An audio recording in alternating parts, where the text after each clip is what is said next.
For this new year, I'm introducing a full-stack e-commerce store built using the most in-demand technical skills companies are hiring for today. On the backend, you'll master NestJS, the #1 JavaScript backend framework for scalable enterprise-grade applications. Prisma, the most used modern ORM, fast, type-safe, and production-ready. PostgreSQL, a battle-tested relational database used by serious companies. On the front end, you'll work with React, Next.js, the industry standard for modern web applications, SEO-friendly, fast, and optimized for production. TypeScript, the standard for building reliable, maintainable applications at scale. SaaS CSS, one of the most in-demand styling approaches in real companies. As you can see, no tailwind CSS for this project, which focuses on maintainable, scalable CSS the way large teams actually work in reality. And because an application that cannot be deployed is just a side project, we go further. On the DevOps and production side, you learn Docker to containerize your application, AWS to deploy to the cloud, not just local hosts, cicd pipelines to automate builds and deployments with real workflows. By the end of this project, you won't just say, I know NestJS or I used Next.js once. You'll say, I've built, deployed, and scaled a full-stack application for real. So, are you ready? Let's dive in.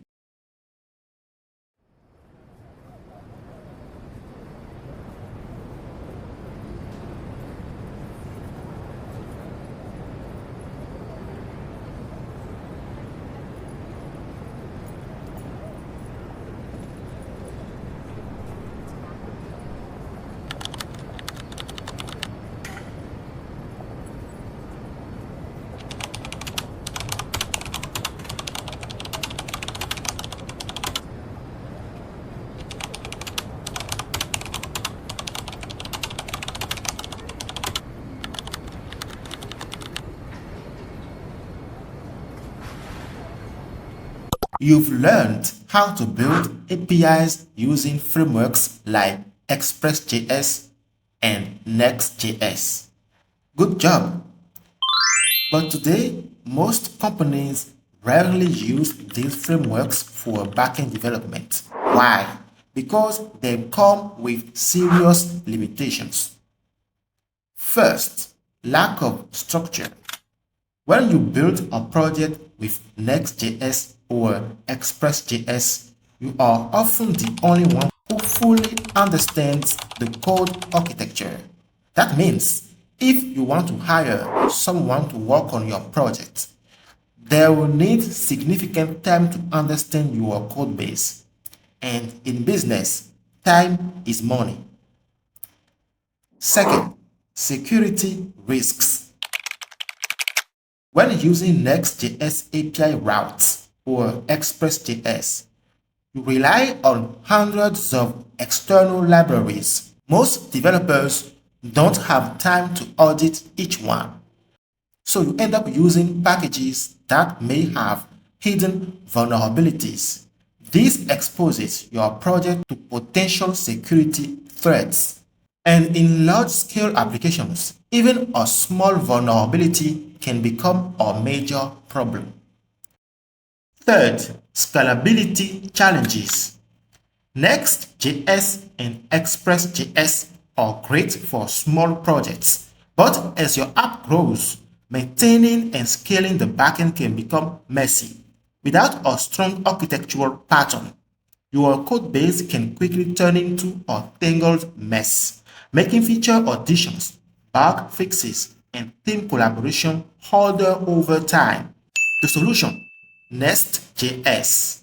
All these problems, lack of structure, security concerns, and scalability issues, are addressed by NestJS. For lack of structure, NestJS provides a real architecture. Next.js gives you a consistent architecture used by large companies. It provides modules to organize features cleanly, controllers to handle routes and HTTP requests, services to contain business logic, providers to reuse components injected anywhere, dependency injection to avoid spaghetti code. This means any developer joining your project instantly understands how the app is organized, no need to guess anything. For security risk, Nest.js provides built-in security features.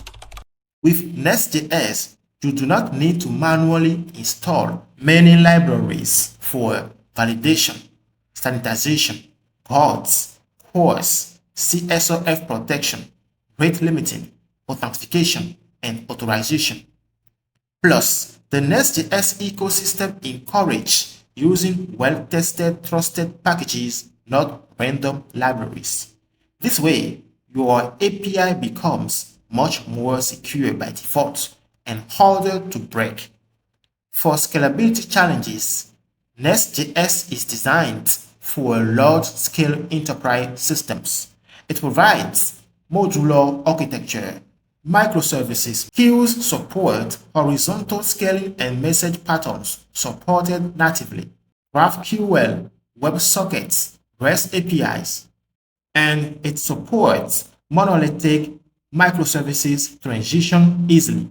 That means you can start monolithic and later scale to microservices without rewriting your code base. So in short, Nest.js grows with your project smoothly without requiring a tech stack migration.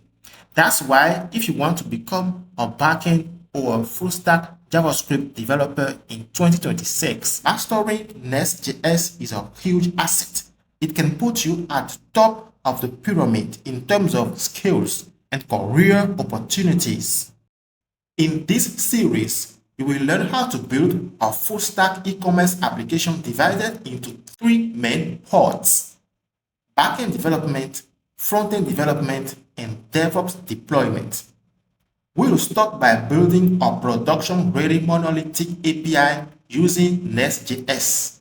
Along the way, you will learn how to secure your API by implementing JWT authentication with both access tokens and refresh tokens. How to organize your application in a clean, maintainable, and modular structure. How to write scalable and testable code that is easy to maintain and extend. How to create a robust API that handles data reliably and resists bad inputs. How to interact efficiently and safely with your database. How to generate API documentation for easy testing and collaboration. How to protect your API from unauthorized access across domains. How to implement advanced security and route protection for specific endpoints.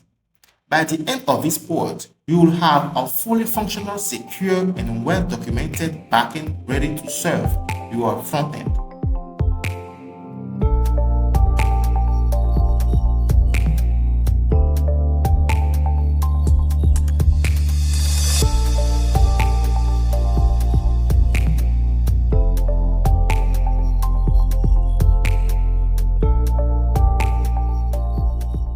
Next, we will build the front end of the e-commerce application using Next.js, SaaS CSS, and Redux toolkit.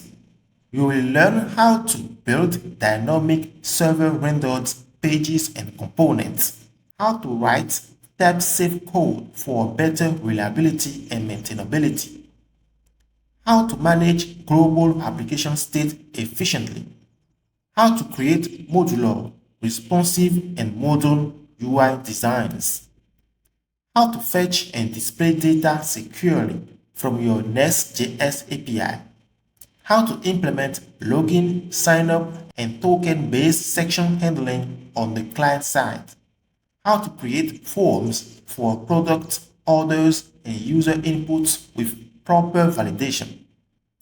How to build reusable and maintainable components for scalability.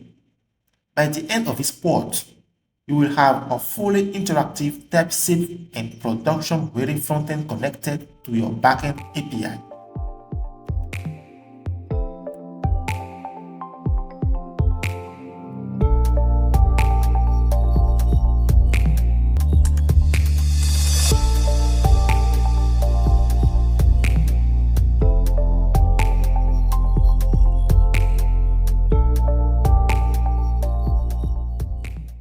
In the final part of the series, we'll deploy the full stack application to the cloud and automate the entire deployment workflow like a real DevOps engineer. You will learn how to package your NestJS API into a portable, production-ready Docker image, how to store and manage your Docker images securely on Amazon Elastic Container Registry, how to run your containerized backend on a cloud server with optimized configuration, how to configure your frontend to communicate with your deployed API using environment variables and production URLs, how to build pipelines that automatically test, build, and deploy your backend whenever you push code to GitHub, how to use AWS Systems Manager Parameter Store to safely store sensitive values, how to understand how to track app health and logs on AWS. By the end of this part, you won't just deploy manually. You will build a fully automated professional-grade deployment pipeline that makes updates fast, consistent, and reliable. By the end of this project, you will have the skills and confidence to apply everything you've learned to your own personal projects. You'll be able to build real full-stack JavaScript applications that follow through industry-level software standards, the kind used by professional teams and modern tech companies. If you want early access and deeper guidance, feel free to join the Patreon community. It's your chance to level up fast and stand out in the new era of AI-powered development. Alright, without further ado, let's jump in. We'll start by installing NestJS, but before that, there is one important requirement.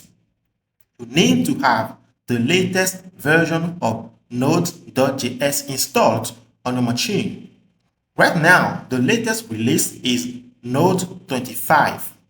To get it, simply go to the official Node.js website. Choose your operating system, Windows, macOS, or Linux. Download the installer and install it normally. Once that's done, you are ready to move on. Next, we need to install the NestJS CLI globally. The CLI command line interface is a tool provided by the Nest theme that makes your life a lot easier. It helps you create new NestJS projects, generate modules, controllers, services automatically, manage project structure, and run development commands. It basically streamlines the entire development workflow. To install it globally, open your terminal and run npm i-g at nextjs/CLI. What does this command install? It installs the full NestJS command line tool on your machine, so you can use the next command anywhere in any folder to scaffold and manage NestJS applications. Now let's create a folder that will contain a whole full stack application. You can call it anything you want. Here I'll name it Next ecommerce. After creating it, navigate into this folder. Inside this folder is where we'll generate our NestJS API. Now run nest new API. API is the name of the API NestJS folder. You will be asked to choose your package manager. You'll notice barn is not in the list, so we'll go with npm as our default package manager. What does nest new API do? This command creates a brand new NestJS project inside a folder named API. It sets up the file structure automatically, installs all required dependencies, configures TypeScript and NestJS defaults for you. Basically, it builds the full foundation of your backend application. Once it is complete, you can move into the generated API folder by running cd API and then open the project in your editor.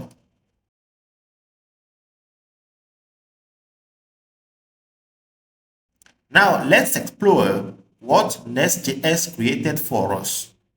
Node modules. This folder contains all the packages your project depends on. Every library used by NestJS, TypeScript, and your project is stored here. You never edit this folder manually.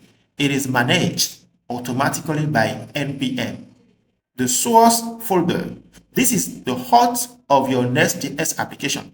Everything you write, modules, controllers, services, business logic, goes inside this source folder. Think of it as the source code of your backend application.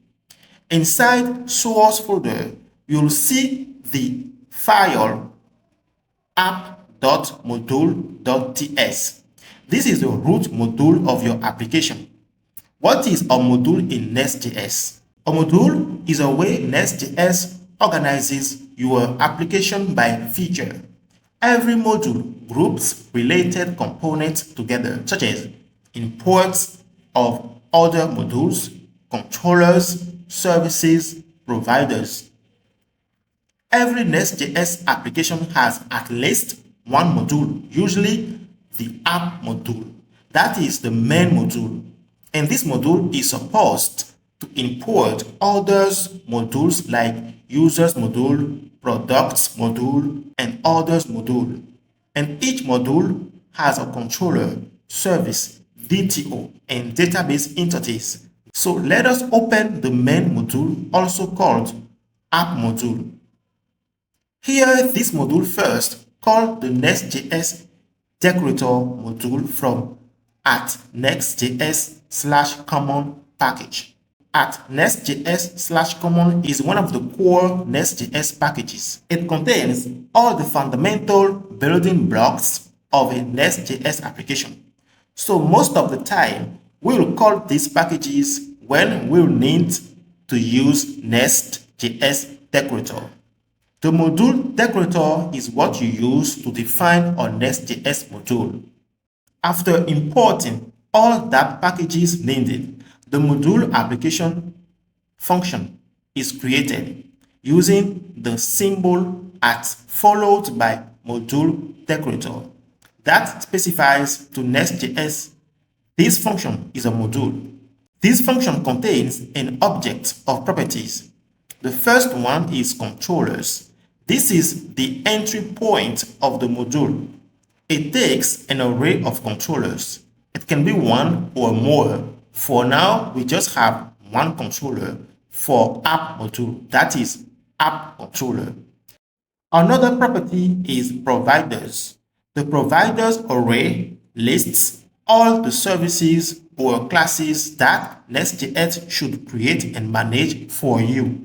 A provider is anything that can be injected into other parts of the app. Here, app service is registered as a provider. So it means NestJS will create an instance of that class, manage its lifecycle, allow other classes to inject and use it, like controllers. We can add more providers if we want. The last property is imports. Inside our Nest.js module, the imports array is where you list other modules that your current module needs to use. What does it mean? It means if the app module needs to use another modules like authentication module, this should be defined here as a dependency. Without importing those modules, you cannot access their exported services or features because Nest.js applications are modular. Each module focuses on a specific feature. Auth modules handles authentication. Users module manages users. And we'll create these modules later and use them in our application so that you can understand this concept. At the end, our app module class is created and exported so that it can be used anywhere in the application. But as you can see here, this class contains an empty object at first because Nest.js already defines its decorator at the top. Everything they need is inside the decorator. So when calling this class app module, Next.js will access its decorator's content. Along with the module, Nest.js generates app.controller.ts. Our controller is responsible for handling incoming requests and returning responses. It defines your API endpoints. Think of it as the entry point for HTTP traffic. In this file, Nest.js calls decorators such as controller and get. Controller decorator is set to define a controller class. Get decorator is used to define a get endpoint inside a controller. The app service for app module is also called because the controller needs it. Nest.js defines and exports then the app controller class. This class uses decorator controller that set the class as a Nest.js controller. The class itself contains methods that correspond to routes, but the first method we see is the constructor method. In general, a constructor is a method inside a class that sets up the object when it is created.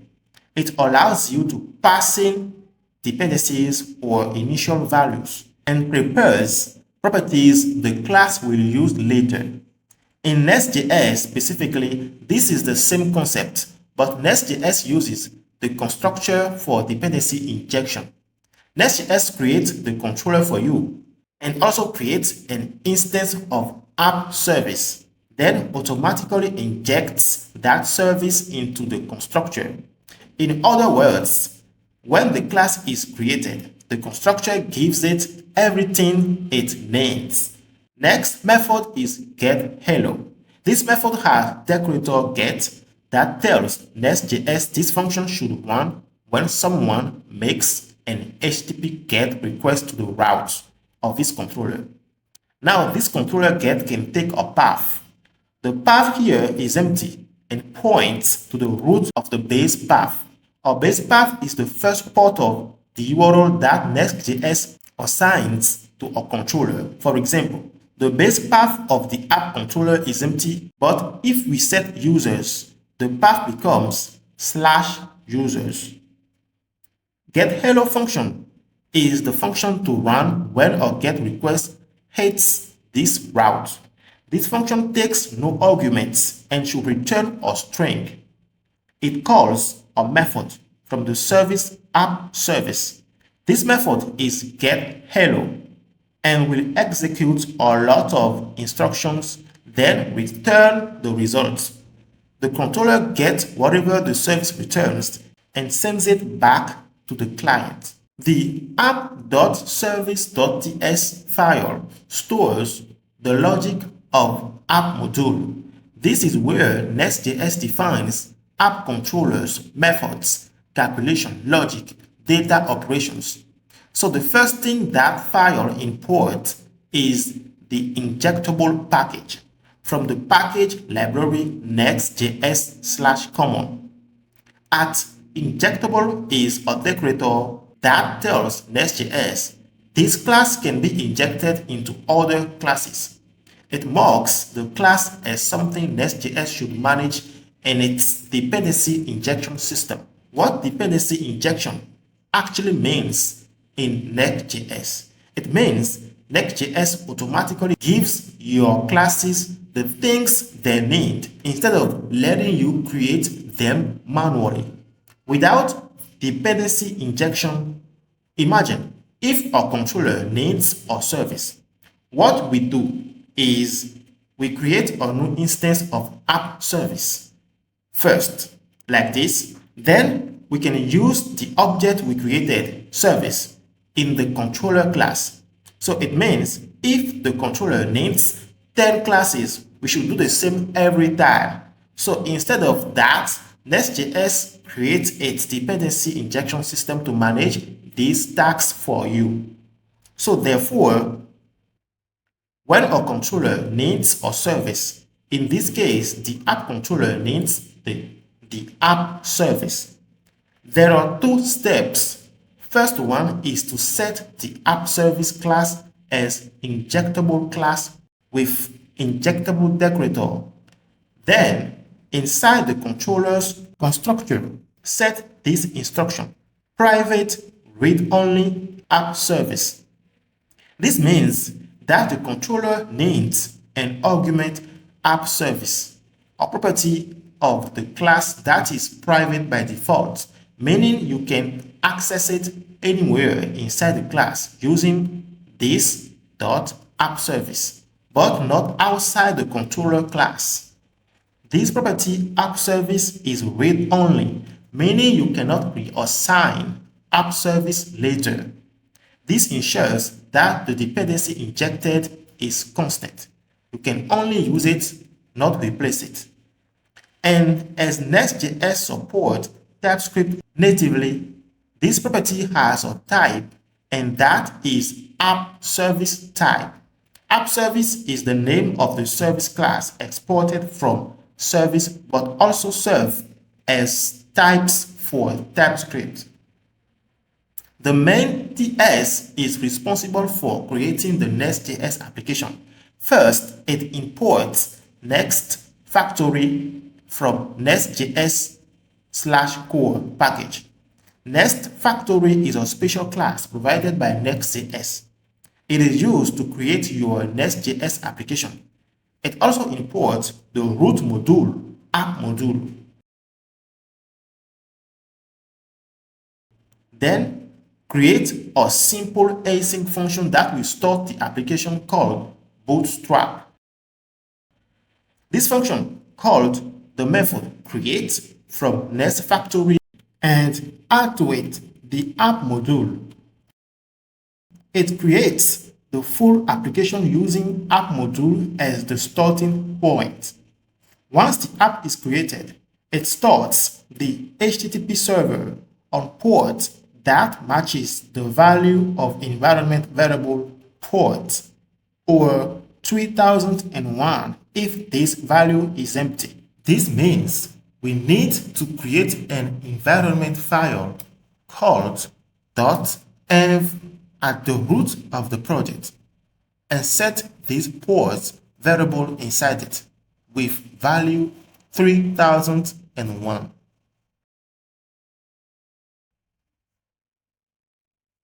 Great. The next folder is test folder. In a Next.js project, the test folder is for automated testing, specifically end-to-end test by default. It contains two files. First file is app.end-to-end-specs.ts. This file is the default end-to-end test file generated by Next.js. The job of this file is to verify that your Next.js application works end-to-end exactly like it will in production.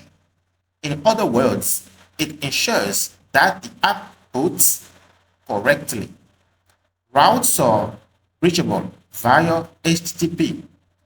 Controllers, services, modules are wired correctly. Middleware, pipes, boards, interceptors all run together. Responses are correct. It imports Nest.js testing utilities like test and testing module. It also imports iNest application that represents a running Nest.js application. Request library to send HTTP requests to your app in test. App type definition for the HTTP server used by Supertest, only for TypeScript type safety, and app module, the real root module of our Next.js application. Then it runs some test cases. All test cases are centralized by related test. This one is for app controller. We can have for another one. And inside this test group, it defines this block using before each function. It is about setting up a fresh Nest.js app before every test. After that, it defines one test case using IT block. Basically, this test sends a simulated HTTP GET request to the route/endpoint of the Nest.js application and verifies that the app responds correctly by returning an HTTP 200 status with the response body hello world. That's it. Then the next file is the .gitignore. .gitignore defines files and directories Git should never track. For example, add docs here and then create this folder at the root of your project. Next file is .prettier ORC. This file defines automatic code formatting rules for your project. This file configuration tells Prettier how to format your code. Single quotes through means use single quotes instead of double quotes for strings. Trailing comma or means always add a trailing comma in multi-line objects, arrays, function parameters. Next file is esnet.config.mjx. This file defines the rules that decide whether your code is acceptable or rejected. Inside it, at the end of this file, there is the rules option. Here you can set rule like typescript esnet/no unsafe assignment with value warm. This rule tells Nest.js to warm when you assign a value of type any or unknown to a typed variable without proper checking. A rule can take value such as 1 or off. Off just disable the rule. Next file is nestcli.json. This is the configuration file for the Nest.js CLI. It tells the Nest.js CLI how to generate files, where your source code lives, and how to build the project. The schema property points to the JSON schema. The collection property defines which code generator templates Nest.js should use. Source roots tells Nest.js where your source code starts. This is the source folder or SRC folder. Compiler options is the configuration related to building the app. Delete out directory with value true means delete the output directory before each build. Next file is package-log.json. This is an automatically generated file created by npm whenever you install dependencies. It logs the exact versions of every package and its sub-dependencies. ensuring that the project installs the same versions on every machine. Package.json is the main configuration file for our Node.js NestJS project. It defines project metadata like name, version, description, author. It also defines scripts like build that builds the NestJS application for production when we run npm run build.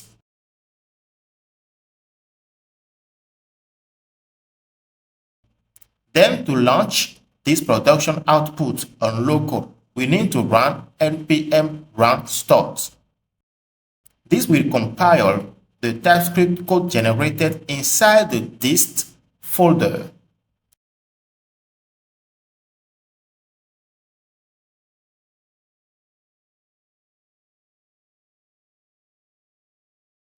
And the starting point is the main.js. So this is basically our compiled version of our main.js file located inside SRC folder. And as you can see, they look the same. And same thing for other files like app.controller.js and so on.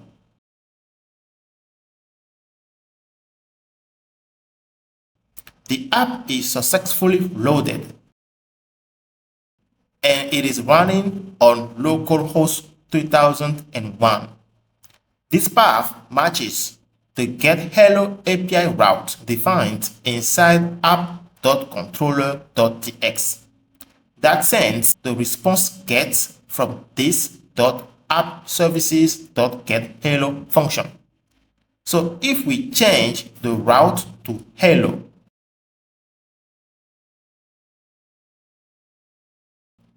from the browser, the path will also change from root slash to slash hello.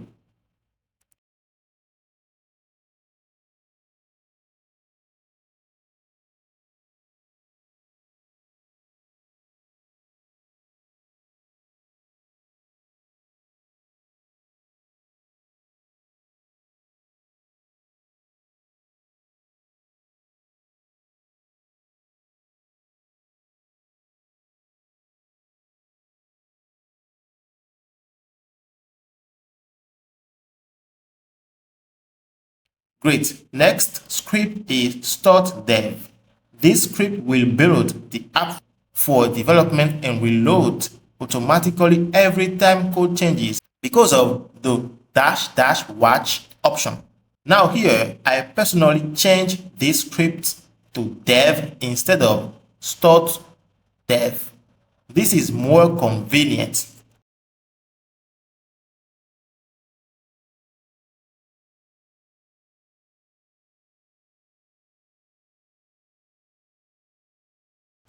Next file is readme.md file. This is a markdown file that provides documentation for your project. Next file is tsconfig.build.json. tsconfig.build.json is a TypeScript configuration file specifically for building your NestJS application. It tells the TypeScript compiler, TXC, how to compile your code for production. The extends property inherits base TypeScript settings.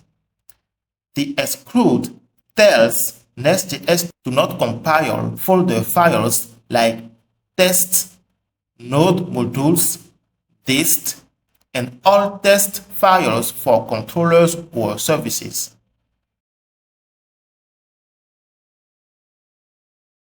The last file is tsconfig.json. This file is the main TypeScript configuration file for your project. It tells the TypeScript compiler how to compile your TypeScript code. Module node next sets the module system to node.json ESM. Target ES 2023 compiles TypeScript down to EX 2023 JavaScript syntax.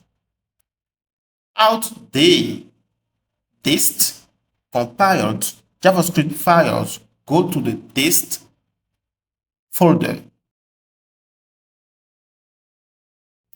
Base URL / is the base path for your module resolution. No implicit any with value false means we can use any type everywhere. We can change this to true to enable strict checking for variables. Now, we are going to design the data model and integrate Prisma ORM. First step is to install the required dependencies. In your terminal, set npm install Prisma at latest at prisma/client at prisma/config.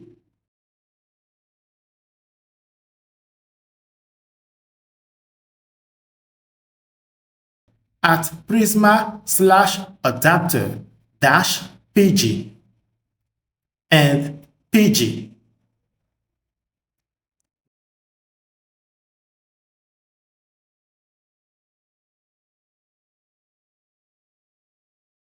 These commands install Prisma dependencies as well as the PostgreSQL dependencies required to connect Prisma with PostgreSQL. What Prisma version are we using? 7.1. So make sure to have the same version as me to avoid error. And about Postgres package, PG, we used 8.16. To know exactly what version you are using properly, you can set npx prisma-v in your terminal.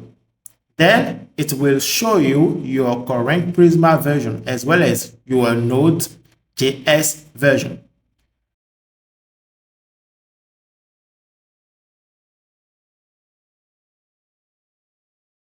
Great. Now the first thing to do now is to initialize Prisma configuration with npx prisma init. It creates the minimum structure and configuration Prisma needs to work, like folders and files such as prisma.config.ts. Then you'll just need to configure your database and you are ready to go. Speaking about files, this has created, we have prisma.config.ts. Prisma.config.ts is a required Prisma configuration file introduced in version 7. It allows you to configure Prisma using TypeScript instead of only schema.prisma file. So this file first automatically loads variables from .env file into process.env by importing the .env/config package. Then it imports Prisma's configuration helper, define config. This helper allows us to write Prisma config. It also imports env package used to load environment variable. After that, it uses define config to set database schema path. This file is located at the root of the project. It was already created when you run npx prisma init. And inside this folder, there is the schema.prisma file. The schema.prisma file is the blueprint of your database and Prisma setup.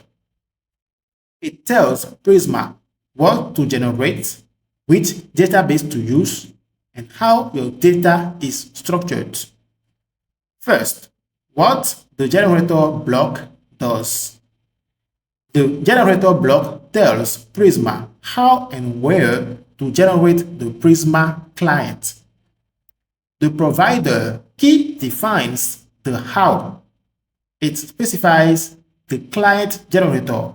Here, the default one is Prisma-client. This client allows us to use the prisma-config.ts config file located at the root of the project. The output key controls where the Prisma client is generated. By default, the Prisma client will use this path. I used to specify another that is node modules path. Why? Because this content keeps your repository clean and avoids accidental edits. To specify the node module path, just delete the output key and Prisma will take the default path that represents the node module path. But when you use the node module default path, you also need to change the client generator to prisma-client.js. Great. Back to prisma-config. Next key is migrations. This tells Prisma where to store and rate migration files. By default, Prisma uses path prisma/migrations. Last, the data source key specifies the database URL. So we need to create database underscore URL variable in .env file. And then go to Neon website to create our PostgreSQL database. First, create new account, and then you should be redirected to your dashboard. And from here, click on New Project. Give the project a name. Select Postgres version. Select Cloud Provider and select the region. Then hit Create. From the sidebar menu, choose Development Branch and click on Connect button here. Create a new database.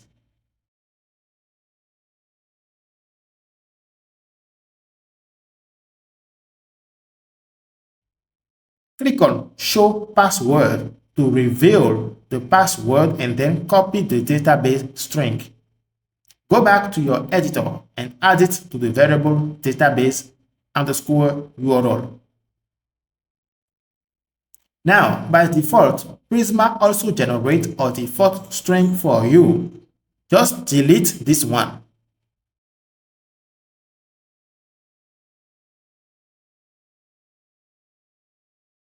Great. We are going to create a database schema module.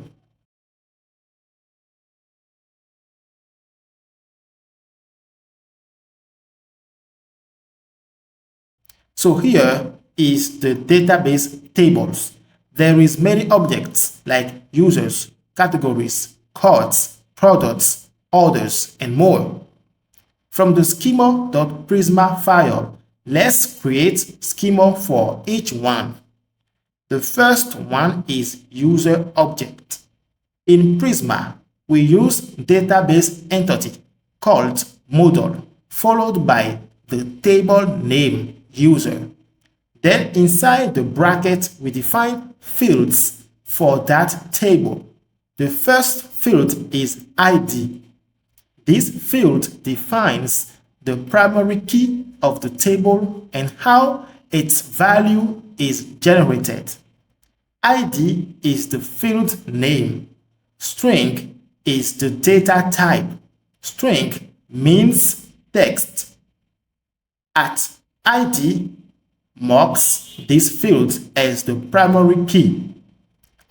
@default, UID is a keyword that automatically generates a unique key when a new record is created.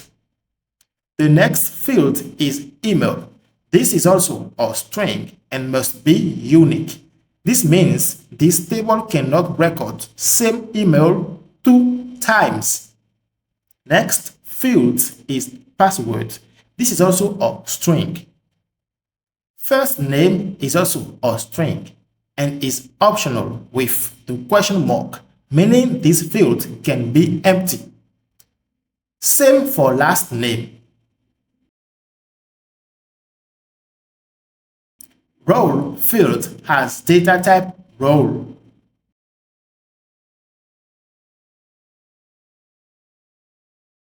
Role is enum type and defines two allowed values: user, admin. Any field typed as role can only contain one of these values. By default, the role field has one of them, which is user. Next field is refresh token.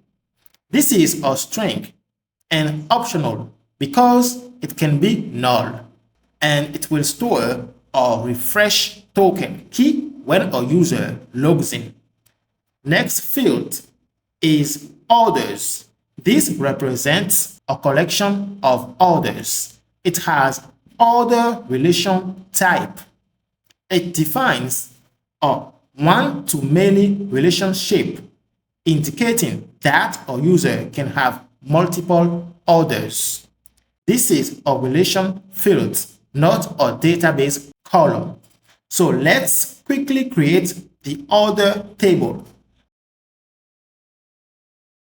The first field is always the ID.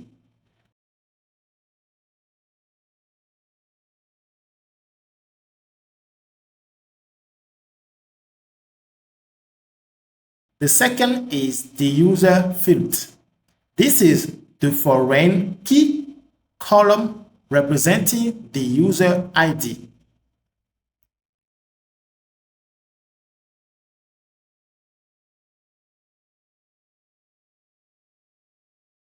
And then the user field, it defines the actual relationship and the related model.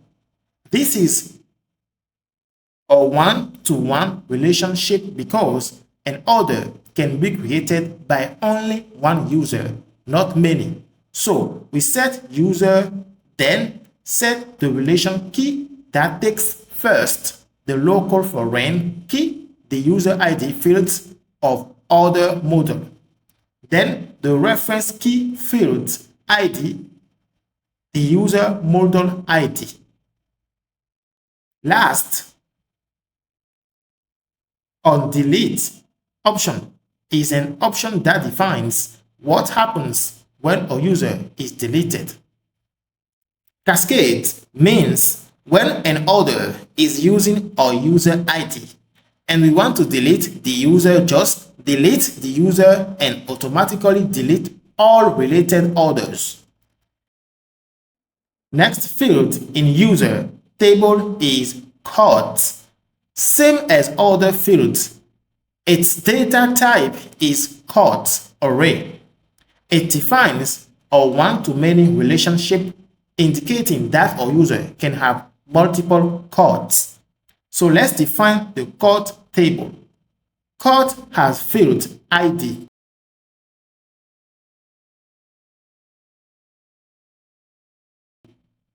and relation user, same as other table.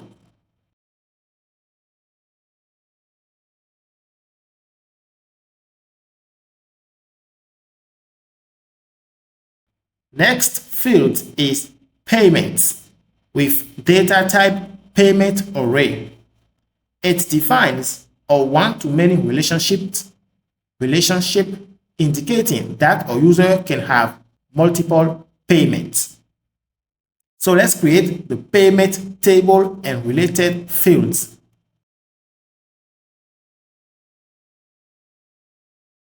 Next field is created at with data type date time, and by default it takes the current time. This automatically sets the current time when a new user is created. Updated at is also a date time and automatically takes the update time. Then we create a database index. on the email column for performance using the index keyword. Then rename the user table using map keyword. The table username will be users. Next table, product table. This table has ID fields, same for every table. Name field is a string. Description is optional string. Price has Prisma decimal type with 10 total digits, 2 digits after the decimal point. Stock is an integer with 0 as default value. SQ is a string and unique. Image URL is an optional string. Is active is a boolean with default value true. Other items is a list of other items.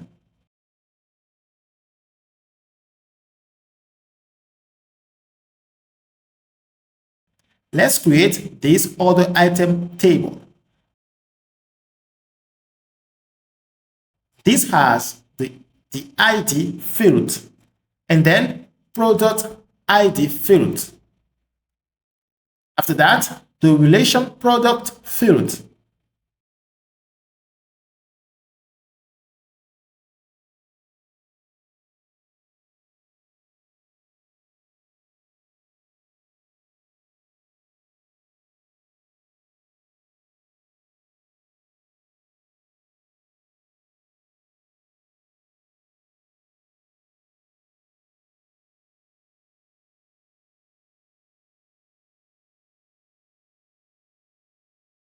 Next field is cart items.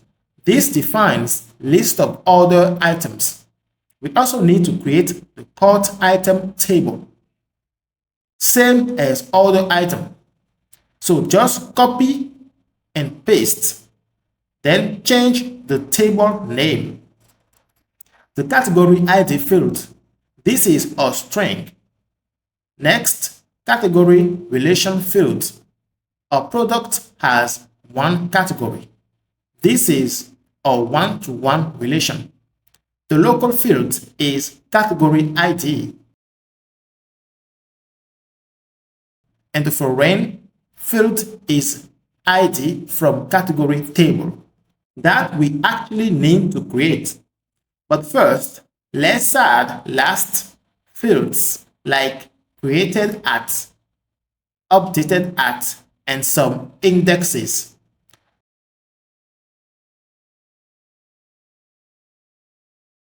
We'll set index on SQ,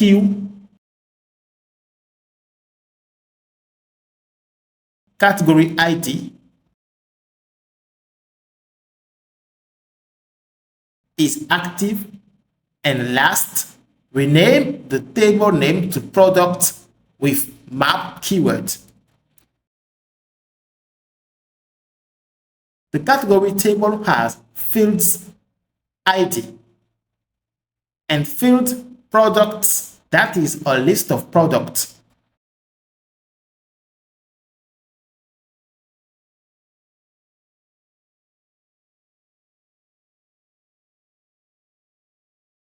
Inside order table, add field order number. This is a unique identifier for an order.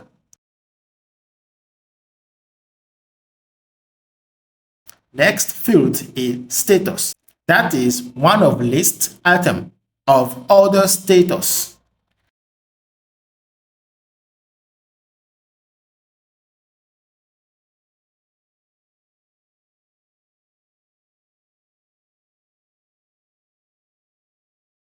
Next field is total amount. This is the order total amount. It's a Prisma decimal type that has 10 total digits. 2 digits after the decimal point. Next field is court ID. The court reference related for a specific order. This is a string value. Then the court relation related to this court ID.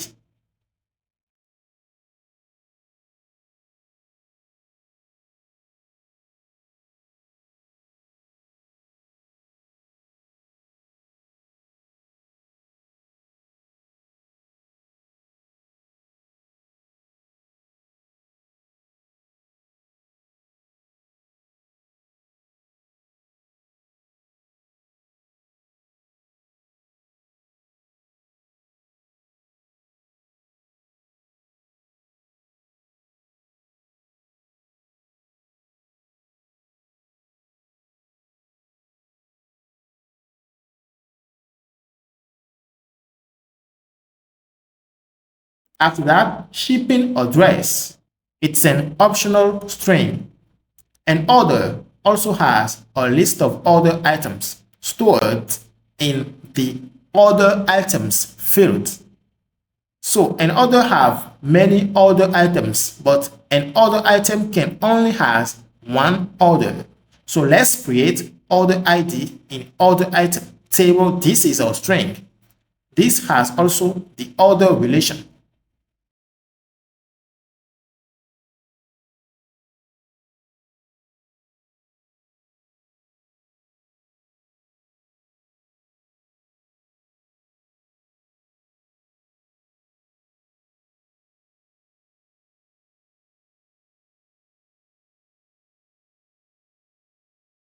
Then next field is payment. An order has only one payment, and this is optional.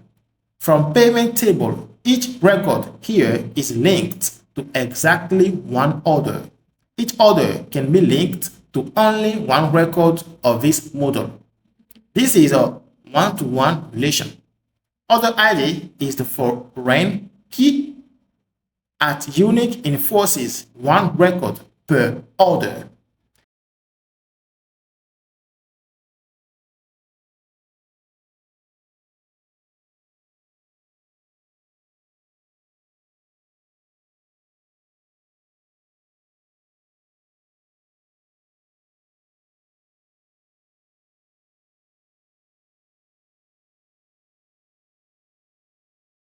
Then from order table, we'll add created at and updated at fields.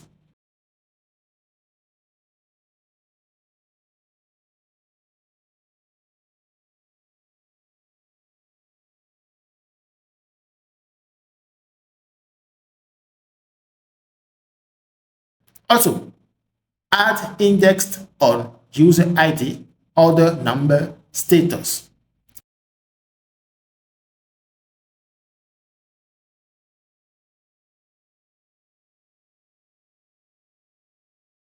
Last, I'm going to rename the table name to orders. We are done with order table. Next table is order item. Let's add quantity. Fields. This field must be a whole number. Price stores the unit price of the item. It uses an exact decimal type with 10 total digits and 2 digits after the decimal point. Next field, created at and updated at for timestamps.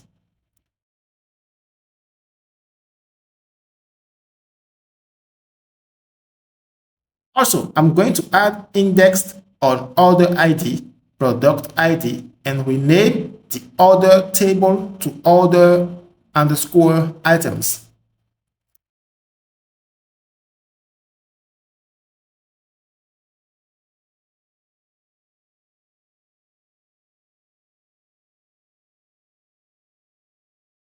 From payment table, let's add fields like amount.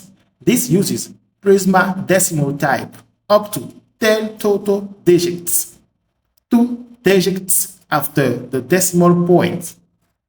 Then we have status. It represents the current state of payment. This has payment status. Type and has default value pending. Payment status is a Prisma enum type.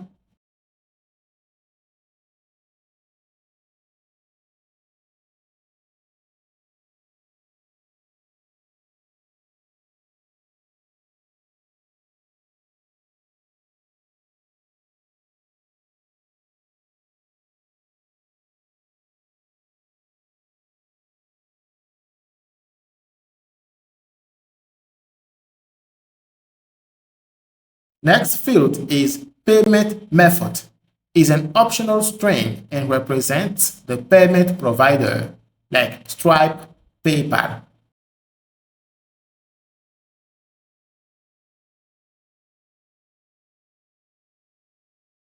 Transaction ID is an optional string and represents the payment intent ID generated by the payment provider. We also have the order ID and the order relation one-to-one.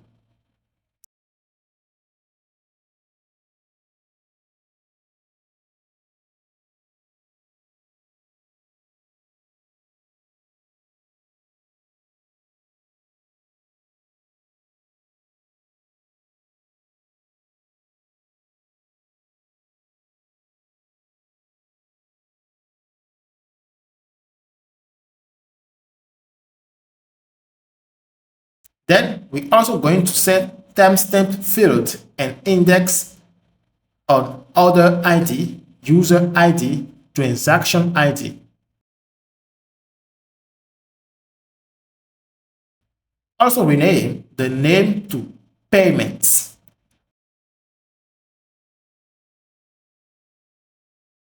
Back to CRUD table, I'm going to add fields checked out.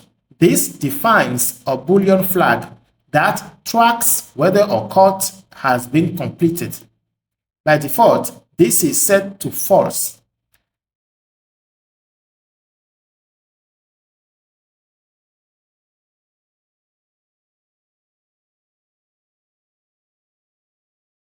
Then CRUD items, this represents a collection of items inside a CRUD. It has CRUD item relation type, meaning one CRUD can contain many CRUD items. We also need to set the CRUD one-to-one relation in CRUD item as well.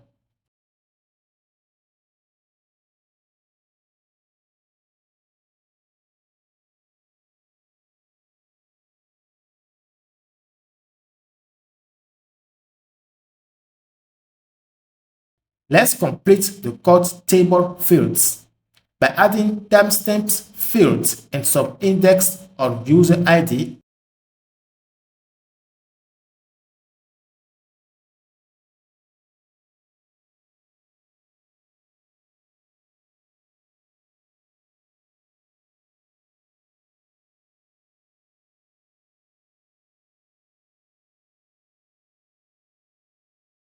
Then rename the CRUD name to CRUDs with X at the end.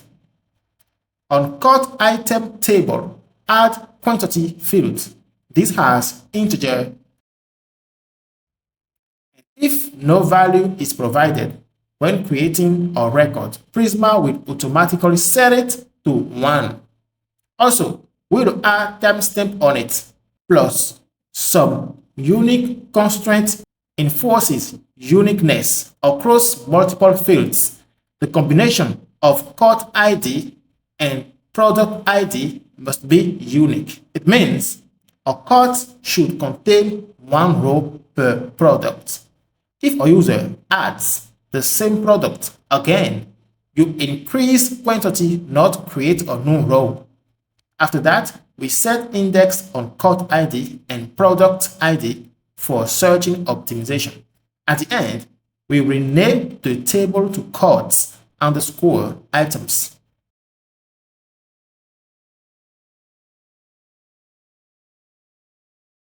Now let's add fields for a category table. We have name,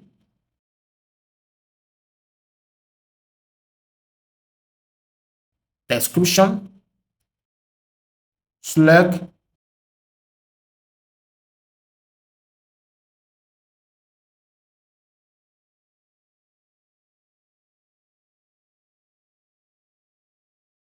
and image URL. The result is active field. This is a flag that represents the current state. It's a boolean, and if no value is provided, Prisma sets it to true. After that, we can add timestamps fields and index on slug and is active.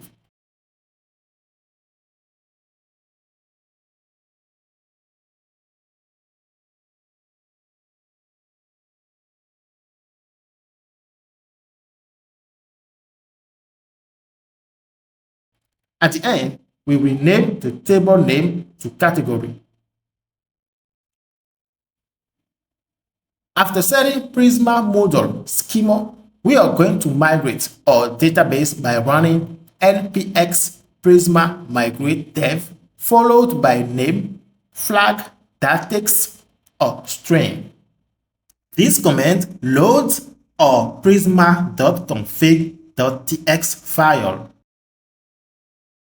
to get the schema path and then compares our schema with the current state of our database. It detects any differences. It can be no fields, relations, constraints, indexes, and so on. And then generates a migration. Prisma creates a new folder. Inside Prisma/migrations folder, the file generated contains the exact SQL needed to update the database. As you can see, it generates SQL syntax that creates all tables for our database. Then, from Neon database, we can check if everything is okay. First thing we see is the Prisma_migrations table. This is an internal table created and managed by Prisma. You do not create it yourself. Prisma does. There is also other tables like CRUDs, CRUD items, categories, order_items, orders_payments, products, and users. Great. Now we are going to create our first module called Prisma. To create a module in Nest.js, we use npx followed by the CLI nest plus generate plus module plus the name of the module, that is Prisma. This tells the Nest.js CLI to generate a new module called Prisma. By default, all module is stored inside the source folder. So Next.js will create a new folder called Prisma, same as the name of the module, and then store all related files for this module. As a result, we have the module file prisma.module.ts that has a basic Nest default content that we already know. Then every time we create a new module, we need to import it inside the main module. This will load the module so that we can use its services in another module. So here, Nest already imported Prisma module inside the app module because we used the Nest CLI to create everything. If you do that manually, remember to do it yourself. Next thing to do is to create Prisma service using the command line. This will create the Prisma service file.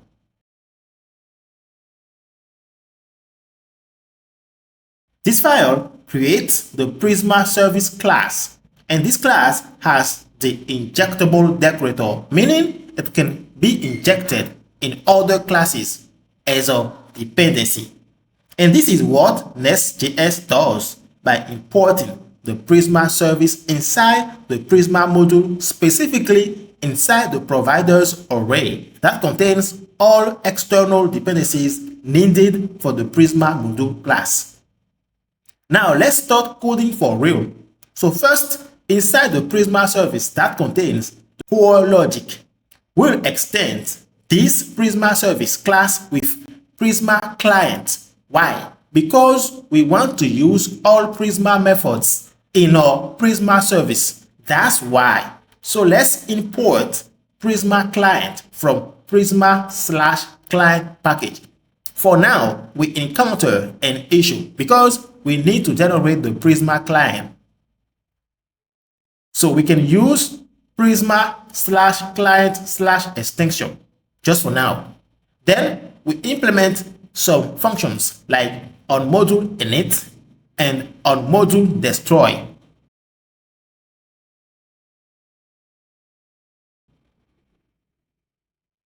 onModule_init will run automatically when our Prisma module loads, and onModule_destroy runs when the module stops. The first method we will implement is the constructor.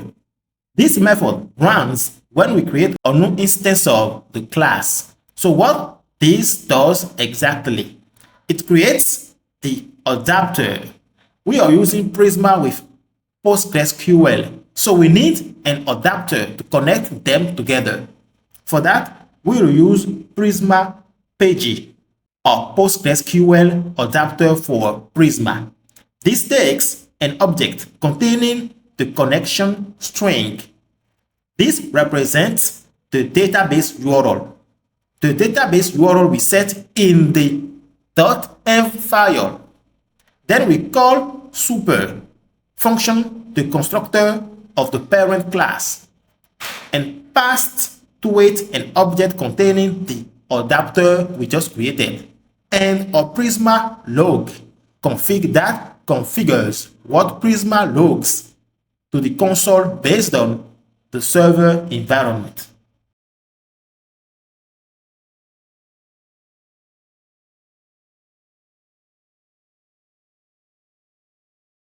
Now here we have our first ESLint warning. We can just ignore this warning by adding this rule into ESLint config rules. So here rules object, just duplicate this one and rename it as no unsafe call with value off to disable the rule. Of course, for best practices, this should be enabled, but we do not have enough time to debug that right now. So let's just disable it and go ahead. Next, we are going to create a onModule_init function. This onModule_init function is a NestJS lifecycle hook that runs automatically when the module containing this service starts.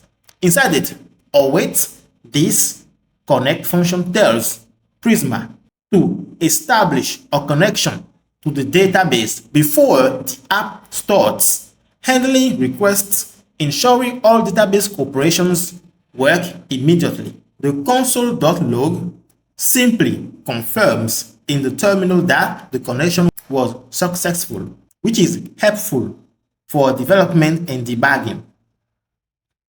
This onModule_destroy method is a NestJS lifecycle hook that runs automatically when the module or the app is shutting down. Inside it, await this disconnect tells Prisma to cleanly close the database connection. Clean database is a utility method to delete all data from your database, typically used for testing or development. This function first checks the environment. It only works on development environment, no production. This ensures this method cannot run in production.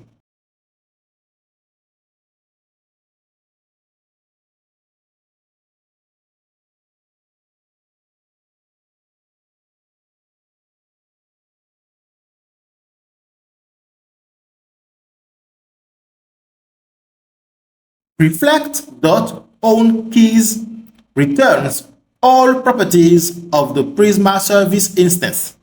It filters out private internal properties.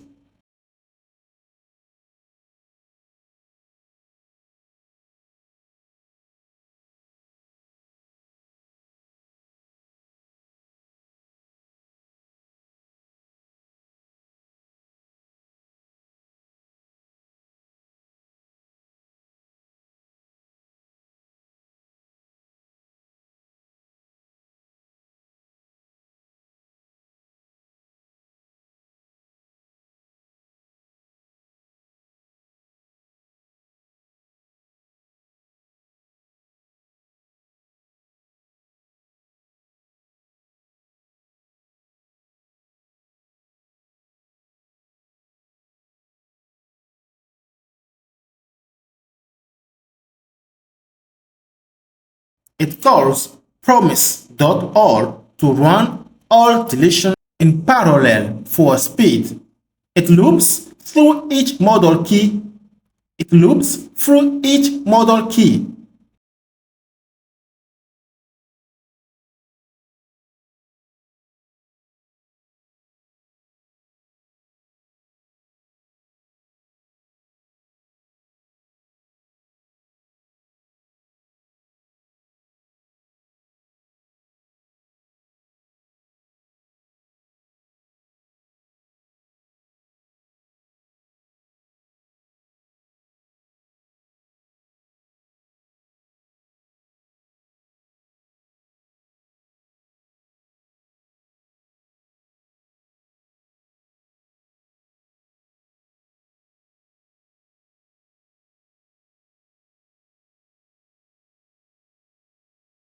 Calls delete many function to remove all rows from that table. Now, after setting up Prisma and connecting our Nest.js app with it, we can run npx prisma generate. This command generates the Prisma client, which is type-safe database API based on your schema.prisma. Prisma reads your models, relations, enums, and database configuration, then creates JavaScript, TypeScript code inside node modules /@prisma/client. After this runs, your app can import Prisma client and get full autocomplete, compile time, type safety, and correct query methods like find many, create, update, and so on. That exactly match your database schema. After that, we can now run npm run dev, start dev server.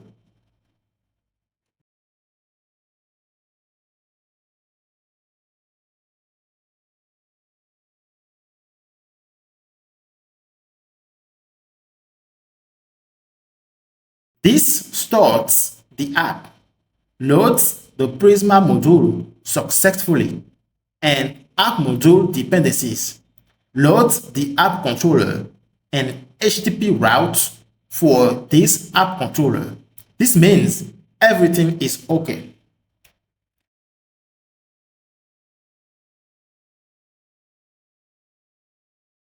We'll start with authentication and authorization. Authentication means who are you? It is the process of verifying a user's identity. Authorization means what are you allowed to do?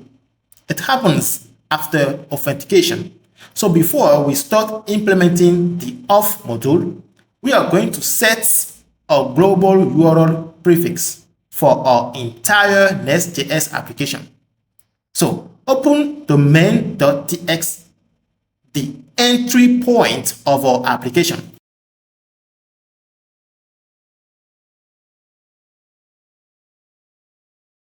Then add app.setGlobalPrefix function. This takes string API/v1. After that, every route in our app will now start with /API/v1.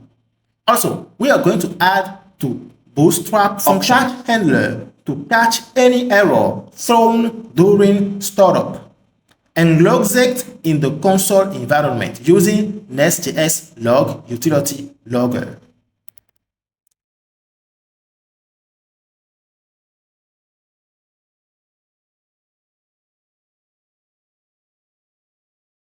Then, once this is done, we can now create our auth module using npx next generate modules/auth. Here, as you can see, I specify a subfolder called modules, which is the folder where we are going to organize our modules. So this command creates our auth module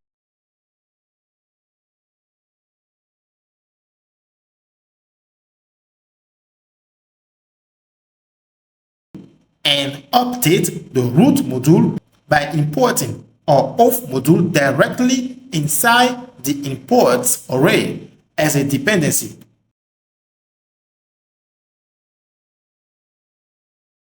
Then we'll create services for auth module. This will create the service file and a test file for this service as well.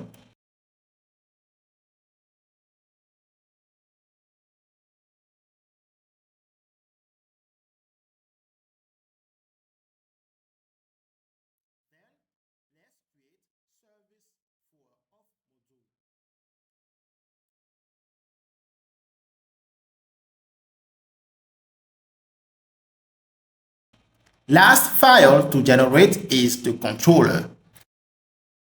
It generates the controller and its test file.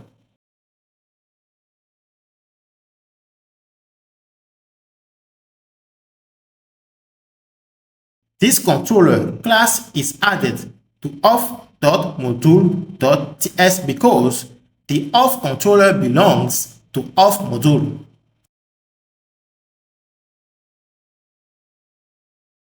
Now, first function to create is a constructor.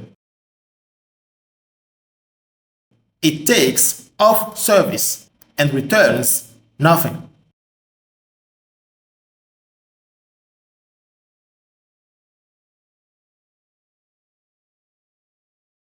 Then register method. This is an asynchronous function called register. It defines a NestJS controller endpoint for user registration. It takes one argument, register DTO. This is a request body, and in NestJS, to extract and validate the request body, we use the decorator at body. The register DTO should map register DTO validation. So we need to create this register DTO inside the same folder for the module, but inside a subfolder called DTO.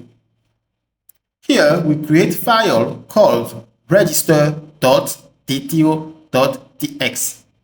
Inside, we'll create and export a class called register.dto.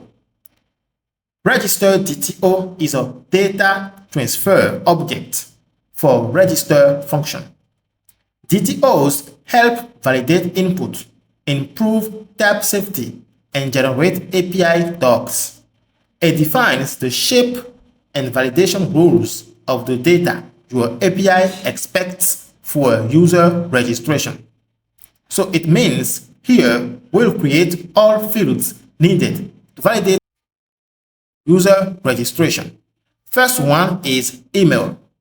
Email is a string, meaning it must hold a text value. It can have many validation decorators.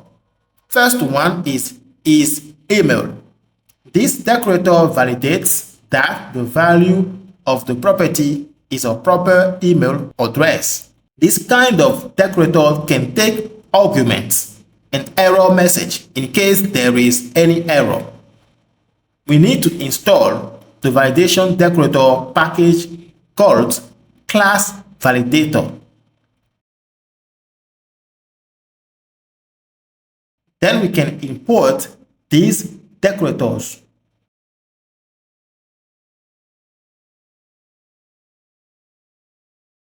Email has another decorator is not empty. This one validates that the value of the property is not empty. If empty, just throw email is required. Now let's move on to the next field, password. Password is also a string. It has decorator is string. That validates that the value of the property is actually a string. It also has decorator is not empty.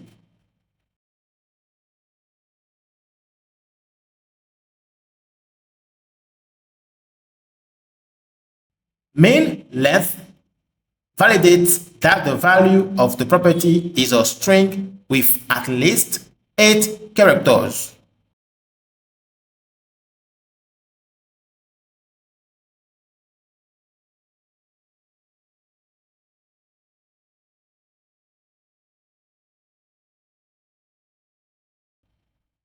Matches decorator is another decorator from class validator. Ensures that the value of the property matches a specific regular expression.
If the value does not match the pattern, validation fails and the given message is returned.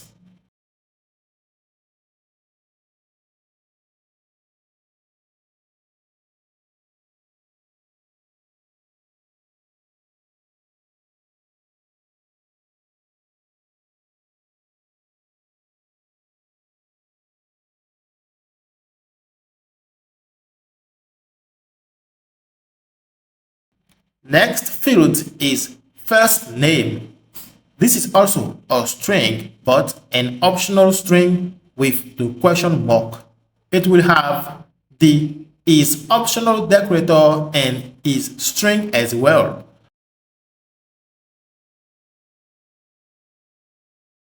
The last field is last name. This is same as first name field.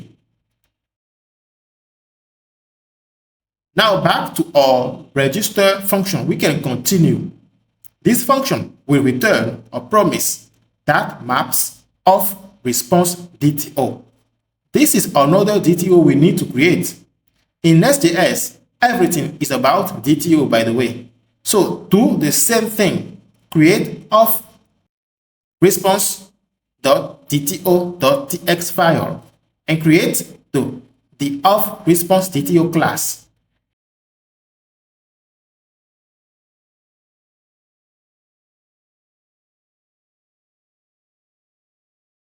Then let's start adding fields.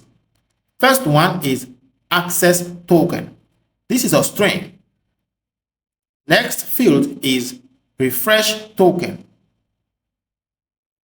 This is used to refresh the access token. And this field is also a string.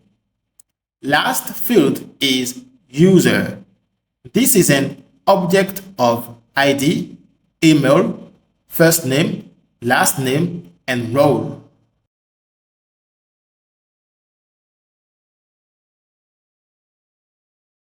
Role is a collection of roles. So just import role type from Prisma/client.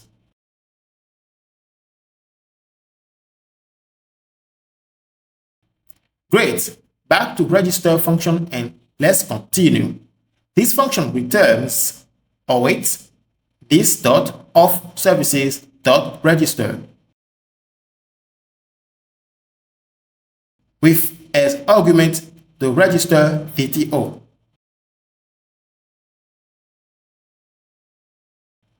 Now we can implement the logic of this service function inside the of service. So here we are going to first, as always, create a constructor function. This takes as arguments Prisma service. Why? Because we need this service to use Prisma function like find many to perform queries. So this Prisma service is private, of course, because this is not owned by auth module. So we can just use it, not rewrite it. And of course, to use another module's services, there is something very important to do first, is to make this service public.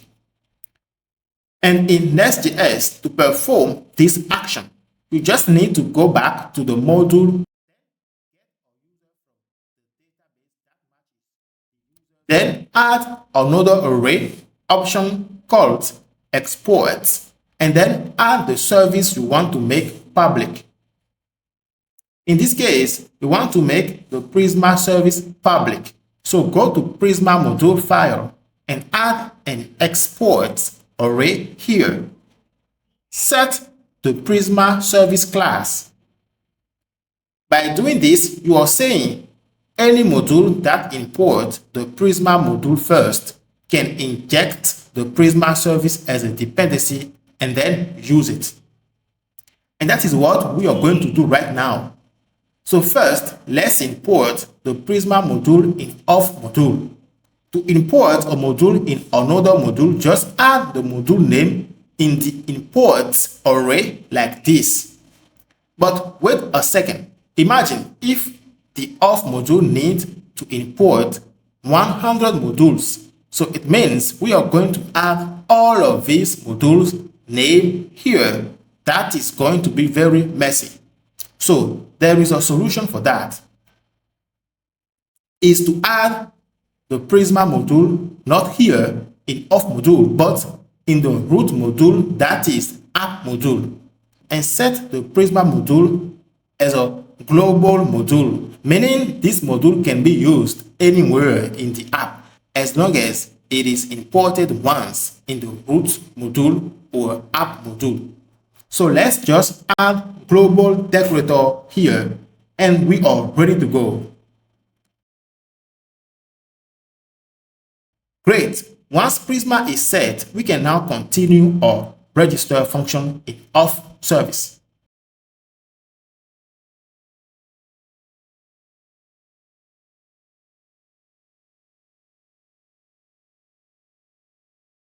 So here, this register function takes register DTO as argument and return a promise of response DTO.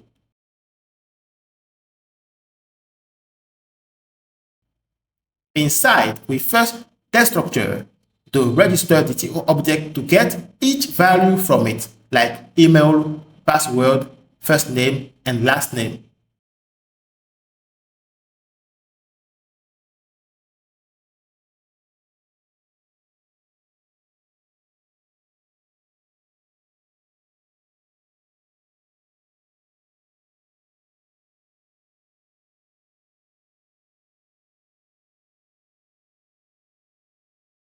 Using Prisma find unique function. Find unique is used to retrieve fields that are unique in your database like email or ID. If you try to search by a non-unique field, you should use find first instead, where option specifies the condition for the search. The searching field here is email. If a matching user exists, it returns an object with the user data. If no user exists, it returns null. Next, we can check if the user already exists in the database. If existing user is truthy, that means a user with this email is already registered. NestJS throws an HTTP exception with status code 409.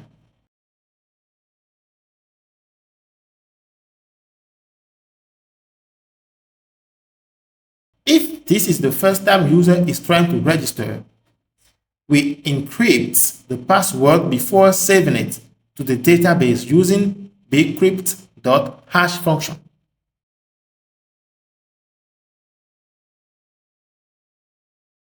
This takes the user password value and this .salt rounds that controls the complexity of the hashing. This .salt rounds is a private property with default value 12.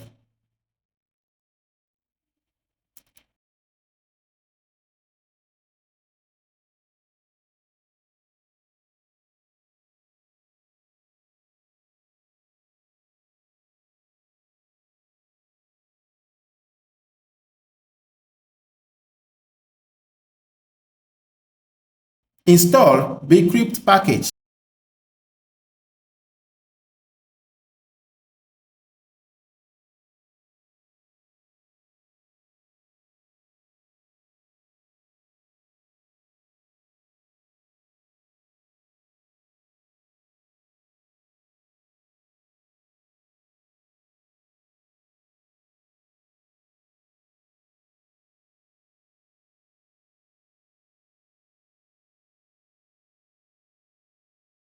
And then disable the ESLint warning, no unsafe assignment.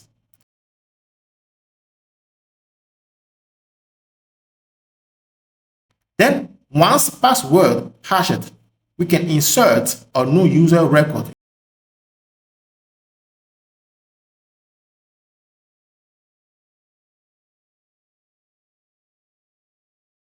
Using prisma.user.create function. This takes an object of key like data. It contains the fields you want to save, such as email, hashed password, first name, last name, and select that specifies which fields you want to return. Here we want everything except the password.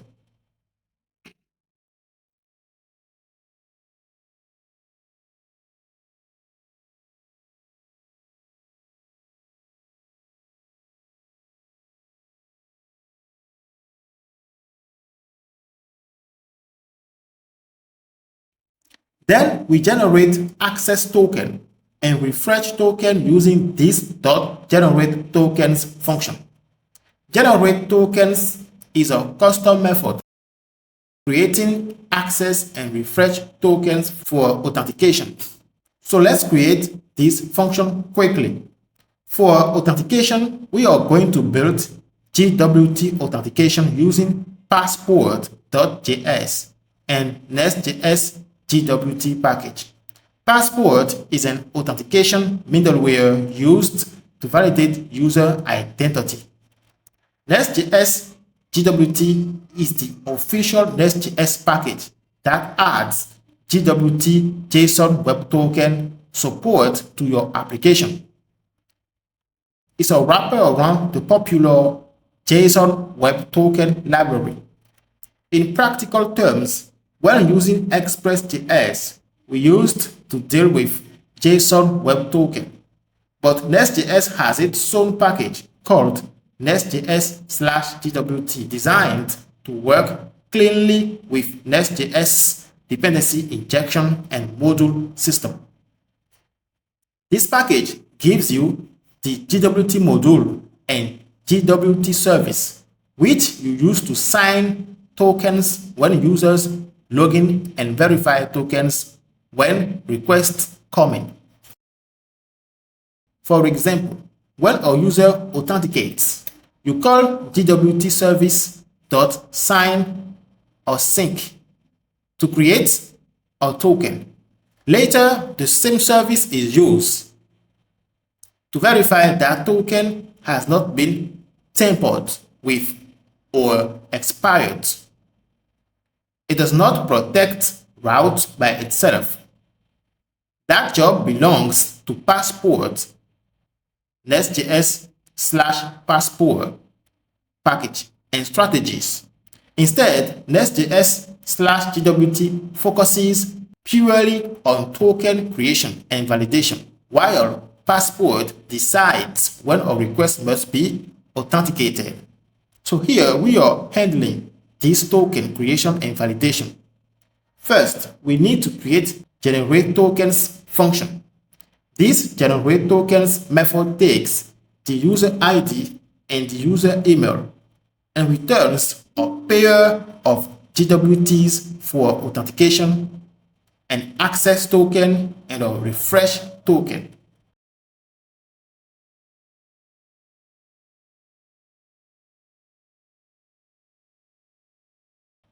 It builds a JWT payload containing the user's ID, which is sub and email. Then generates a random refresh ID to uniquely identify the refresh token and make it harder to reuse or predict.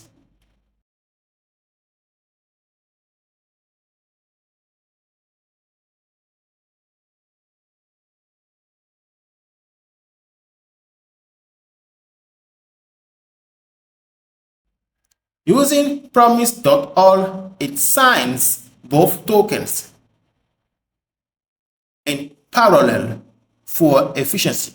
The access token used to authenticate API requests with this .jwt service.sync or sync function. This service is not available yet, so we need to inject it in the constructor function with private JWT service. This service, as you know, comes from package nextjs/JWT. So let's install this one. Then, as you know, we cannot use this unless we import its module in the auth module. That is what I'm going to do right now. Go to auth module, add import array.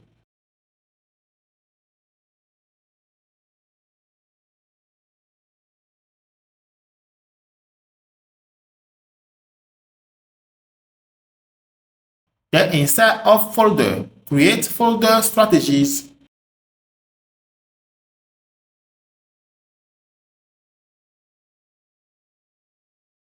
That contains a file called jwt.strategy.tx. jwt.strategy.tx is a NestJS authentication file that tells your app how to read, verify, and trust JWT tokens sent by the client. Its job is to protect your auth API routes. Inside this file, we create a JWT strategy class and we set this class as an injectable class. Then this class will extend Passport strategy class. To protect our routes, we'll be using passport.js.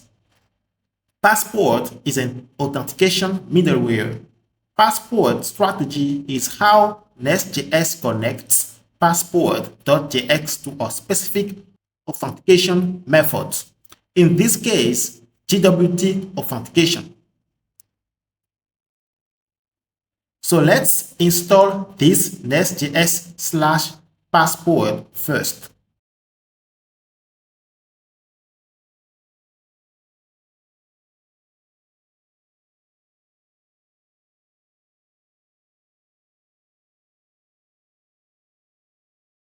Then create the constructor of this class.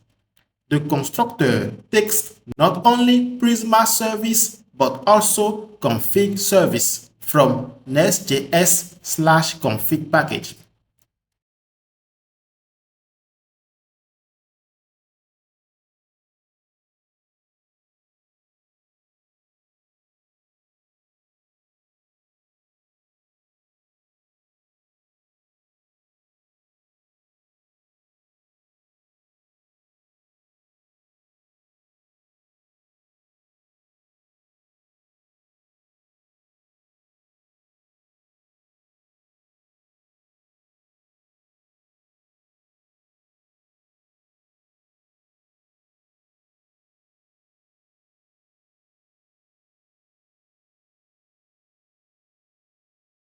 Great. Now back to auth module. Here we actually need to import some modules. First one is passport module. Passport module integrates passport.js into Next.js. Specifically, we will use the register function from this module. Register configures passport for your application or module and set as default strategy JWT. JWT strategy is used by Nest.js to protect routes. For example, if a user wants to update his profile, the JWT strategy will ensure that he is actually connected to the app before doing anything. Now we imported Nest.js passport module used to protect routes. We also need to import Nest.js JWT module called JWT module used to generate tokens. We will call the register async function for this module. This function registers the JWT system asynchronously so it can safely read values from environment variables at startup using Nest.js config service. The inject key tells Nest.js to provide config service to the factory. Use factory is a function that returns the JWT configuration object.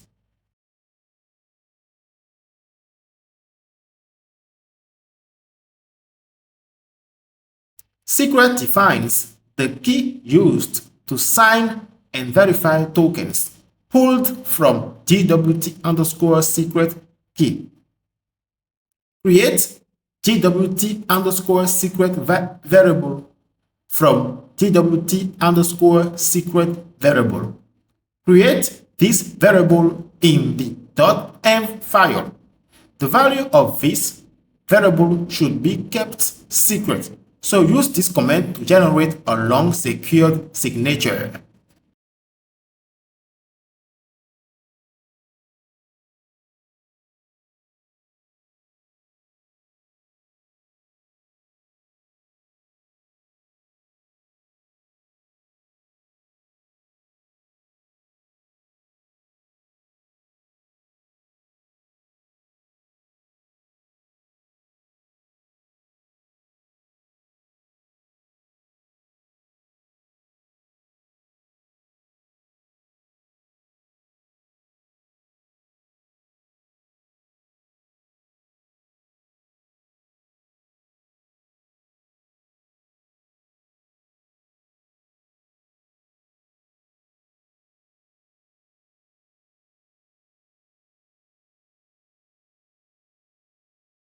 Sign options.expires in sets how long issues tokens remain valid.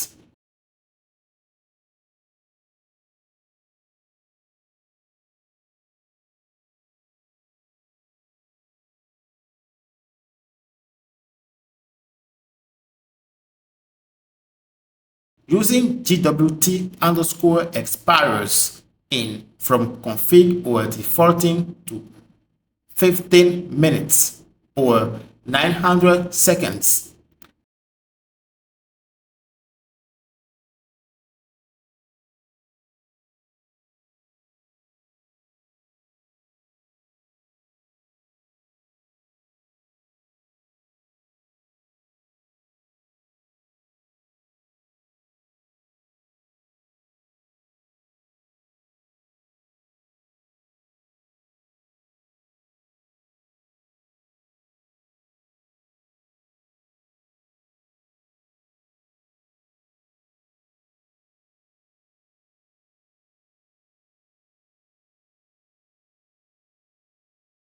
Then, when we use config service, we need to import the config module.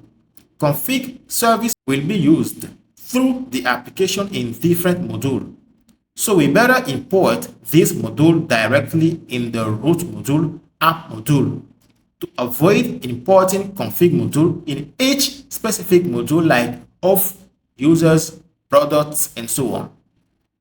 So go to the app module and import the config module as a dependency, same as Prisma module and auth module.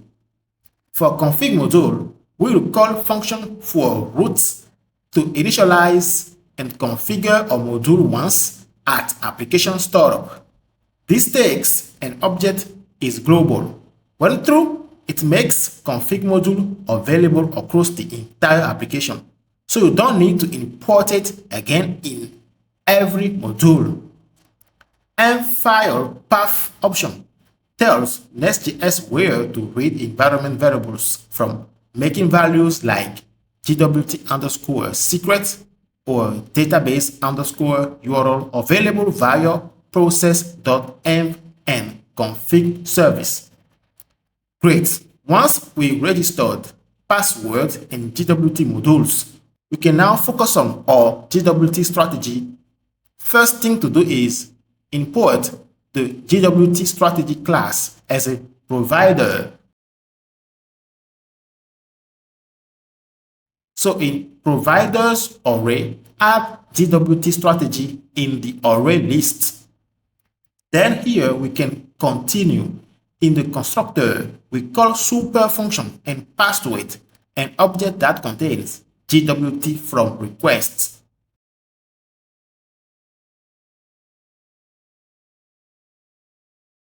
This tells Passport how to get the JWT from incoming requests.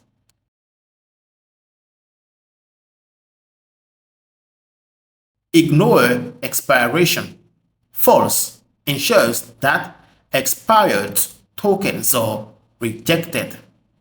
Secret or key provides the secret key that was used to sign the token. Passport uses this to verify the token's signature. The constructor sets up the JWT validation behavior for passports, where to find the token, whether to check expiration, which secret to use for verification. After this, passport will automatically call the validate method if the token is valid.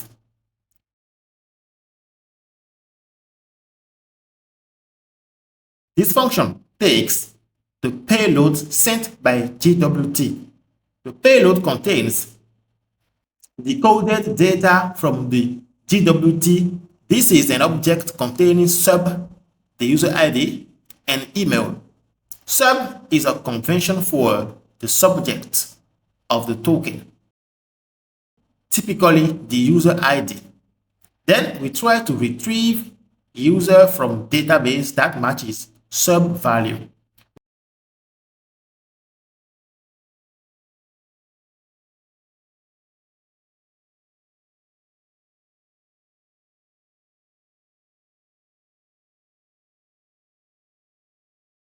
We only select safe fields except passwords.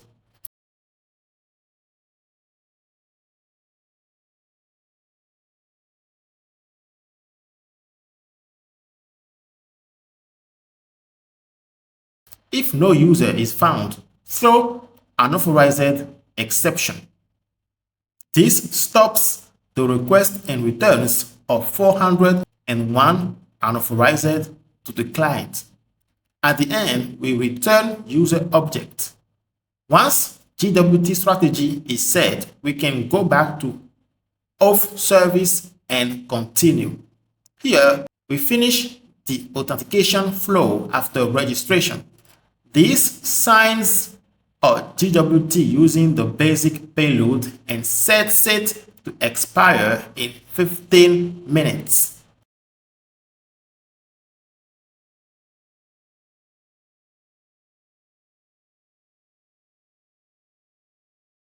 Second, argument signs another JWT with the same payload plus a refresh ID and sets it to expire in 7 days. Then the function generate tokens, return access token and refresh token. Next step is to update refresh token using update refresh token function. Update refresh token is a private function. It finds the user by their ID and updates the refresh token field with the newly generated token. It takes the user ID and the old refresh token. It returns nothing. Just perform a query this.prisma.update.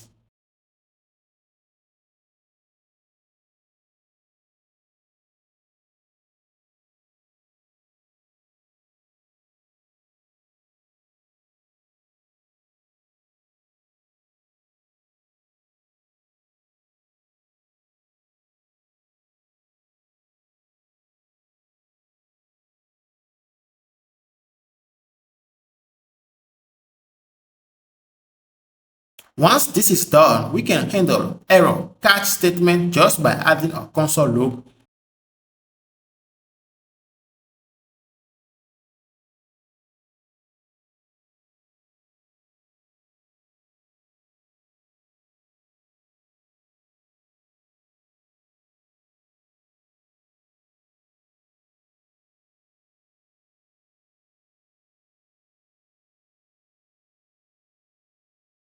And also throw an internal server error.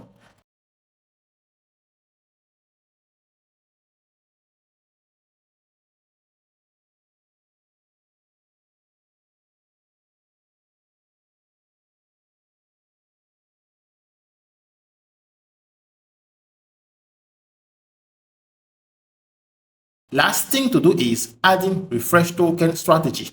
First, let's inject the refresh token strategy class into auth module.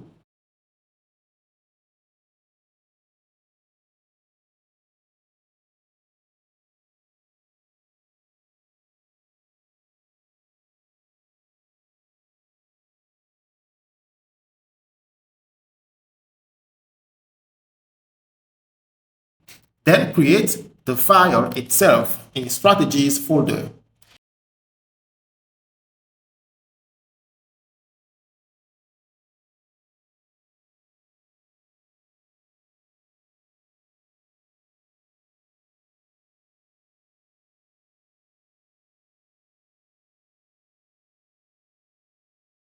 Here we create and export a refresh token strategy class. It extends passport strategy that takes the JWT strategy as first argument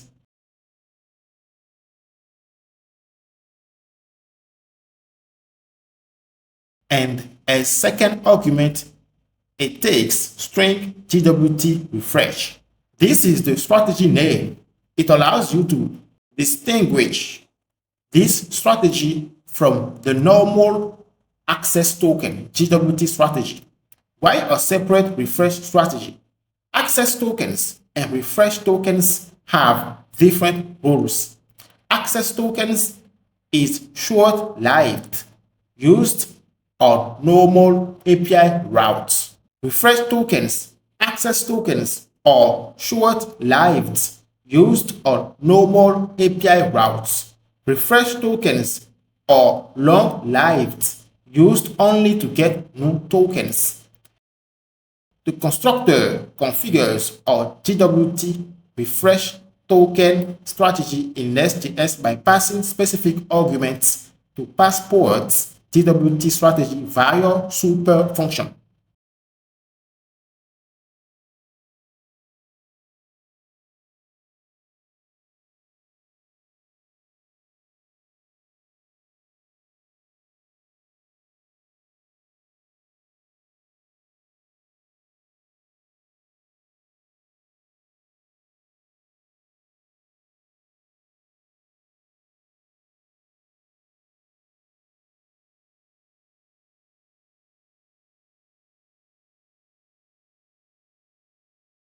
It tells Passport to extract the refresh token from the authorization bearer token header to reject expired tokens.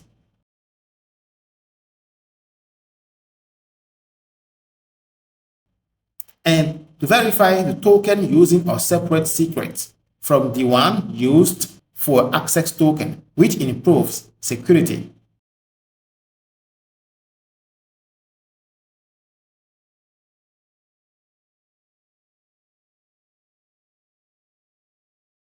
The pass request to callback through option ensures the full HTTP request is passed to the validate method, allowing you to read the raw refresh token from headers and compare it against the value stored in the database using Prisma service.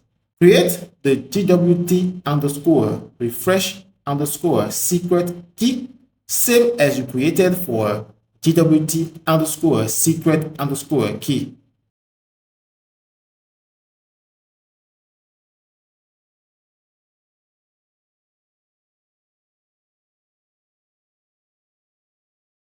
And here, instead of 64, I'm going to set 124.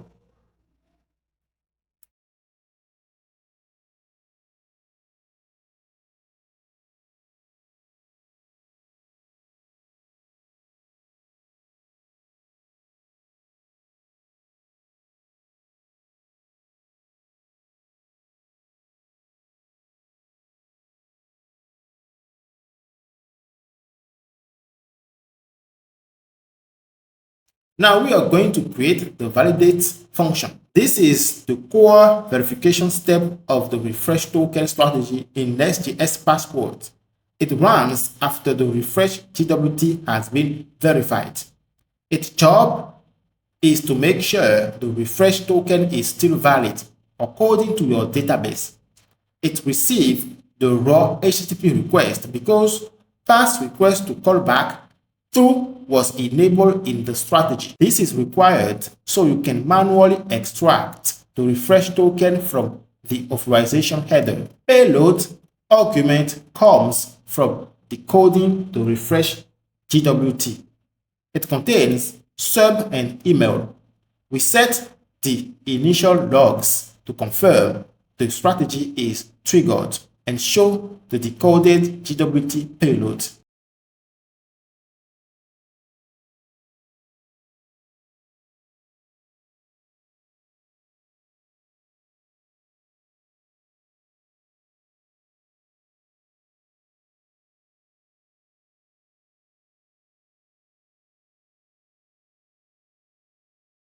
Then we extract authorization header.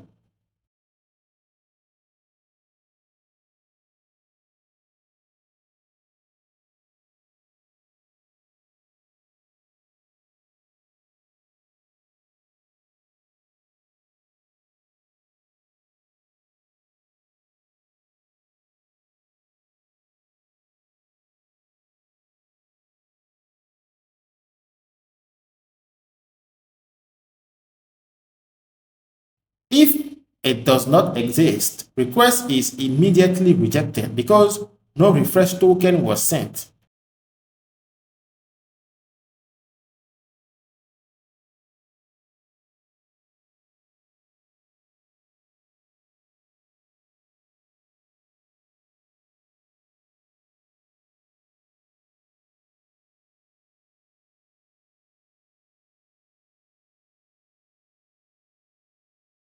Then we can extract the refresh token string. This removes the bearer prefix and isolates the raw refresh token.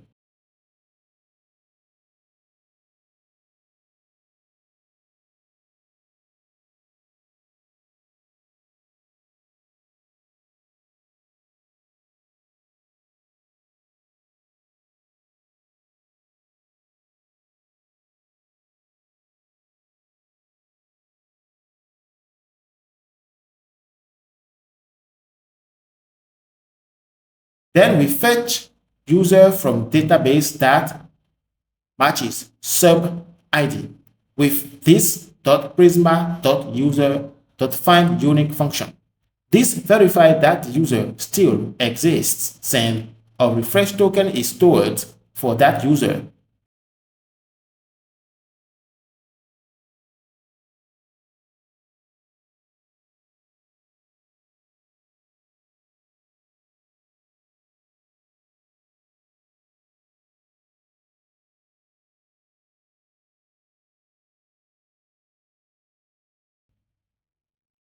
Reject if user or stored refresh token is missing.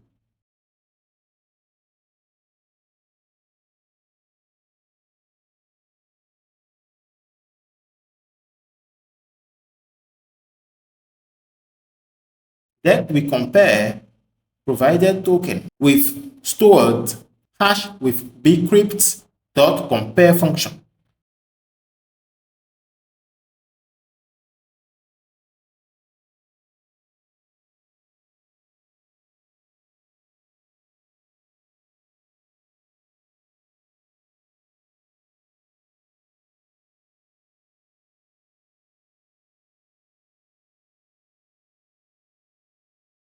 If tokens don't match, reject.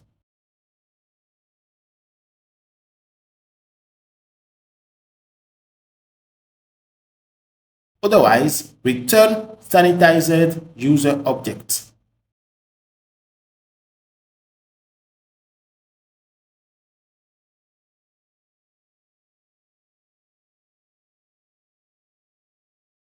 At the end, we will make this class injectable with the @injectable decorator. Great. Now, just import our refresh token strategy directly into auth module and we are ready to go. Let's continue our auth controller logic. The next function is refresh.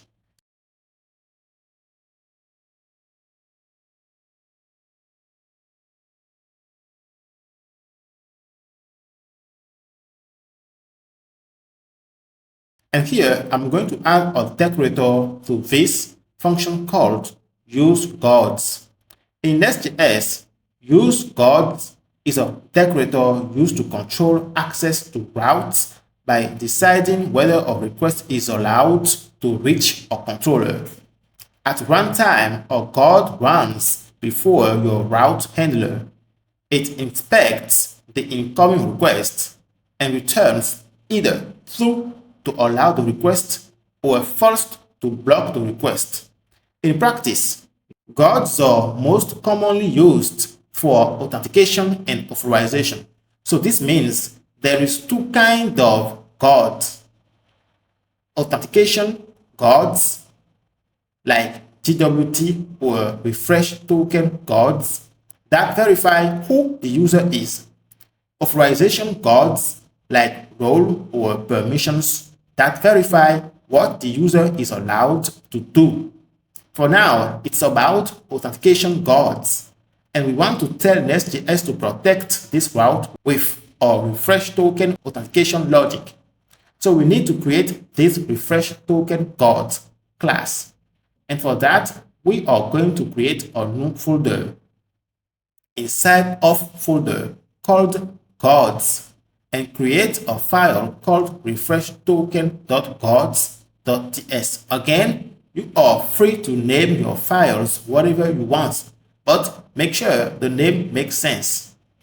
Then create and export the refresh token guards. Refresh token guards extends of guards, which tells Passport to use the strategy registered under the name JWT refresh. When you apply this guard with use guards, refresh token guards, NestJS automatically extracts the refresh token from the request, verifies its signature and expiration, calls the validate method of refresh token strategy, attaches the returned user object to request.user. @injectable makes the guard available to NestJS dependency injection. Then we can import our code to off controller and finish this function. It takes user ID, type string, and should return a promise of off response DTO. Take a look at the user ID in argument. There is something important we need to add here. This is the get user with argument ID. What this means, we are building an API, so we expect the client to send a JWT access token. So here we will create a custom decorator called getUser that will extract the user's ID from request, which was previously attached by the refresh token strategy after successful validation of the refresh token. So inside source folder, create a folder called common. Inside another one called decorators. And then a file called getUser.decorator.ts. Here we define a custom parameter decorator in NestJS that makes it easy to access the authenticated user directly inside controller methods.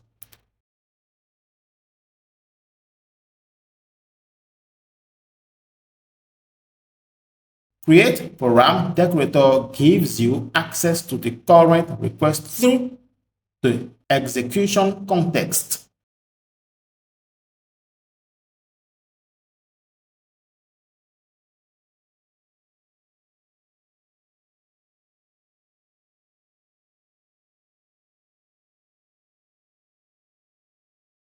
By calling cts.switch to http.getRequest function, you retrieve the HTTP request object where Passport has already attached the authenticated user as request.user.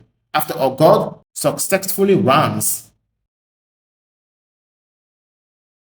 the data argument is optional and lets you specify which property of the user you want.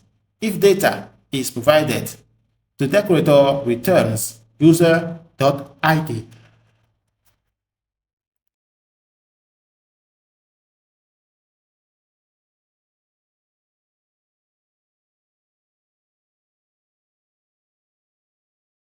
The refresh function calls await this.offService.refresh tokens and pass to it the user ID. Let's create refresh tokens. This refresh tokens method handles issuing new authentication tokens for an already verified user. It first retrieves the user from the database using the provided user ID. It returns a promise of response DTO. Then check if the user exists in the database with this.prisma.user.findUnique method. This method will return user details except the password.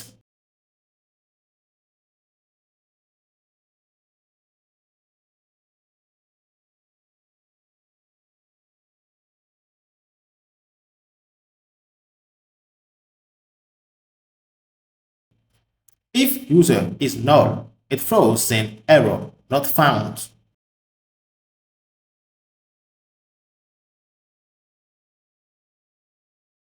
Else, it generates a new access token and a new refresh token by calling generate tokens.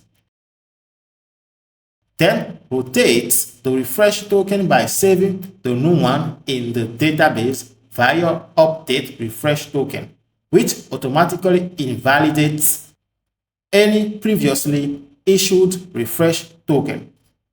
Great.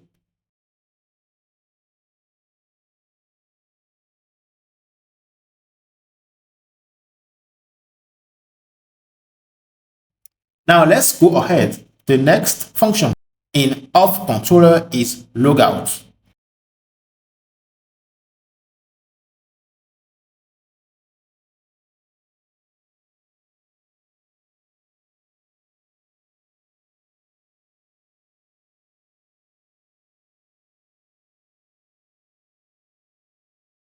The logout method handles logging out an authenticated user. The route is protected with usecodes, JWT Auth which ensures that only users with a valid access token can access this endpoint and that the user's identity is already verified. Let's create this code.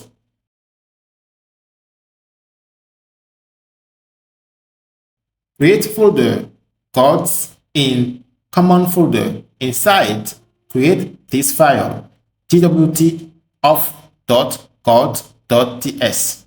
The JWT auth class defines a custom authentication code that protects routes using the standard JWT access token strategy. It extends auth, which tells NestJS and Passport to use the strategy registered under the name JWT. This function has a constructor, and we're injecting the constructor the reflector class. Why? Because decorators or custom decorators don't execute logic by themselves. They only attach metadata. So the reflector is what reads that metadata at runtime and act on it. Reflector is used for guards, interceptors, filters. Next, we just call the super function. The canActivate method simply calls super.canActivate method.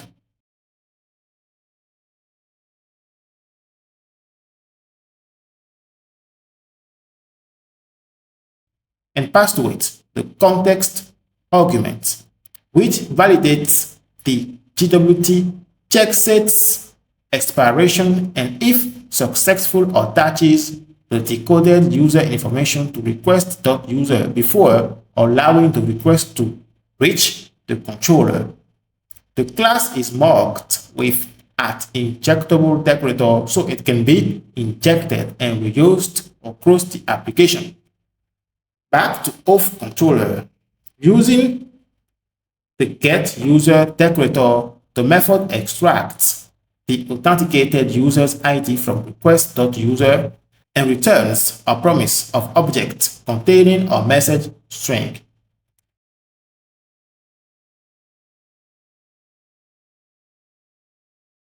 It then calls this.authService.logout. If everything is okay, it returns a message.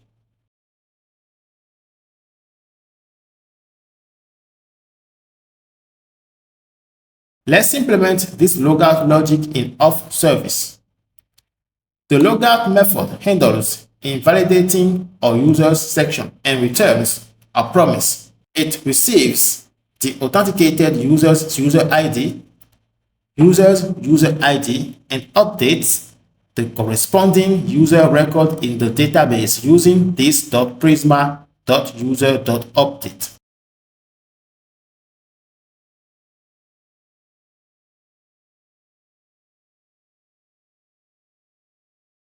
By setting the refresh token field to null, the method effectively revokes the refresh token, which means the user can no longer obtain new access tokens even if they still have an old refresh token. Now, before I continue, let's add a each function, a HTTP method. Register has a post HTTP method. So we'll add a route decorator post that takes path register, same for refresh function and logout function and login function as well, that I'm going to create right now. The login method handles user authentication and returns a promise of auth response DTO. It receives the user's login credentials from the request body through the body decorator, which maps the incoming data to a login DTO. This login DTO class defines the data contract for a login request and is used to validate and document the incoming request body. The first property is email.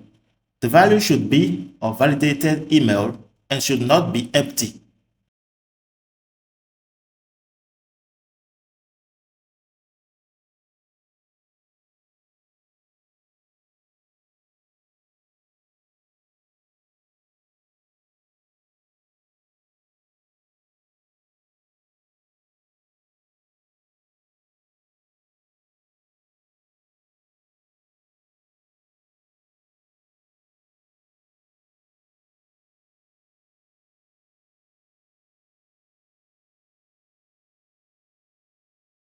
Second property is passwords.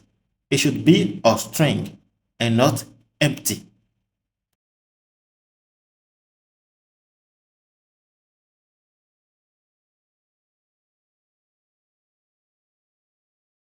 Back to auth controller, the login function returns a promise of auth response DTO. The method then delegates the authentication logic to this.authService.login function. The login method receives a login DTO containing the user's email and password and returns a promise of auth response DTO. It first destructures email and password from the DTO, then looks up the user in the database using this.prisma.user.findUnique function.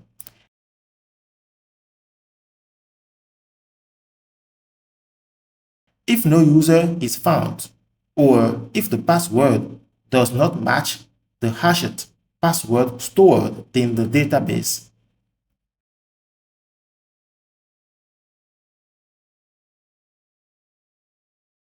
it throws an unauthorized exception.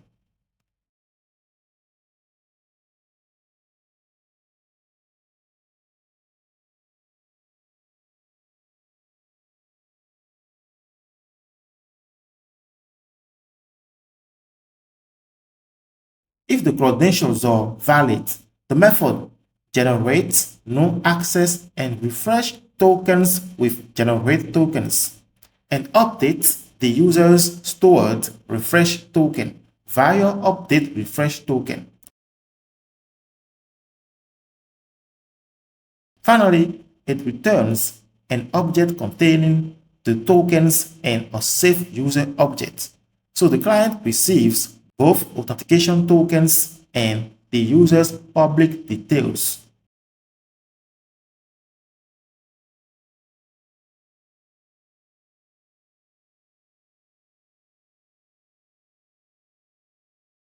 Now back to auth controller, and let's add some metadata like HTTP code.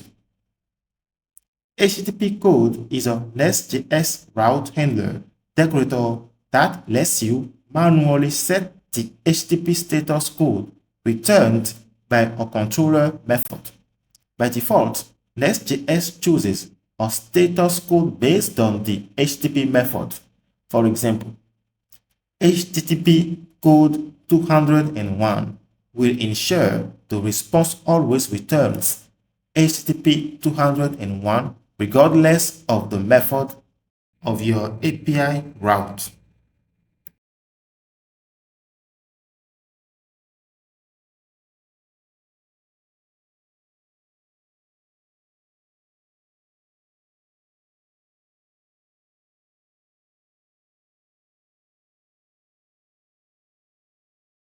Next step, we'll set types.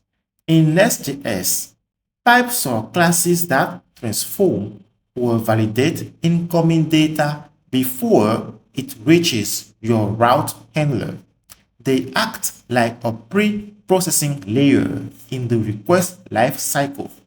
This means without types, Next.js does not automatically check if the incoming data matches or DTO rules. That we created on functions like register or login.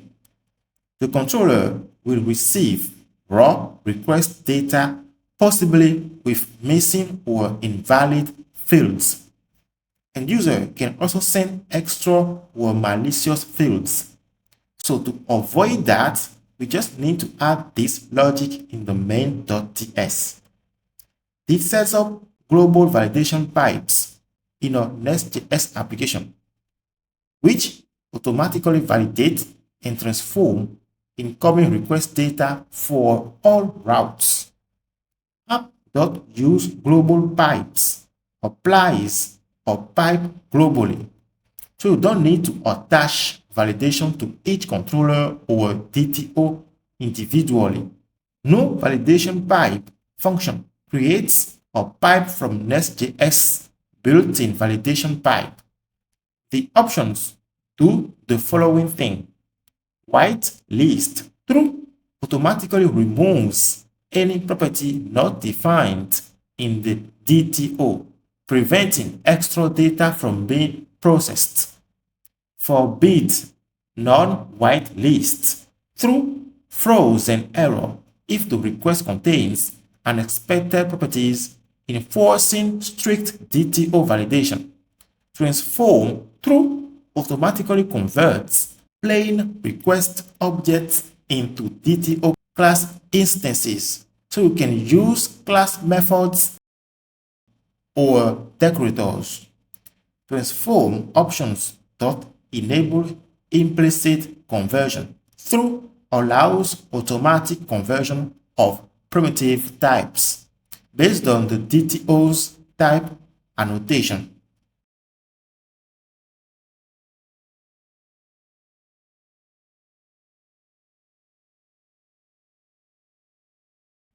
Next step is to set CORS protection. This enables CORS cross-origin resource sharing in a NestJS application, which allows your frontend to make requests to your backend.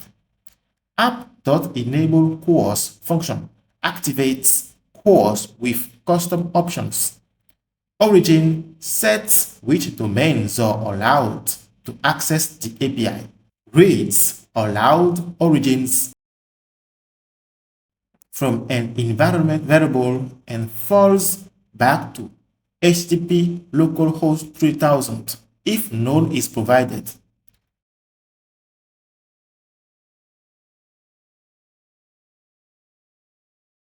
Credentials through allows cookies and authentication headers to be sent in cross-origin requests.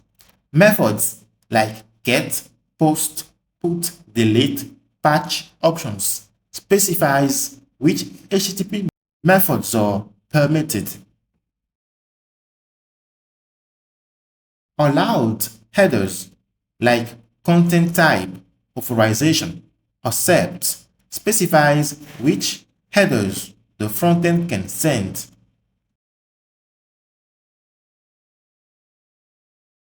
Next step is to enable Swagger documentation. First, install NestJS Swagger package. Then create Swagger configuration. Document Builder is used to define API metadata like title, version, description, and more. Let's keep this for now. Then generate Swagger documents. This converts our NestJS routes, controllers, DTOs, and decorators into an open API document. This document is what Swagger UI uses to render the API interface.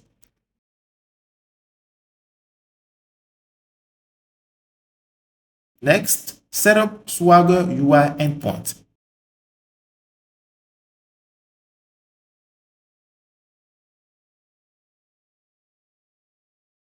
Here, we expose the Swagger UI at /API/docs.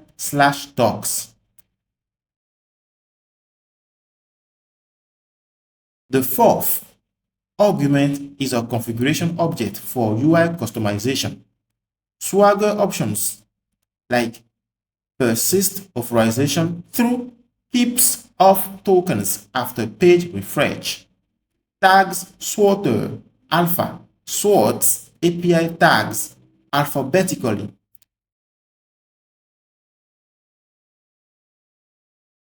Operations sorter alpha sorts endpoints alphabetically.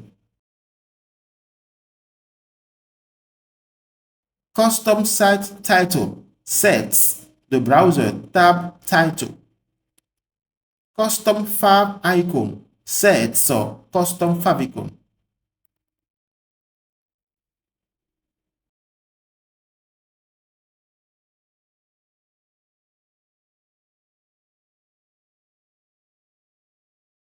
Custom CSS allows styling of the Swagger UI, here hiding the top bar and changing title color.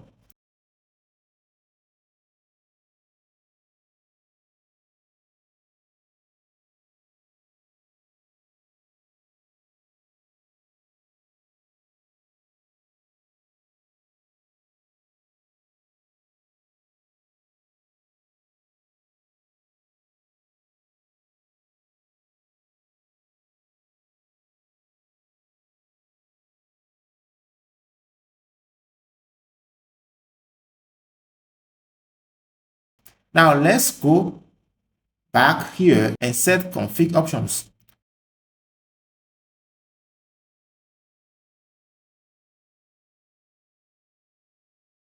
First, basic API information defines the API title, description, and version for the Swagger UI OpenAI specifications. Second, add tags for endpoints, groups, related routes under tags, which makes the Swagger UI organized and easier to navigate.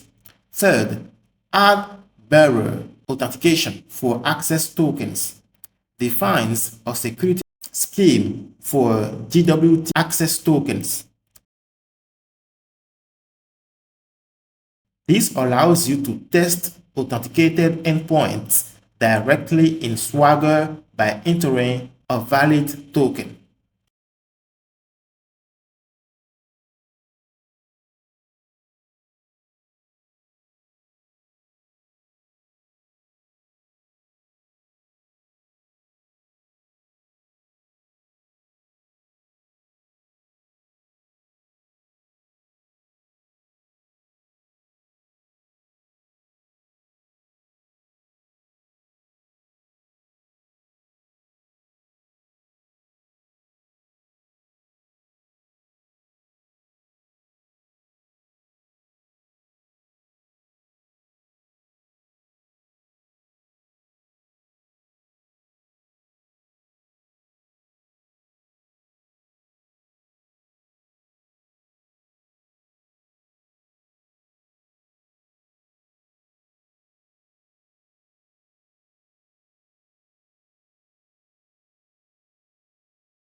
Fourth, optional bearer authentication for refresh tokens adds a second security scheme if you want to include refresh tokens in Swagger testing.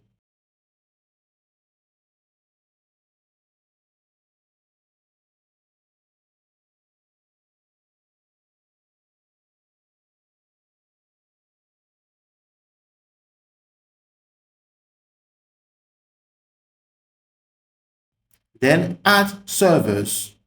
List the available server environments in Swagger.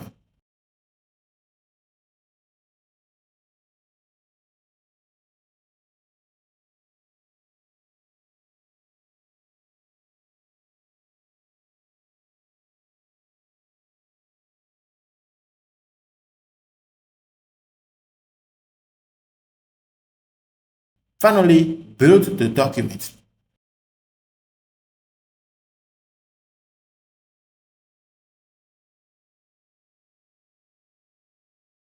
Now, back to auth controller, we are going to document our API endpoints using Swagger decorators. For the register endpoint, we are going to use API operation. API operation is a Swagger decorator in Nest.js used to describe what an endpoint does in the API documentation. It provides a brief summary and detailed description of the endpoint. API response is a Swagger decorator in Next.js used to document the possible HTTP responses for a specific route. It provides a status code or detailed description of the endpoint and a type, that is the shape of the response body. So here we'll have an API response for most important HTTP code like 201, 400, 500, 429. I'm going to do the same thing for the rest of endpoints.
After that, we are also going to add Swagger docs for DTO.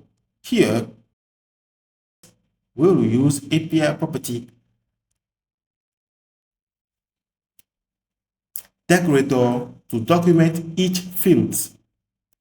API property tells Swagger that this property exists in the request or response body and documents it in the UI. The description explains what the field is used for. The example shows a simple value so developers know what to send, and requires through explicitly marks the field as mandatory in the documentation.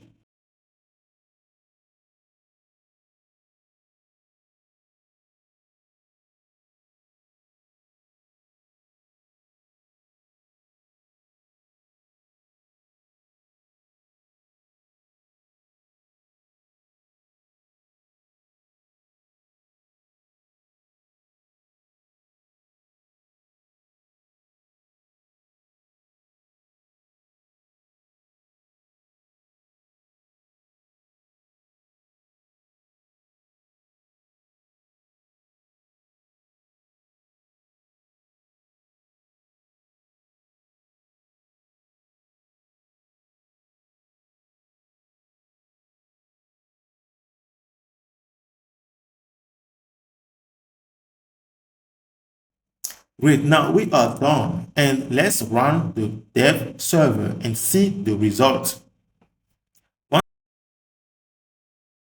One thing installed before is class transformer package used in pipes. Class transformer converts incoming request data, which is just a plain object, into an instance of your DTO class, allowing decorators like type, expose, and exclude to work. After that, we can run the dev server.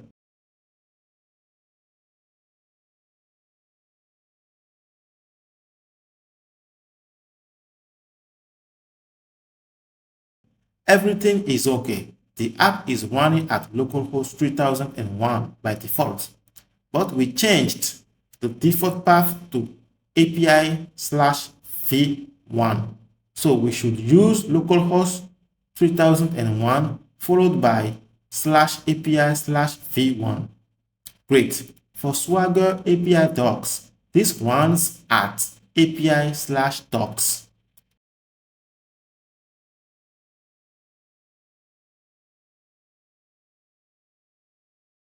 And as you can see, we have the API title, description, server, HTTP headers,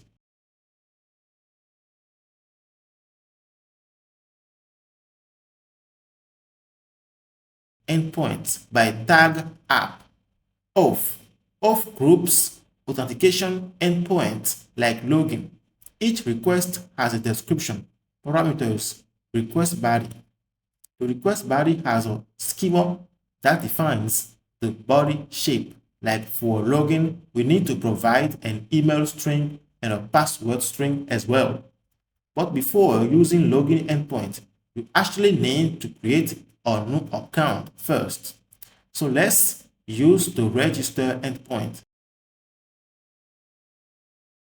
Here, hit try it out and hit execute. This will create a new account and send back the tokens. Just copy the access token and add it to the auth called header JWT auth.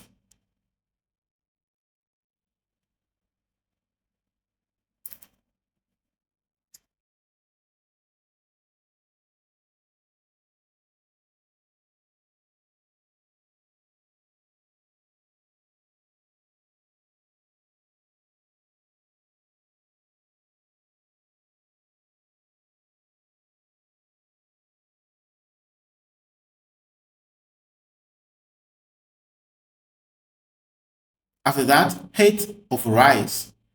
Then let's just check database if there is a new row in the users table. Go to your database project, tables section, select users table.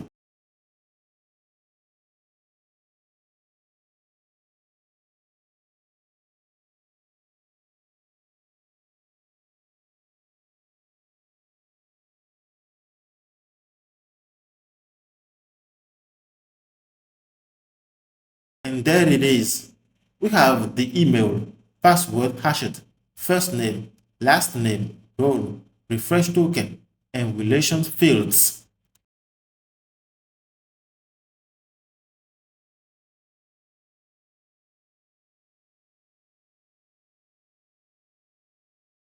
Back to Swagger API docs.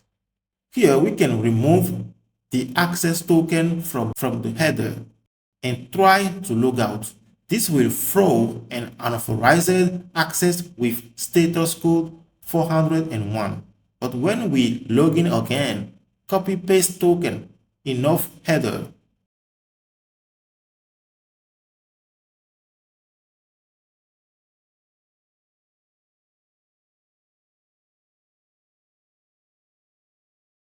And then try to log out. It works perfectly. And from users table, we can see the refresh token value becomes null. We just finished authentication part.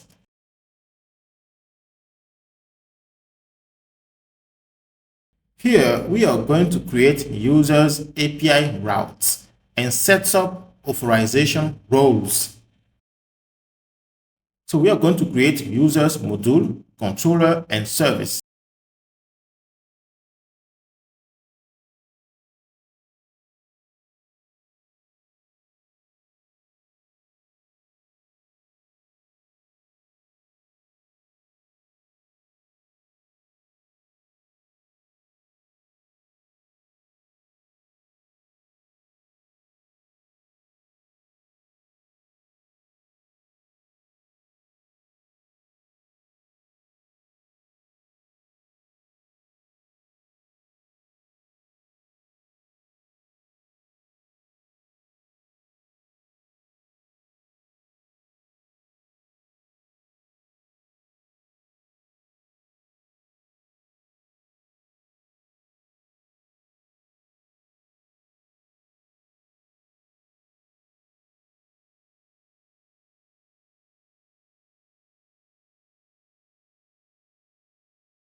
Great, we have all files created, module, controller, and service for users.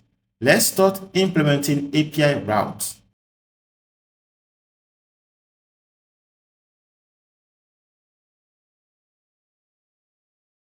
First, let's define Swagger decorators like API tags, API bearer of.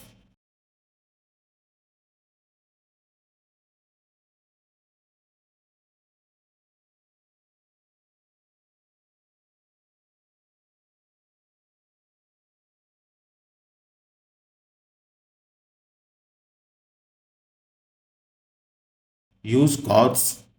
Use gods will have many gods like off gods that handle authentication and also role gods. A role god in Nest.js is a custom god used to control access based on user roles. This is called authorization. So let's create this custom god roles.god.ts. This roles god is a custom authorization god that checks whether the authenticated user has the required role to access a route. I create and export a class called roleGuard. It implements can activate, meaning Next.js will call can activate before executing the route handler. Then I inject reflector class into the class using the constructor method.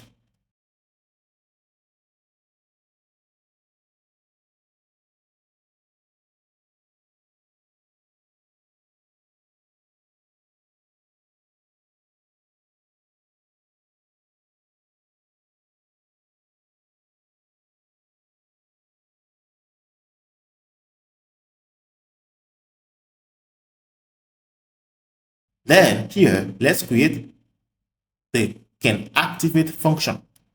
This can activate method is a Nest.js code function that decides whether a request is allowed to continue or not.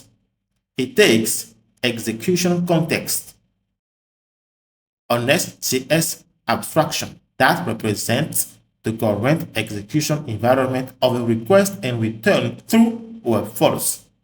It first retrieves the roles required for the current route or controller using the reflector. If no roles are required, the request is allowed by returning true. If roles are defined, it extracts the authenticated user from the HTTP request and checks whether the user's role matches at least one of the required roles.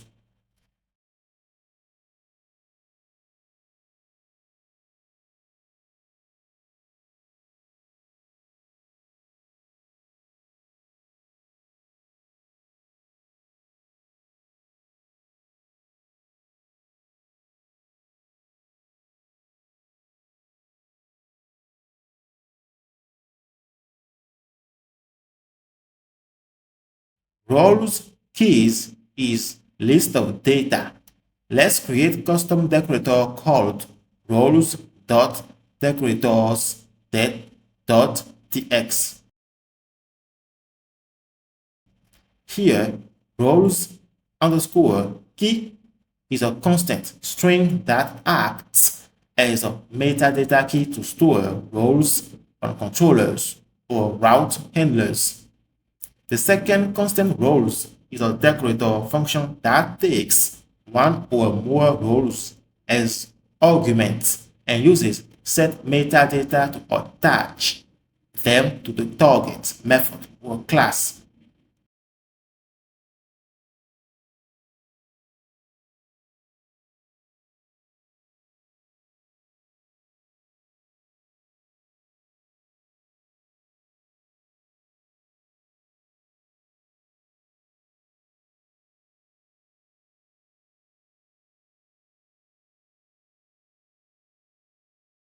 After that, back to roles guard. Here, if no roles are required, the request is allowed by returning true. If roles are defined, it extracts the authenticated user from the HTTP request.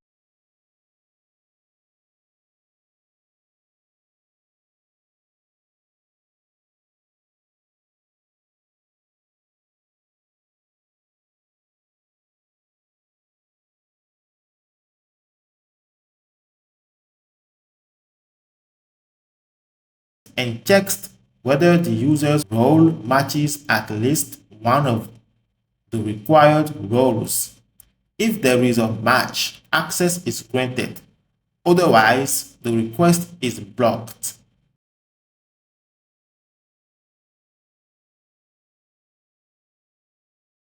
Great. Let's go back to users controller. There we can import our custom roles card. Then we are going to inject user service class in the user controller class by declaring private read-only user service. Inside the constructor, NestJS automatically provides an instance of users service when the class is created, and it also makes users service available as a read-only property of the class. Next, I'm going to create the first API route to get the current user profile. I define first the get route decorator that maps an HTTP GET request and set to it path segment main. So if your controller has a base route like /users, this method will respond to get /users/main. After that, we can set Swagger decorators to document your API automatically. API operation provides a short description of what the endpoint does. API response with status 200 documents a successful response specifying the HTTP status or description and the shape of the returned data using user response DTO. Let's create this user response DTO.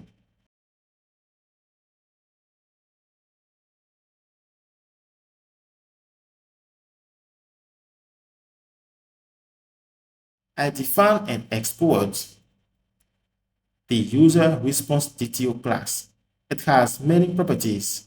Each property is decorated with API property, which provides metadata for Swagger documentation. First field is ID. This is a string. Email is the user email address and is a string. First name is the user first address and is a string and can be null.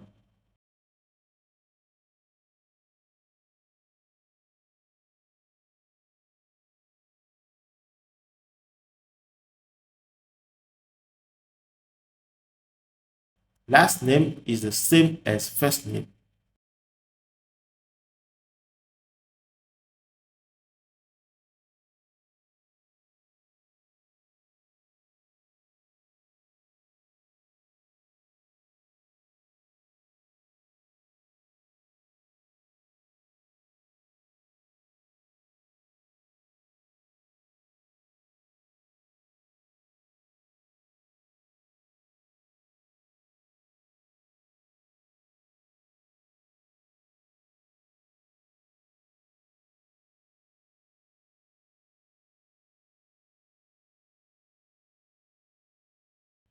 Role is a collection of roles.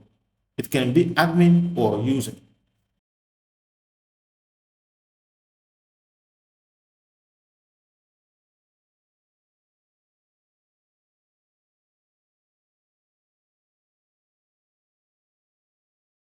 Created at and updated at,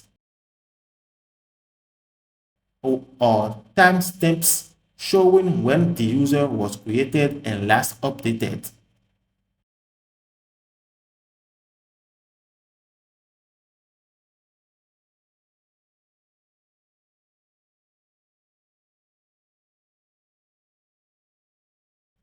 Back to user controller, and let's import this DPO. Then we can add another API response. This one indicates that if a client tries to access this route without proper authentication, the server will respond with a 401 unauthorized status. Then create the async function getProfile. This takes request decorator or NestJS parameter decorator that injects the current HTTP request object into a controller method. It gives you direct access to request data such as headers, body, params, query, and properties. And we declare an object called request. It represents the incoming client request. This object should match request with user interface. So let's create this interface.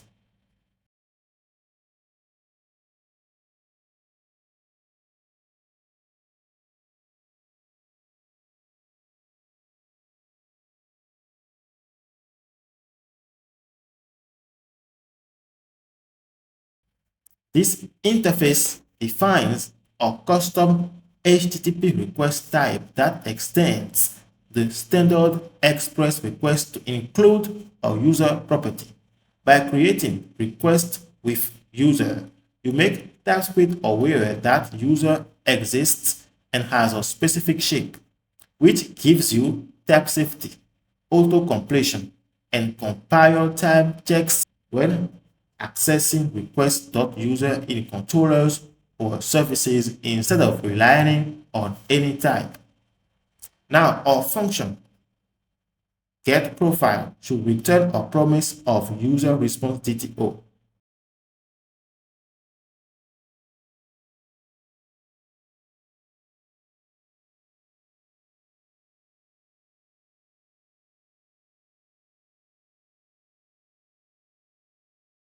The logic of this function will be handled by this.usersServices.findOne function.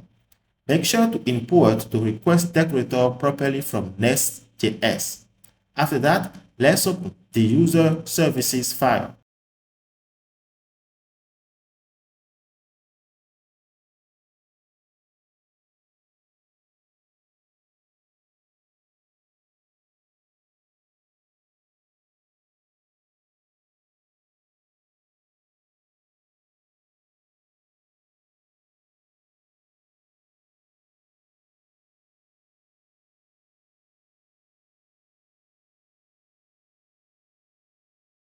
Here, we are going to define the getProfile logic.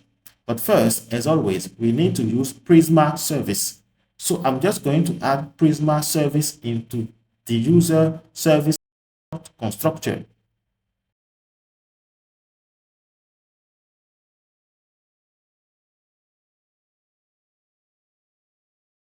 After that, we can start implementing the findOne function.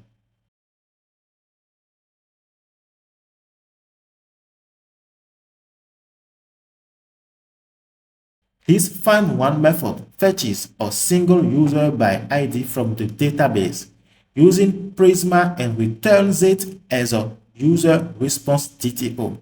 It calls find unique with a where condition on the user's ID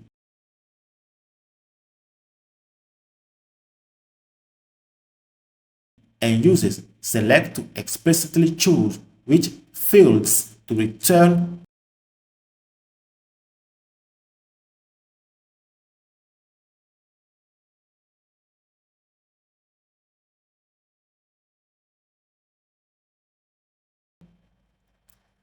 I intentionally exclude sensitive data like the password.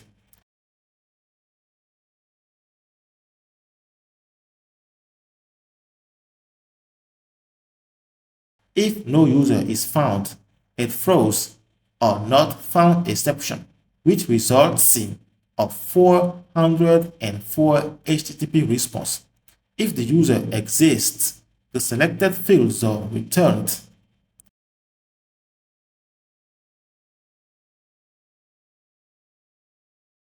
It is saying first name types are compatible because in user response DTO, first name and last name should also be null. That's it.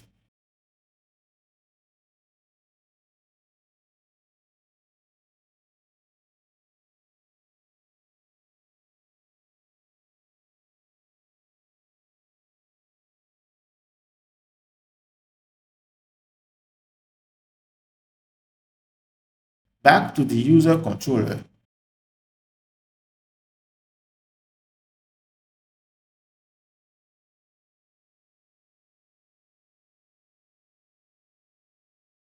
And we'll define function to get all users' accounts only accessible by admin.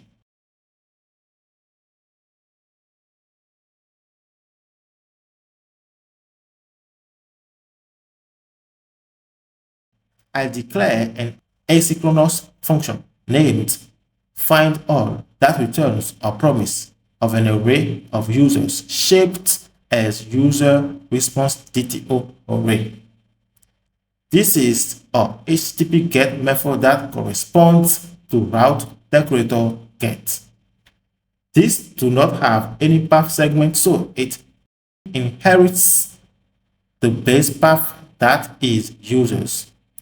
Then set another decorator. This is a custom authorization decorator. This decorator takes argument role.admin that marks a route or a controller as accessible only to users with the admin role.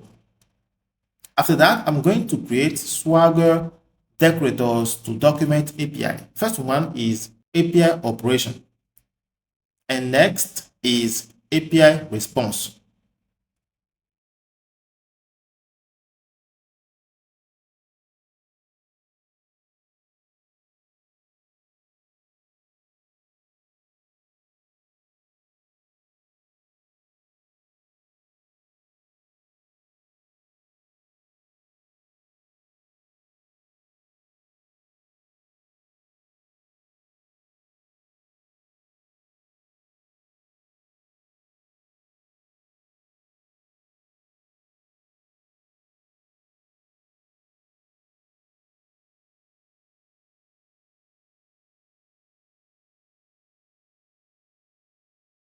Then the find all function logic will be handled by this dot user services find all function.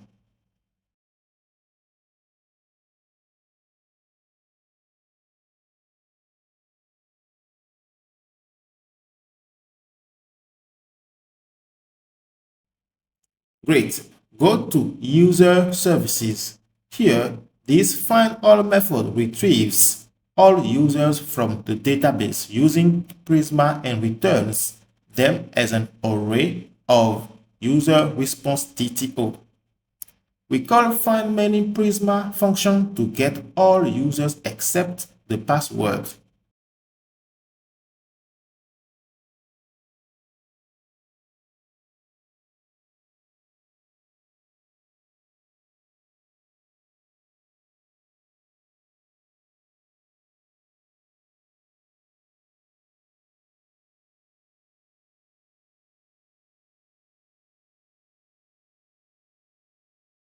Order by sorts the users so the most recently created ones appear first. We are done with this API route. Let's go to the next one. Get user by ID for admin purposes.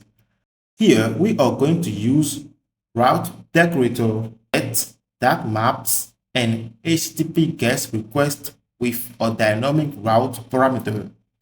The ID port means the value in that position of the URL is treated as a variable. So if your controller base path is /users, this route will handle requests like get slash users slash 123. Then we also set the roles decorator that takes value admin, meaning it's only accessible for admin users. After that, we set Swagger decorators like we used to do.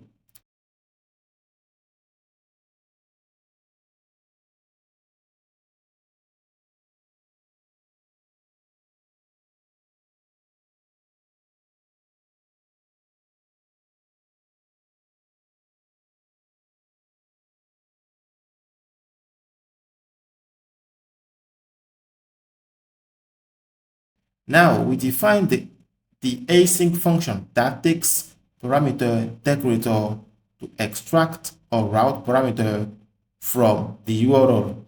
ID is the value and should be a string. This find one function returns a promise of user response DTO. The logic of this function is handled by this.usersService.findOne function. Next API we are going to build is update ID API route.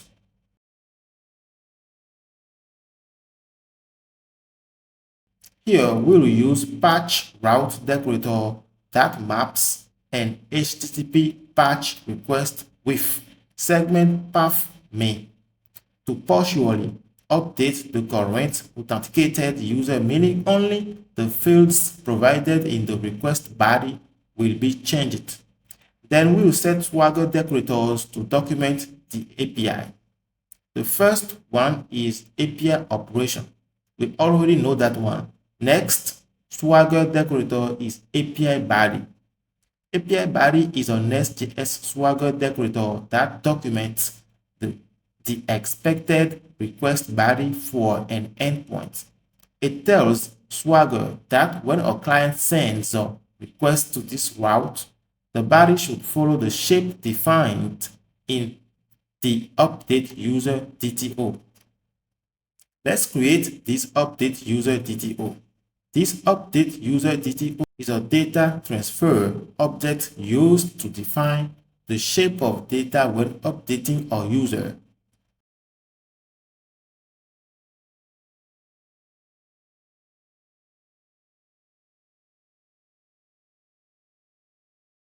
All fields should be optional because partial updates are allowed.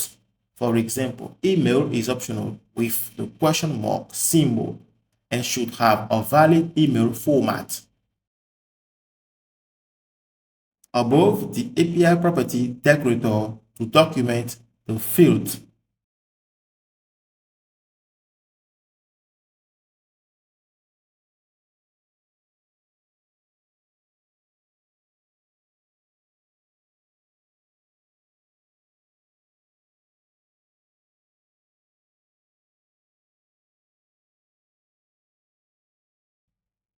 We will do the same for the rest of field.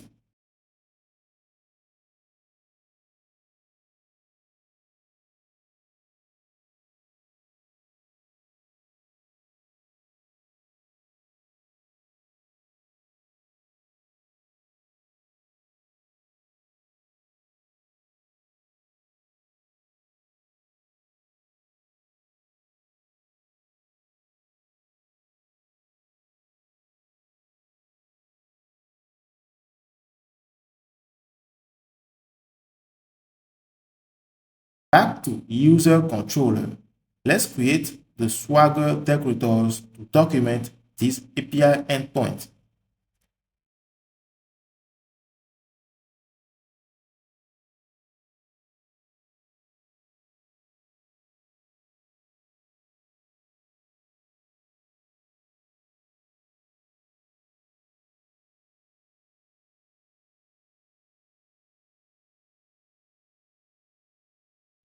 After that, I declare the update profile function.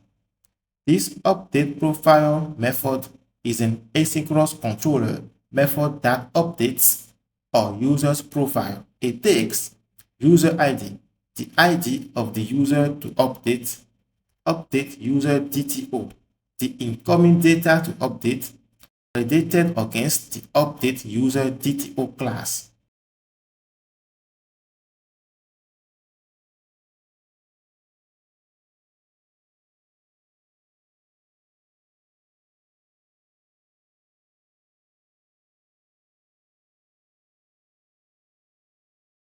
It calls this.users service.update to perform the update in the database. In users service, this update method is an asynchronous service function that takes same argument.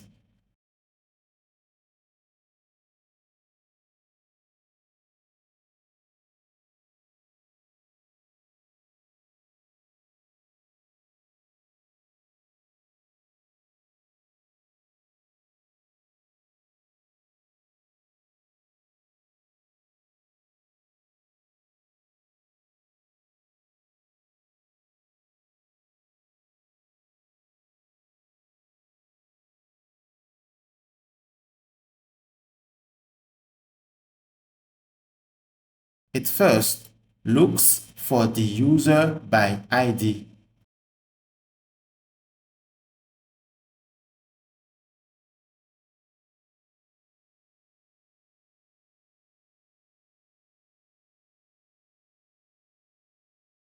If the user does not exist, it throws a not found exception.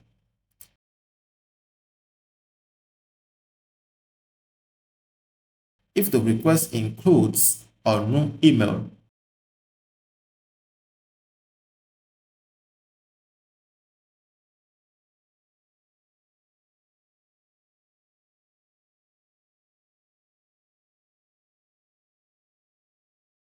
it checks whether another user already has that email.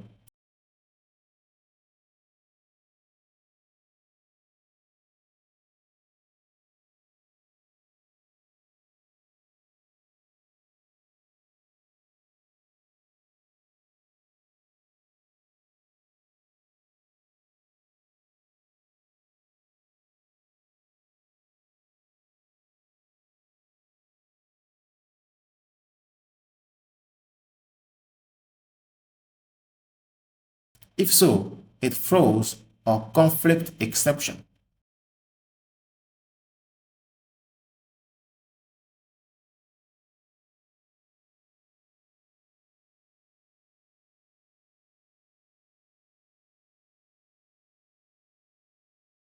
After that, we update the user with the fields provided in update user DTO and select only saved fields to return and exclude the password field.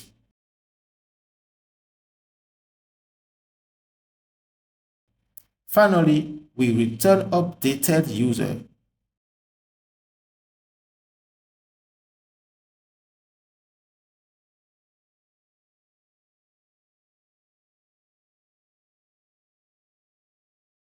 Next API route is for changing current user passwords. We are going to use patch request decorator again and set segment path main/password. We set the HTTP code response as well. It is going to be 200.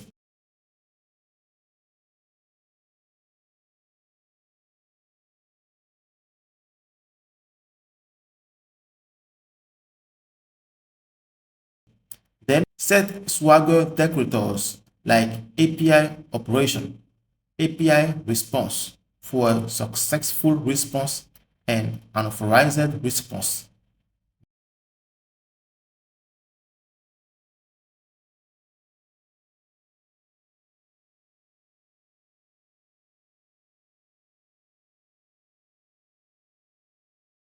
Then we declare the async function change password. This change password method is an asynchronous controller method that allows a user to update their password. It takes user ID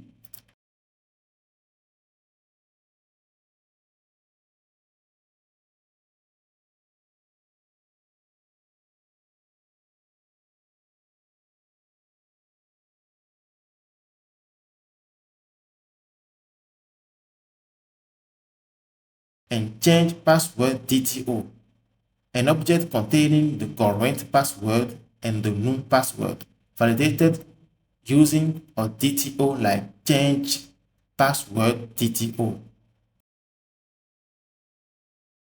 This change password DTO is a data transfer object that defines the structure and validation rules for changing a user's password.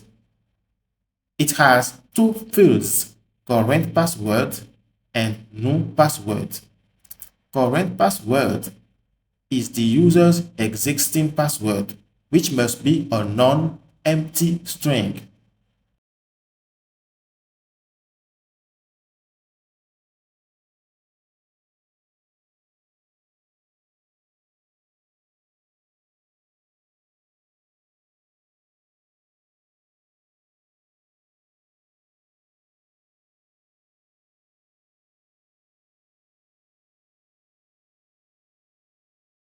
New password is the new password the user wants to set, which must be a string and not empty.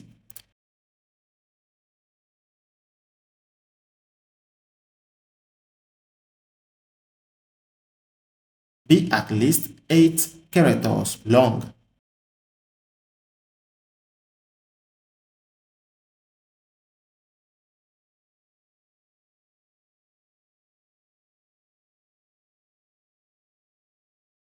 Include at least one uppercase letter, one lowercase letter, one number, and one special character. The change password function should return a promise of object containing a message.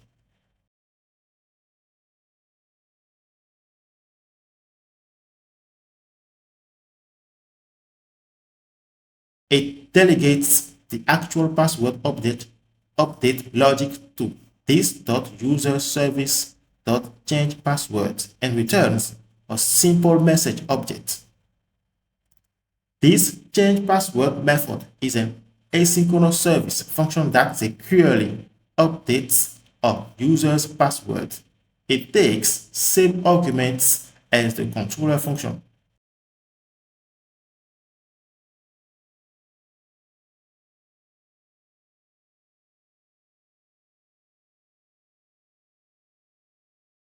First, we fetch the user by user ID from the database.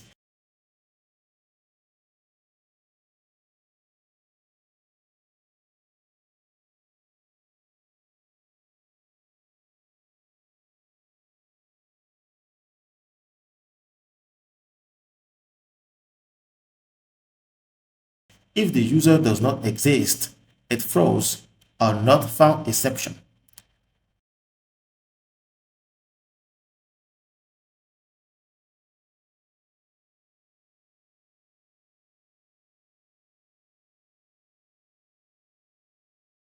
Then we verify current passwords by using bcrypt.compare function to check if the provided current password matches the hashed password in the database.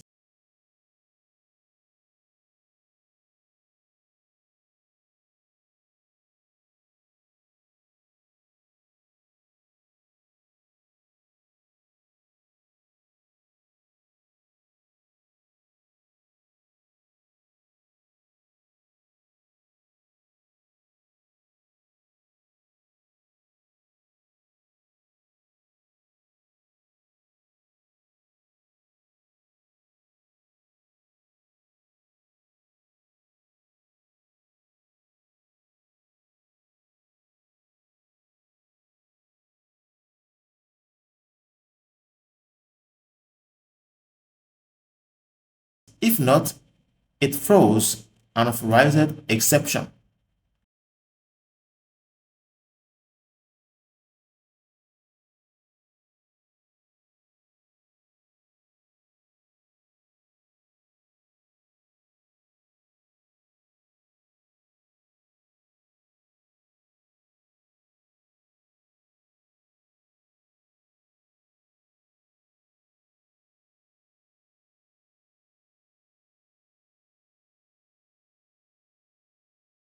Then we check no password difference. Passwords should not look the same. If it is, it throws a bad request exception. Otherwise, hatch no password.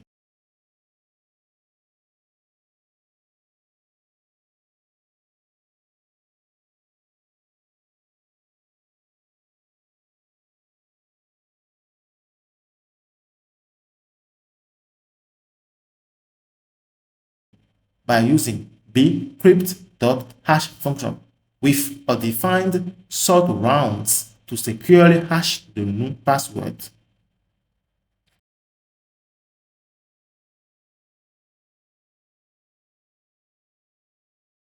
After that, we update the user's password in the database with the hashed value.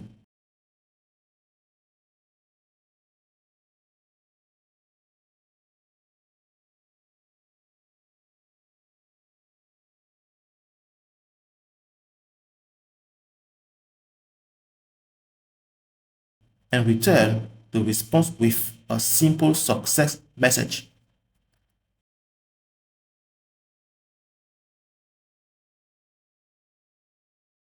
Next API route is to delete the user current account.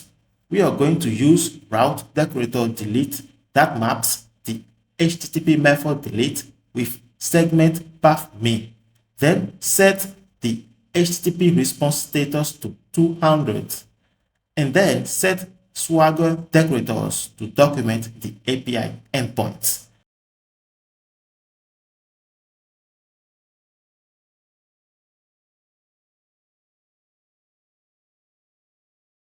This delete account method is an asynchronous controller method that allows a user to delete their account.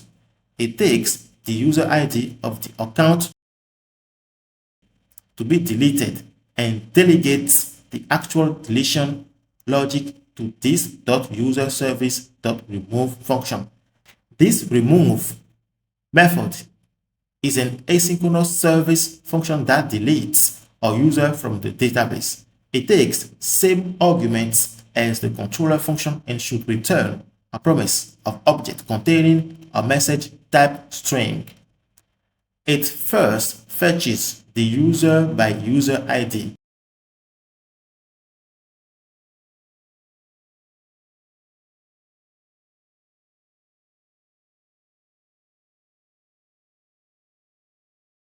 If the user does not exist, it throws a not found exception. It calls prisma.user.delete to remove the user. It returns a simple message to confirm the operation. The last API endpoint is to allow admin to delete a user account. This means we are still going to use the route decorator delete, but this time we will set a dynamic root ID inside.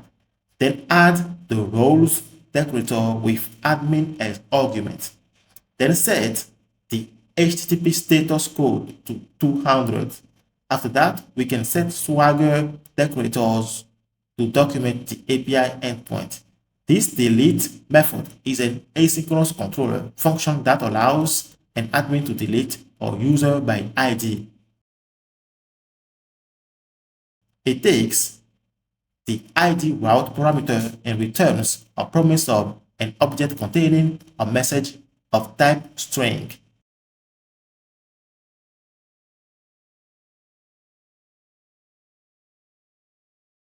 It delegates the actual deletion logic to this .users service.remove function.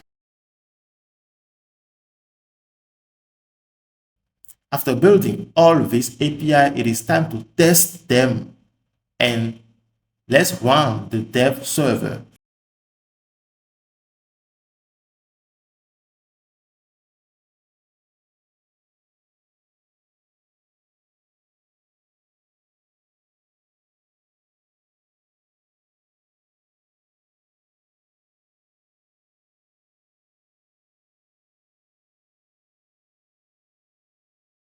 So here you can see all our users API endpoints. The first thing to do is to get access token.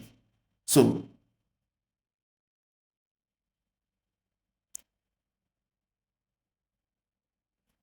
to access users endpoint, you should be an admin. So what I'm going to do right now is to change the user's role directly from the database. Great. Then I can now get the access token.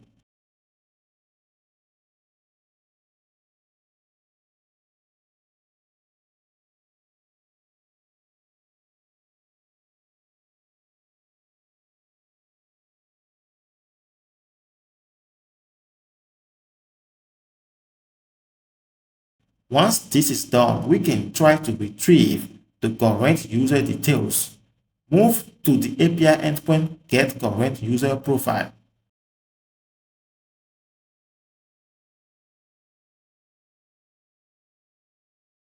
Hit try it out and execute.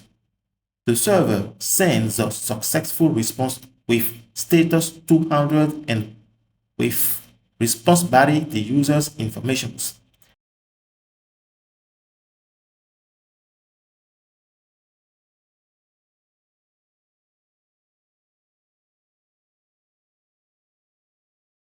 Then just copy the user ID and go to another API endpoint like get user by ID, for example, then hit try it out and just paste the ID in there. This works as well. Let's try to put a bad ID to see the result. We get a 404 status code. Next API is update current user account. Here, hit try it out, then provide fields that you want to update, like first name, last name,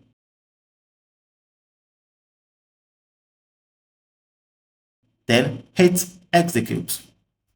The server sends a 200 HTTP code, meaning everything is okay. And it sends back updated data. And here we can see that the first name and the last name have been changed. Next API route, change current user password and add the old password and the new password on the request body. Then execute. This will update your password.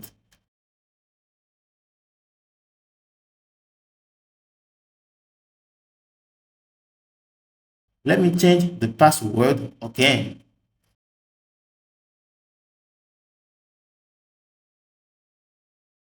Great, it works.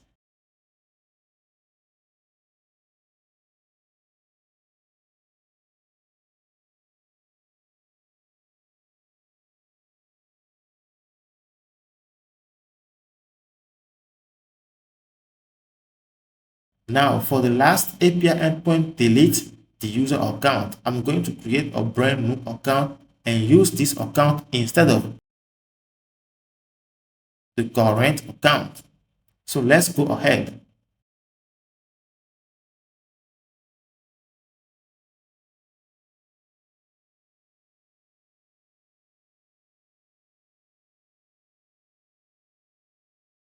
Once the account is created, try to log in again using that account.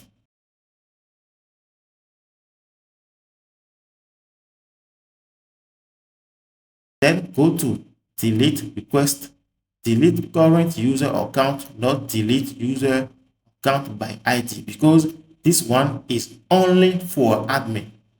Then hit try it out.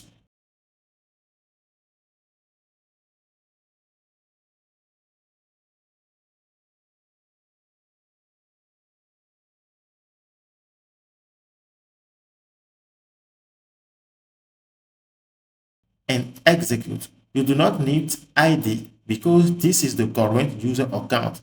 The server will get the user ID from the JWT access token. Great. We just finished users module features.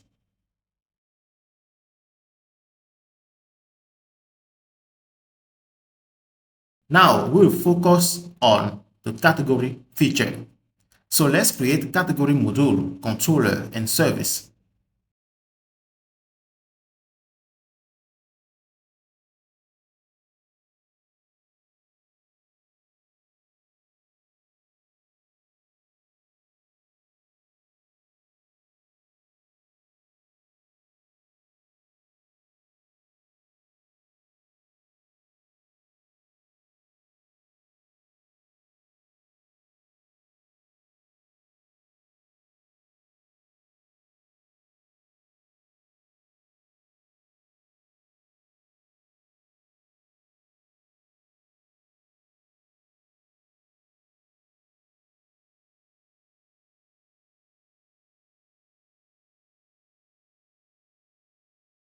Nest.js created all files as expected. It also updates the app.module by importing the category module. Now let's start from the category controller. Here, we'll define the Swagger decorators, API tags.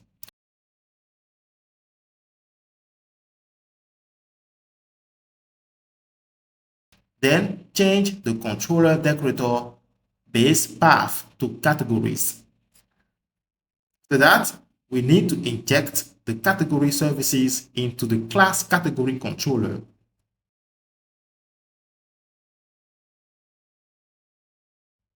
And then we are going to create our first API endpoint that creates our new category.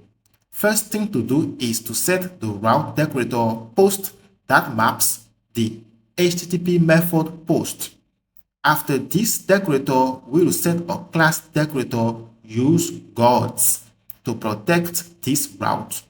JWT of guard runs first, checks if the user is authenticated.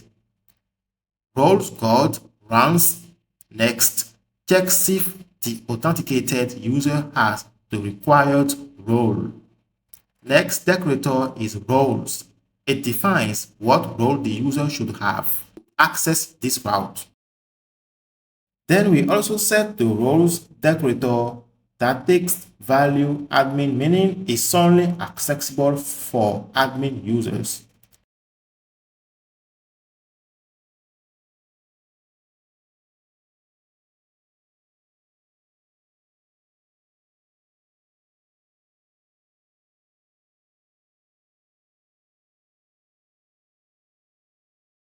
Swagger decorator API bearer off with the name of a security scheme, JWT off. API body set the body request that matches. Create category DTO.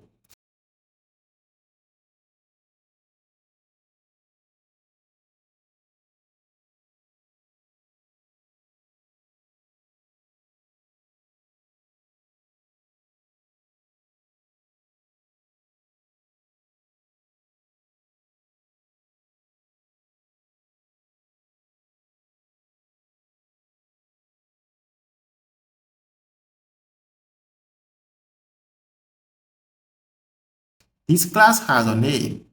String must be a non-empty string with maximum length 100.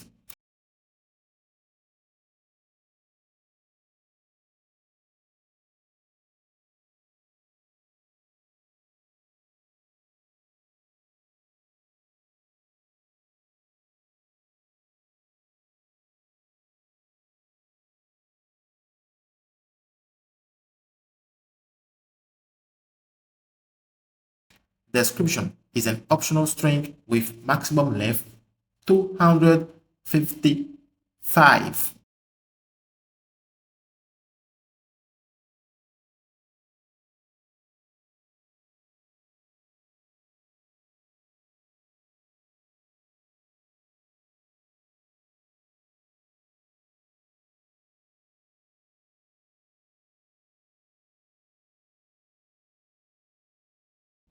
Slug is also an optional string with maximum length 100.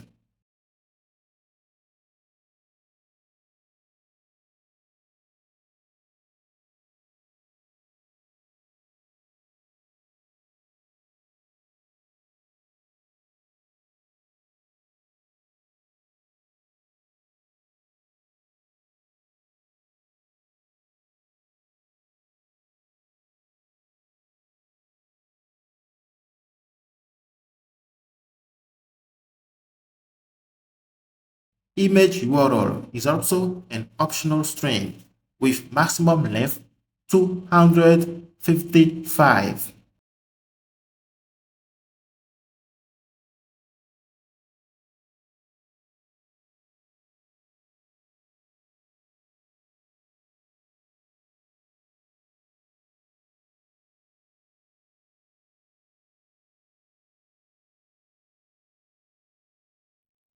IsActive is optional and represents a boolean with default value true.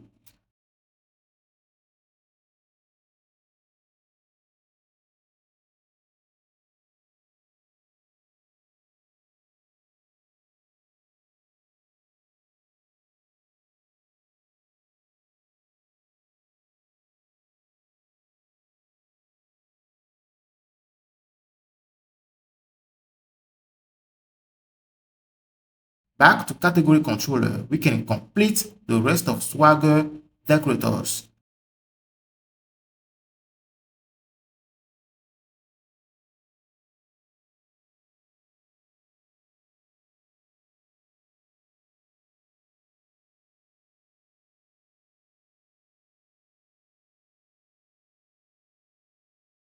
Then create a async function, create that takes DTO, create category DTO, the incoming request body validated by DTO, create category DTO.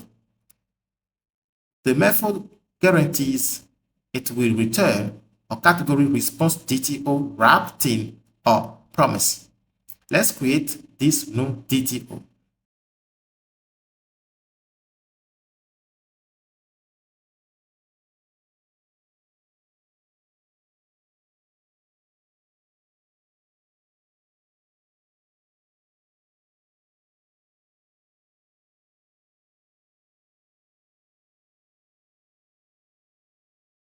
This class category response DTO has fields, ID, or string,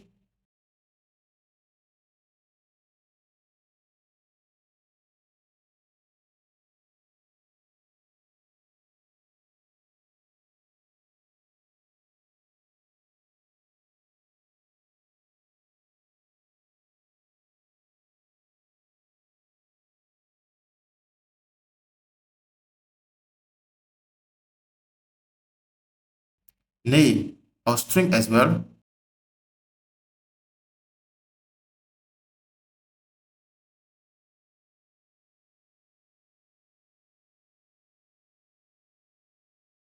Description is optional, can be null.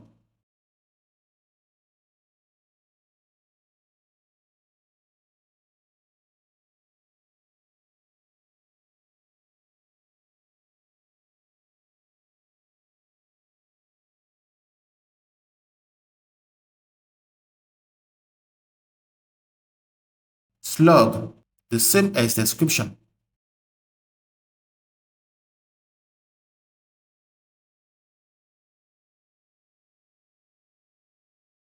Image URL, same as description as well.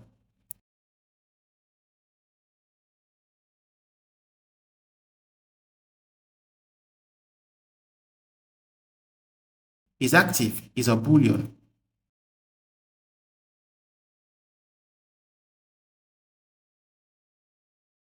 Product count is a number.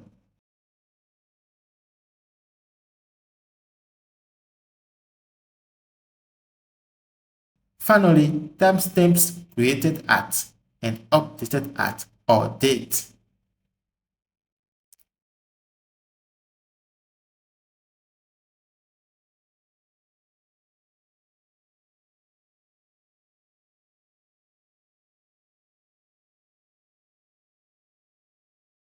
Then back to category controller.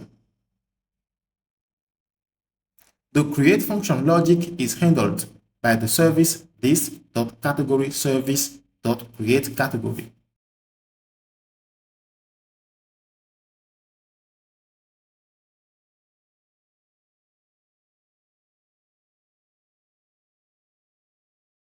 Inside category service, first thing to do is inject the Prisma service into the class using the constructor method.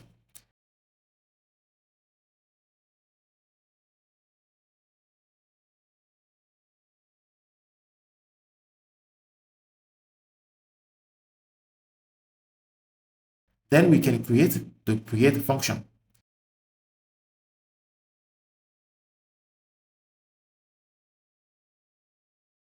Creates a new category and returns a formatted response DTO.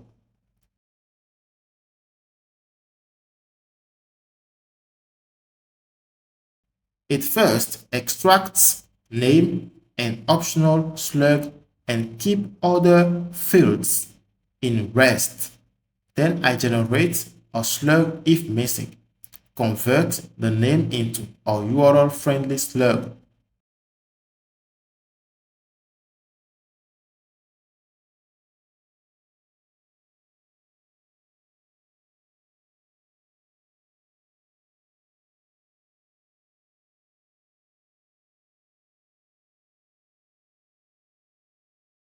Check if a category with the same slug already exists.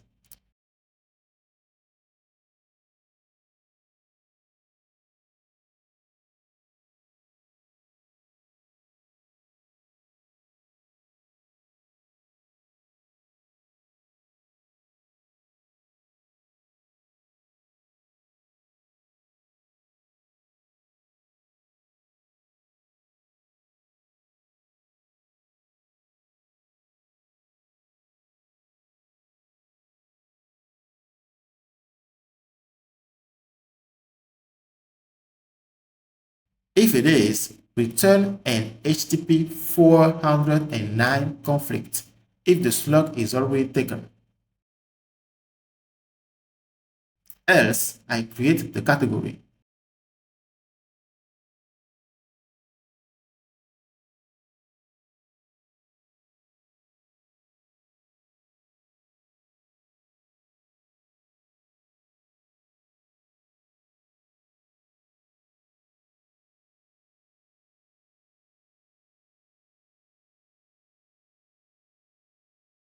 And I return and format the response.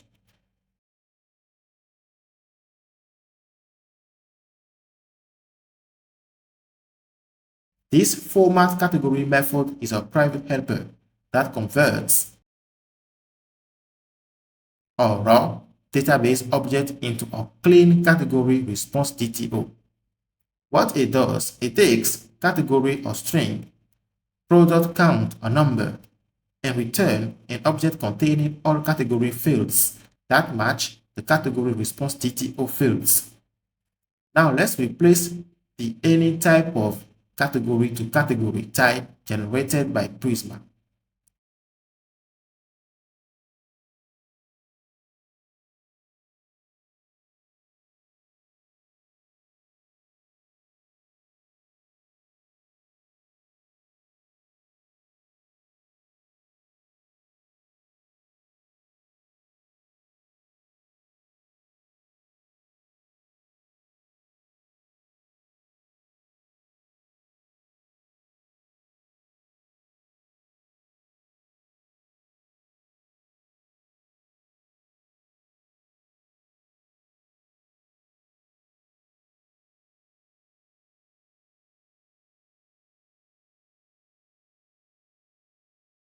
Great. Now, next category API endpoint is get all categories.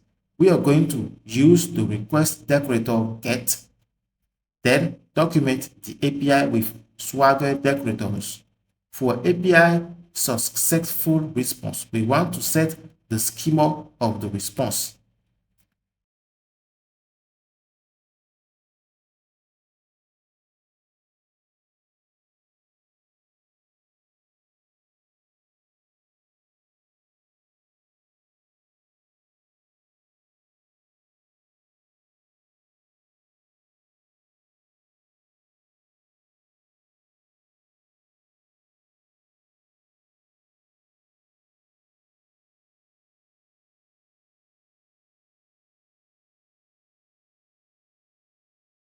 The documented response schema represents a paginated API result where the server returns an object with two main properties: data, which is an array of category objects formatted according to category response DTO,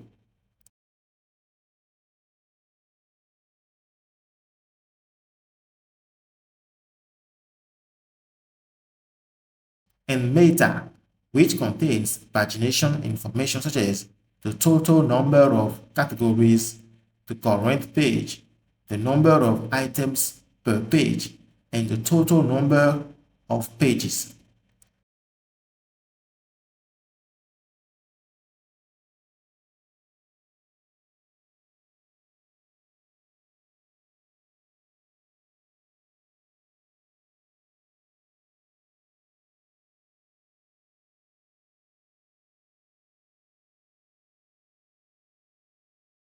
Then we create the controller endpoint that handles a request to retrieve categories. It uses query decorator to automatically map and validate URL query parameters into a query category DTO.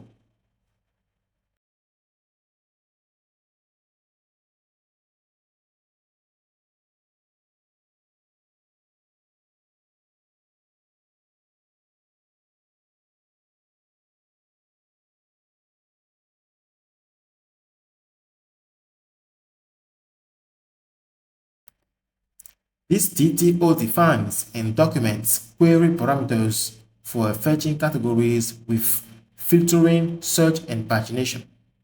Is active, is optional, boolean.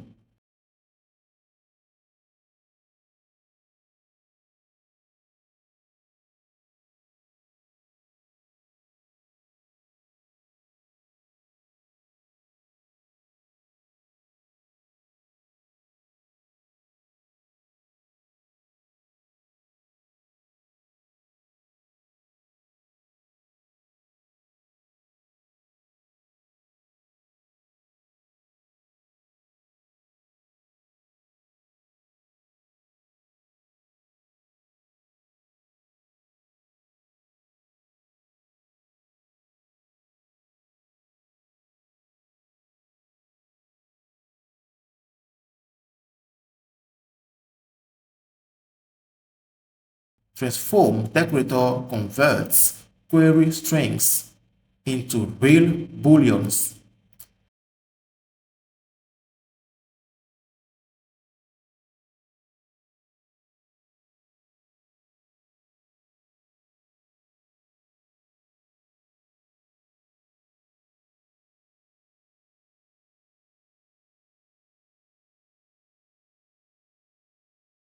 Is boolean validates the result. Is optional makes the filter optional. Search field is an optional text filter for category names.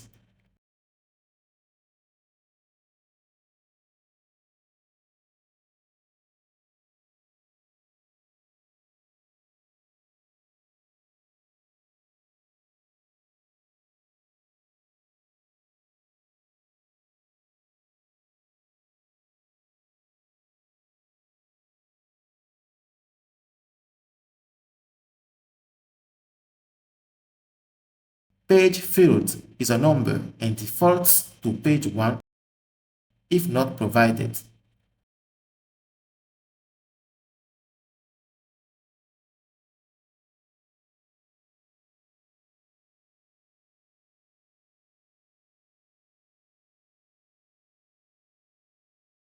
Type decorator converts string to number.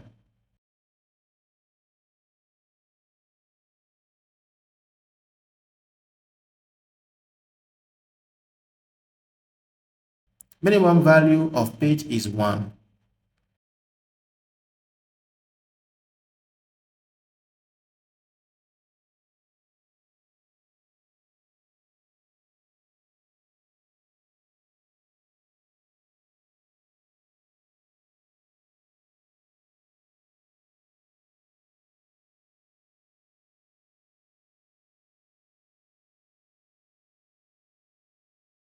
Then there is limit. It controls page size with a default value 10. This has some validation as page.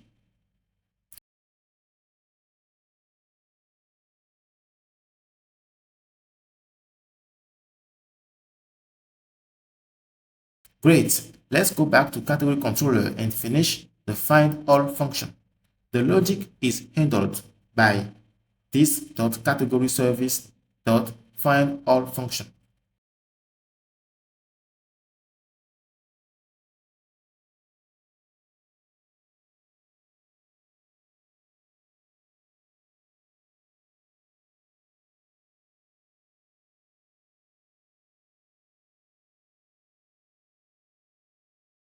This find all service method returns a paginated filterable list of categories along with pagination metadata. It takes the query DTO and returns an asynchronous response. Data, an array of category response DTO objects representing the actual categories returned for the current page. Meta, an object containing pagination info. Total number of matching categories. Page, current page number. Limit, number of items per page. Total pages, total number of pages.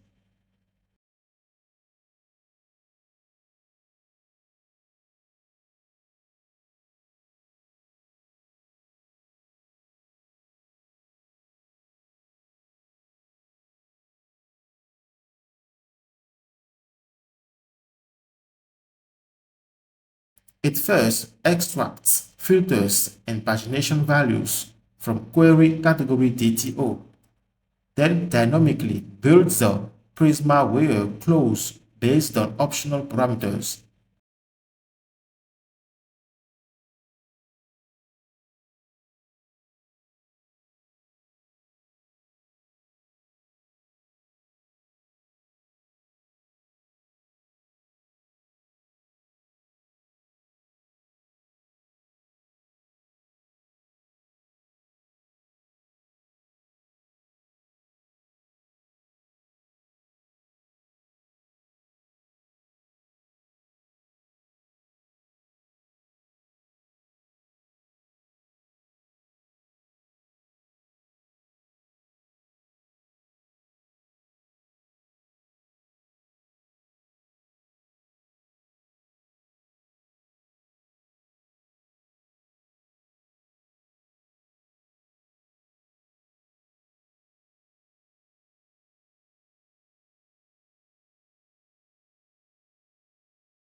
It counts the total number of matching categories to support pagination and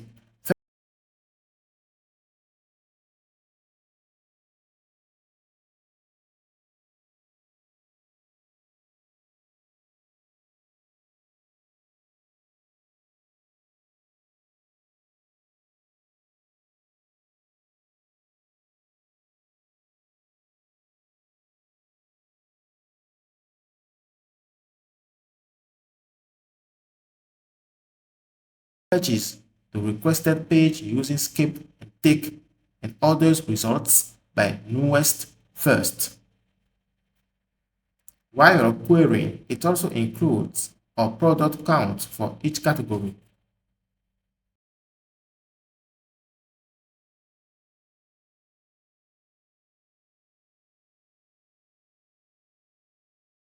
Finally, it maps each database record to a category response DTO using format category.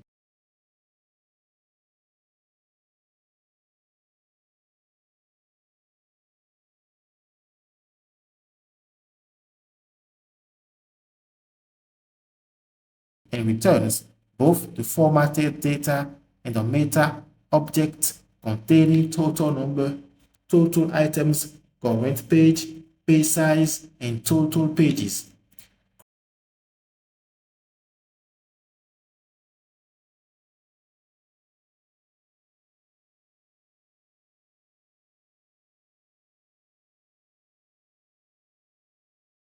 Great, we are done with this controller endpoint.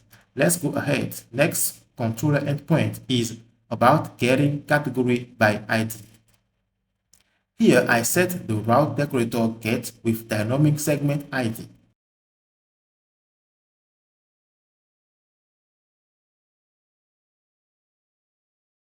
Then add Swagger decorators to document the API.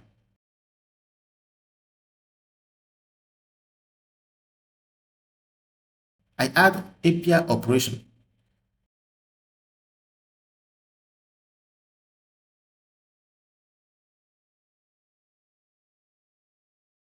API response on success on 404 status code.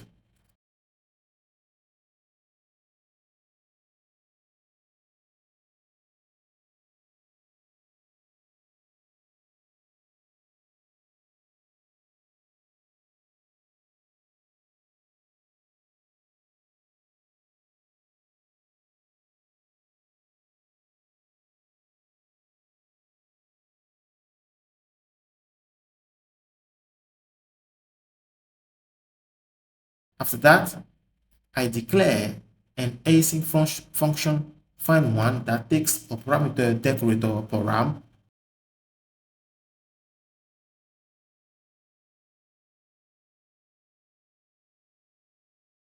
represented by ID string and return our asynchronous category response DTO. The service this.categoryService.find1 handle the logic.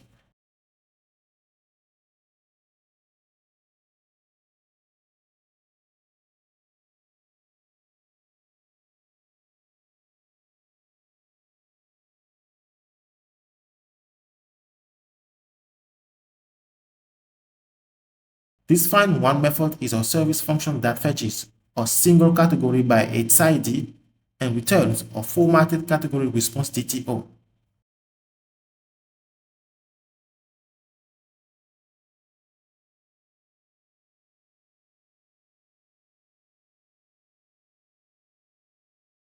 It first fetches the category from the database.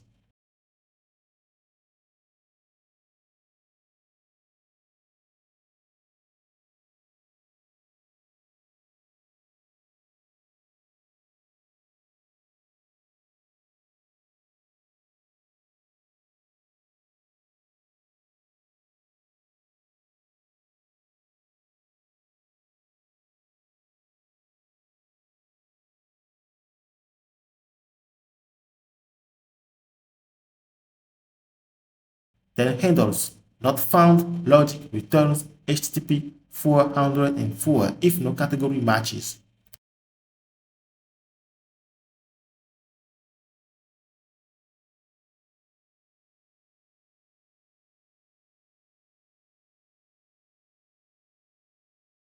At the end, formats and returns the result.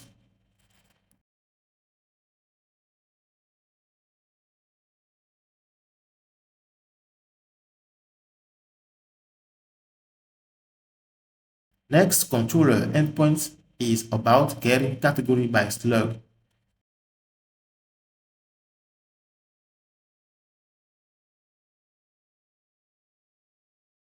This uses the route decorator get with a dynamic segment slug.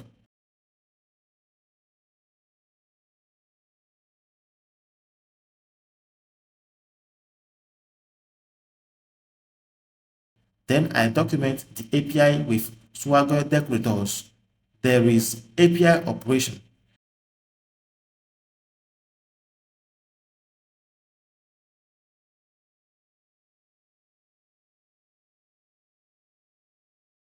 API responses. API response on success 200 and on not found 404.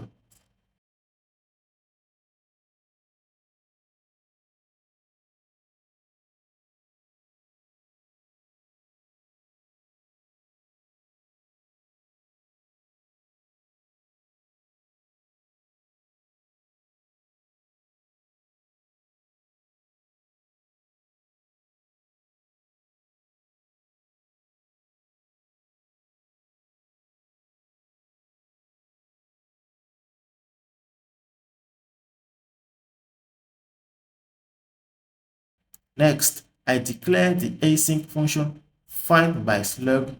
This takes the parameter decorator param represented by slug and should return an asynchronous category response DTO. The logic is handled by function this.categoryService.findBySlug.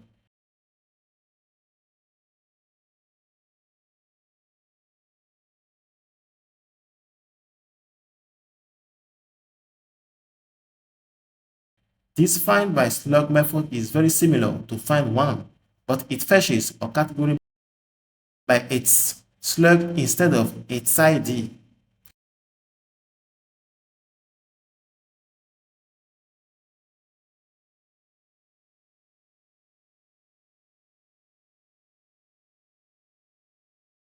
First, it fetches the category from the database using this prisma.category.findUnique. This function matches its slug and the include option with underscore count is used to also fetch the number of related products linked to that category. As a result, the returned category object contains both the category's data and a count.products field showing how many products belong to it.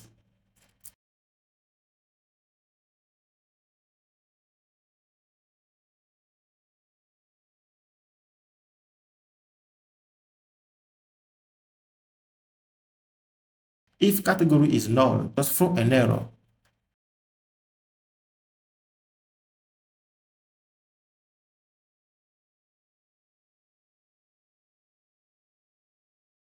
Else return. Category object contains both the category's data and a count.product field showing how many products belong to it. Great. Next controller endpoint is for updating a category. We are going to use the route decorator patch with a dynamic route segment ID. This endpoint is allowed only for connected users that have admin role.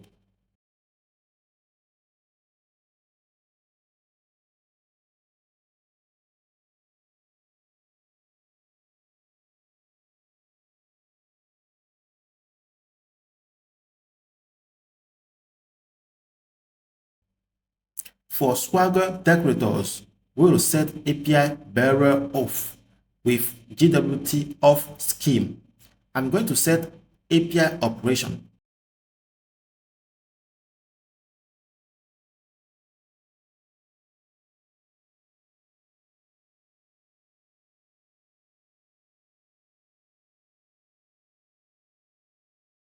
API body to set request body, this should match the update category DTO structure. Let's create this DTO.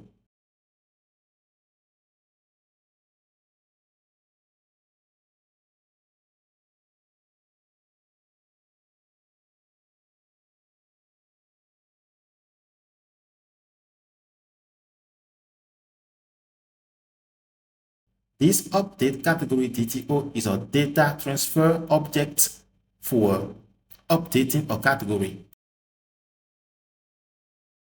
created by extending partial type. Partial type automatically makes all properties of create category DTO optional, so clients can send only the fields they want to update. Great. Now back to category controller, we can continue documenting the API. We'll add response 200, response 404, and response 409 as well.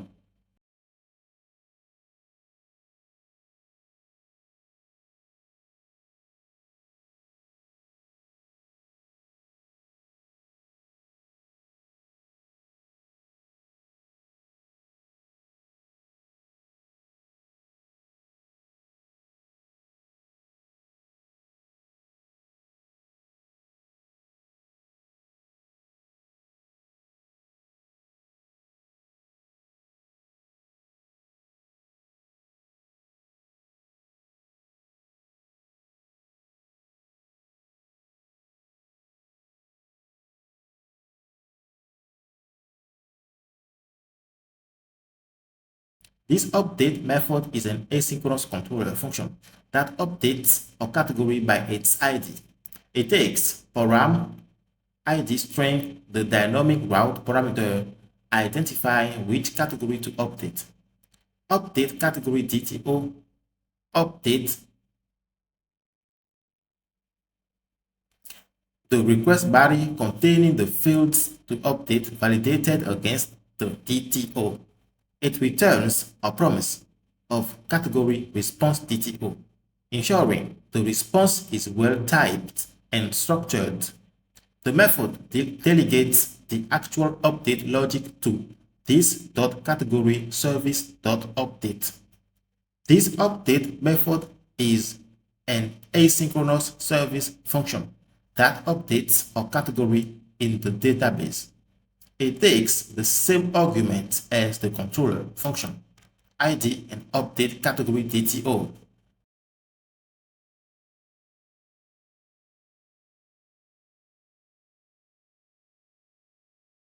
and returns a promise of category response DTO.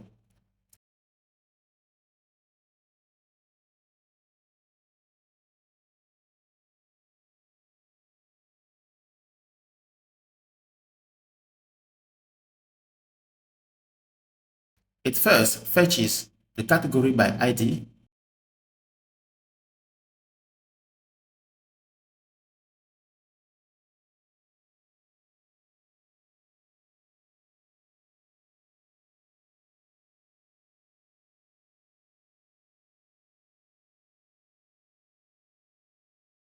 If the category does not exist, it throws a not found exception.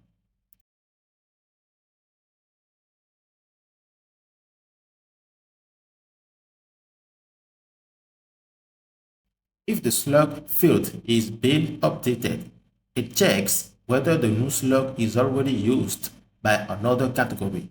If so, it throws a conflict exception to prevent duplicates.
It then updates the category with the provided fields using Prisma.category_update.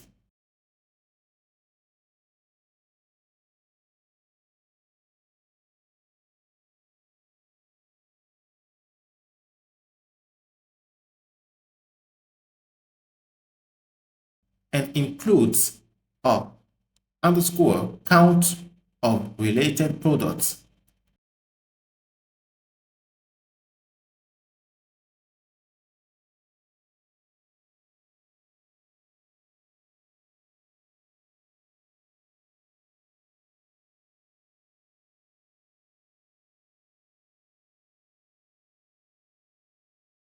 Finally, it formats the result with this .format category, including the number of products, and returns the updated category in a safe, structured format.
Last controller endpoint is deleting a category.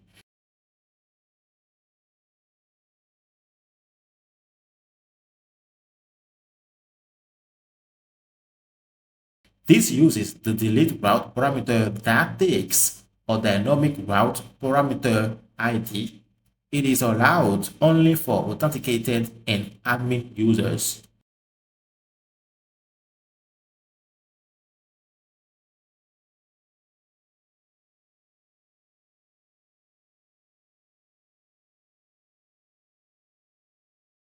Next, we are going to document the API using Swagger decorators like API bearer of JWT scheme for authorization access token, API operation for description, and last, API response for responses schema.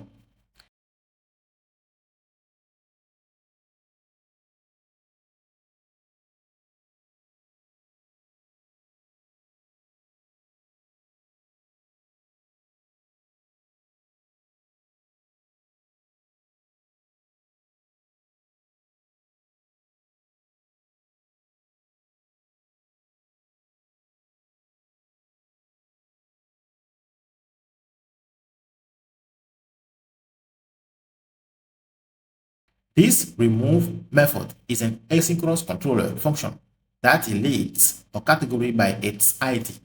It takes ID string to dynamic root parameter identifying which category to delete from the parameter decorator param and returns a promise of an object containing a message of type string. It delegates the actual deletion logic to this .category service.remove function. This remove method is an asynchronous service function that deletes a category from the database. It takes the same argument as the controller function ID and returns a promise of an object containing a message of type string. It first fetches the category by ID using prisma.category.findUnique, including a count of related products.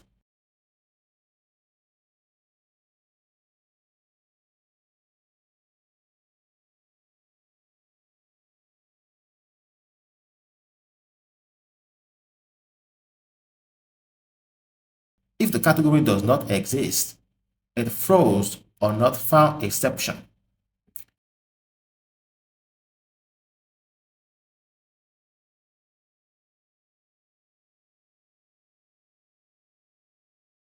It then checks if the category has any associated products.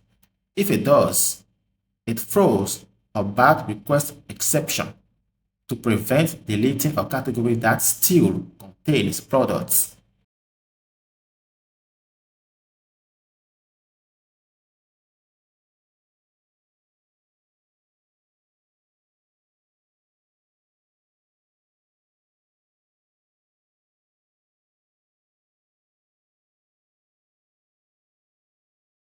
If the category is empty, it deletes the category using prisma.category.delete function.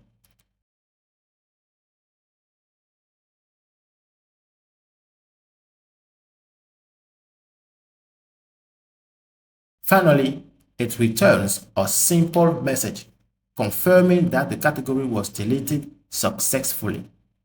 We are done with category module. Let's run the server and test these APIs.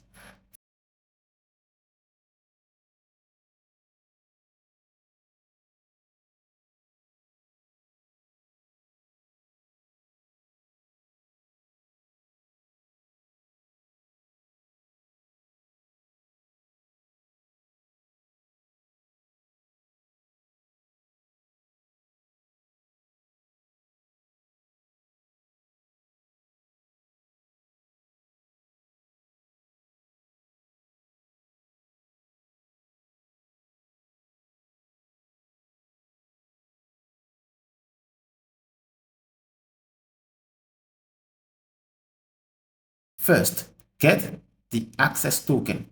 Then let's create a new category.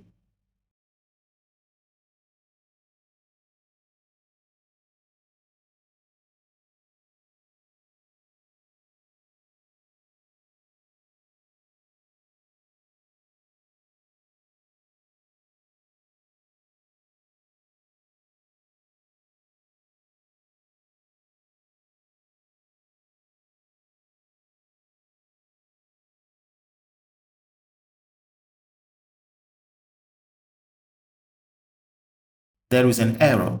Let's see.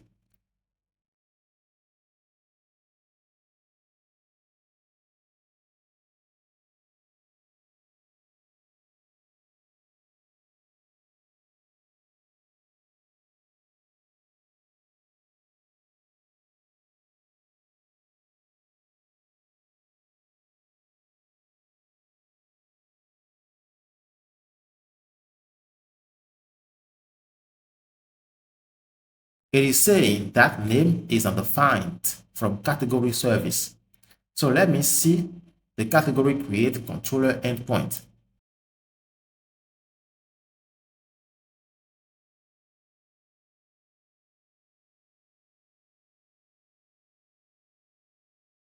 Here we need to set the parameter decorator body to extract the request body from an incoming HTTP request.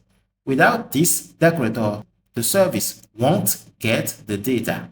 Also, let's check if there is another one in this controller. Do the same for update endpoint as well.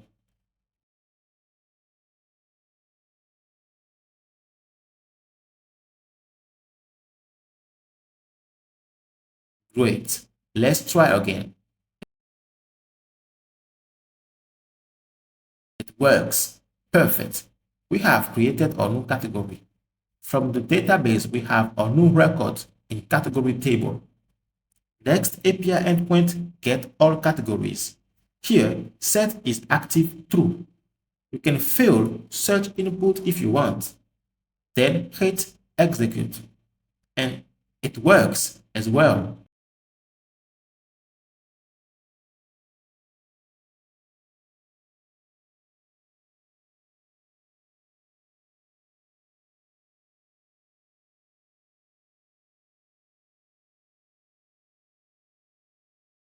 Next endpoint get category by ID.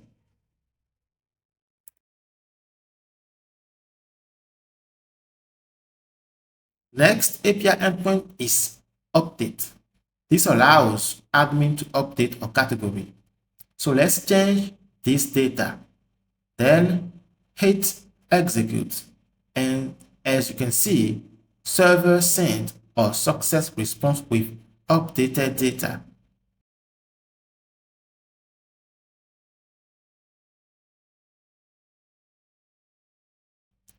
Next, API endpoint get category by its slug. This is same as get by ID. Simply copy the slug text and paste into the slug field. Next, API endpoint is for deleting a category. This requires the category ID, so add it to the input and hit execute. The server sent a successful response with 200 status code, meaning the category has been deleted successfully. Great job. Let's move on to the next module, the product module.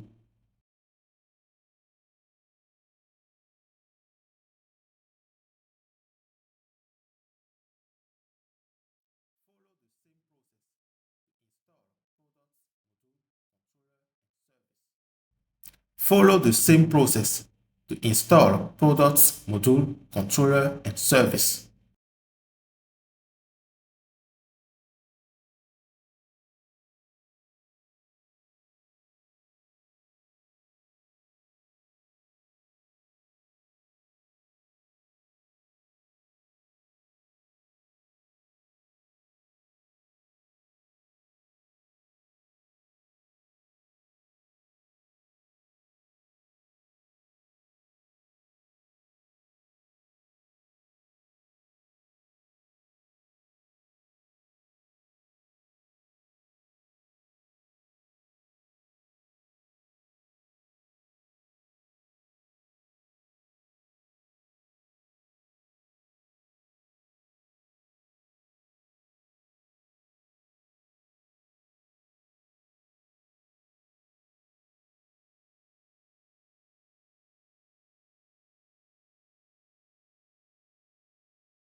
Great.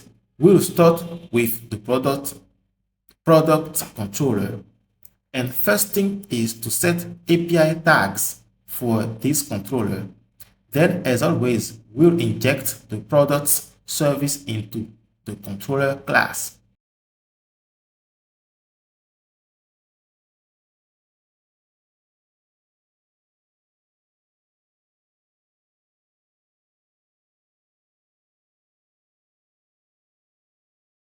Then create the first controller endpoint. This method has a route decorator post that maps the endpoint to the HTTP post method.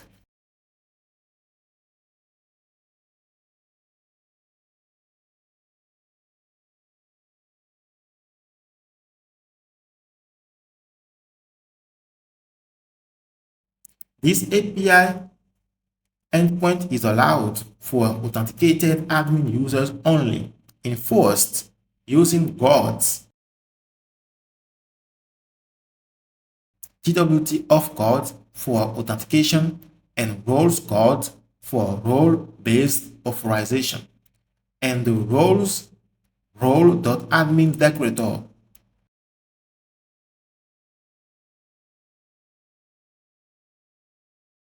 Swagger decorators are added to document the API and help clients understand how to use it. API bearer of JWT auth specifies that the endpoint requires a JWT token for authentication. API operation provides a short description of what the endpoint does. API body documents the expected request body, which must follow the structure defined in the createProduct.dto class, including fields, type, and validation rules.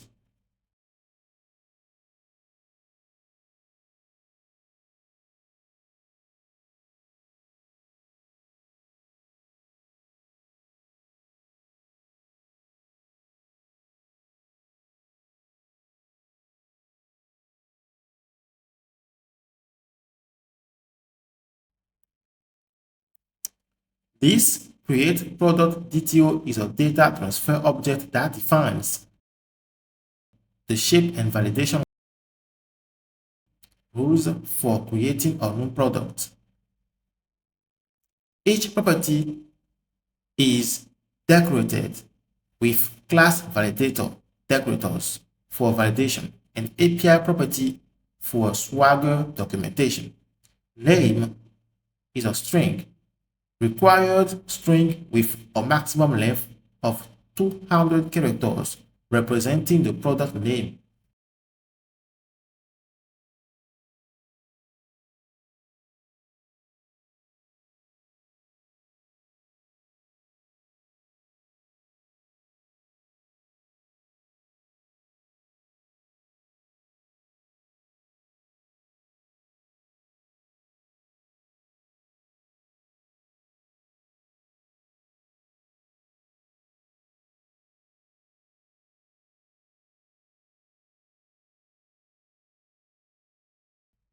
Description string, optional string, providing details about the product.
Price, required number, representing the product price in USD.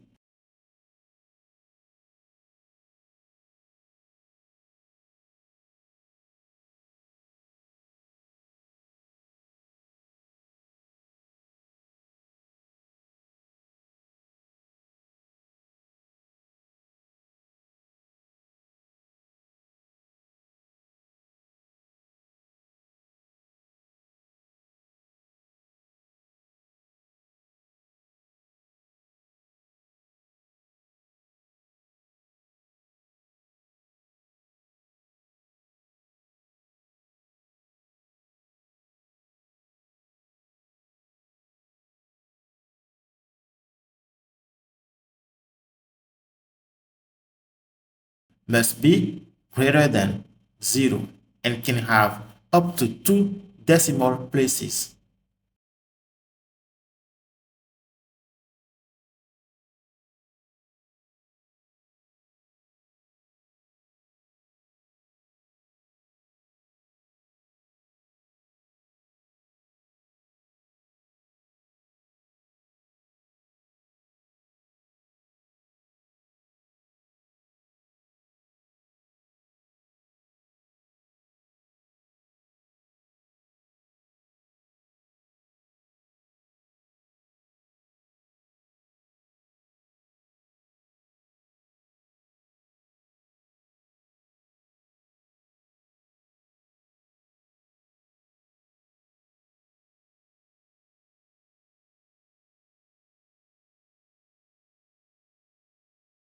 Stock, required number representing stock quantity.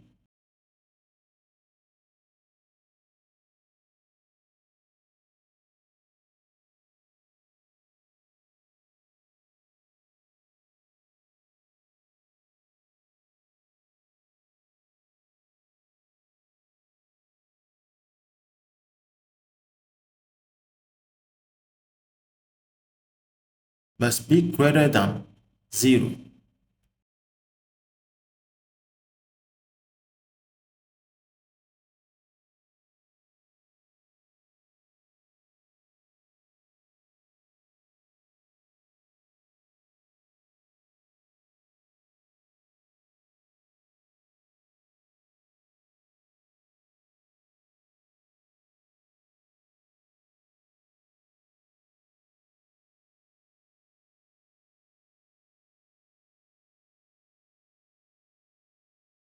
SQ, required string with maximum length 50, serving as the unique product identifier.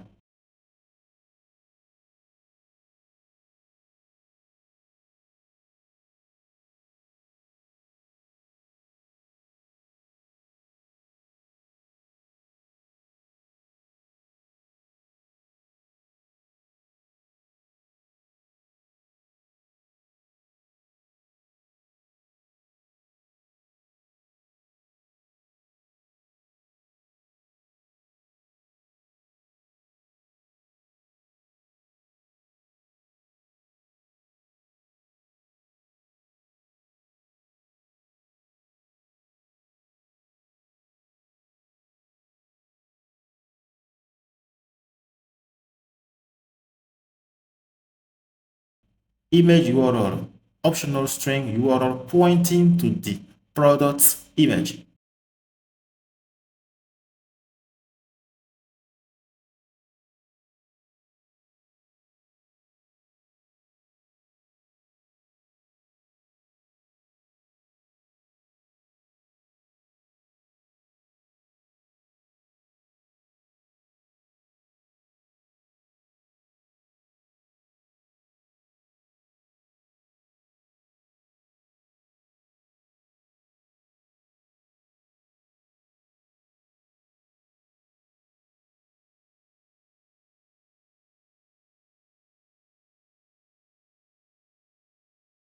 Category ID, required string referencing the product's category.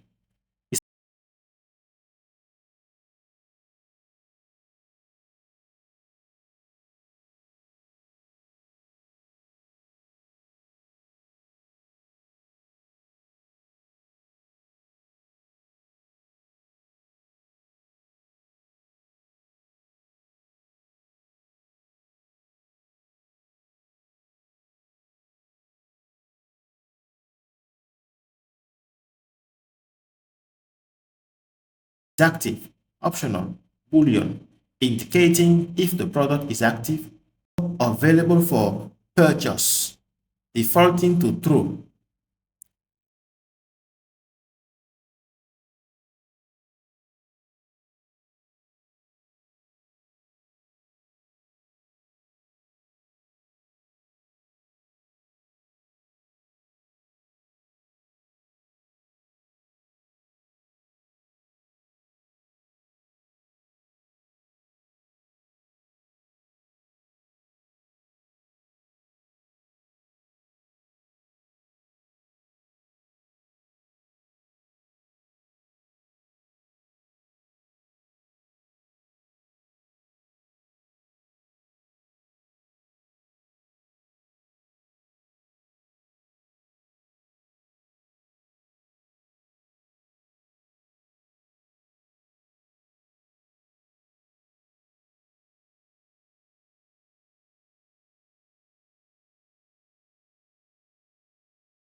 This product response DTO defines the structure of the data returned by the API when fetching product details.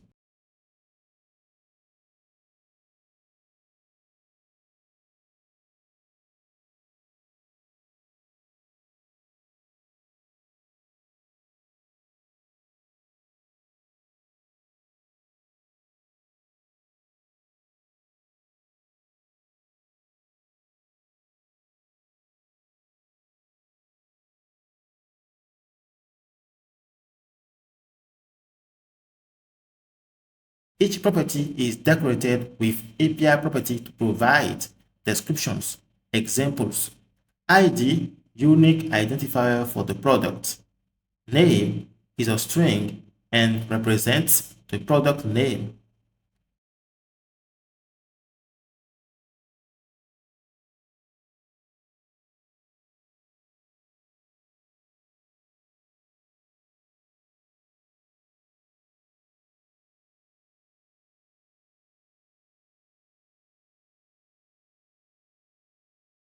Description, string or null. Optional product description can be null.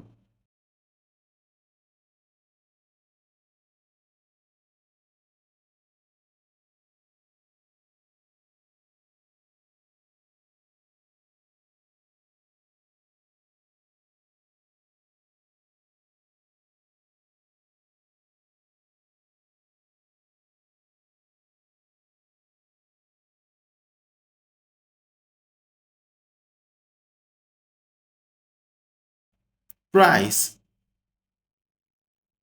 is a number, represents the product price in dollar.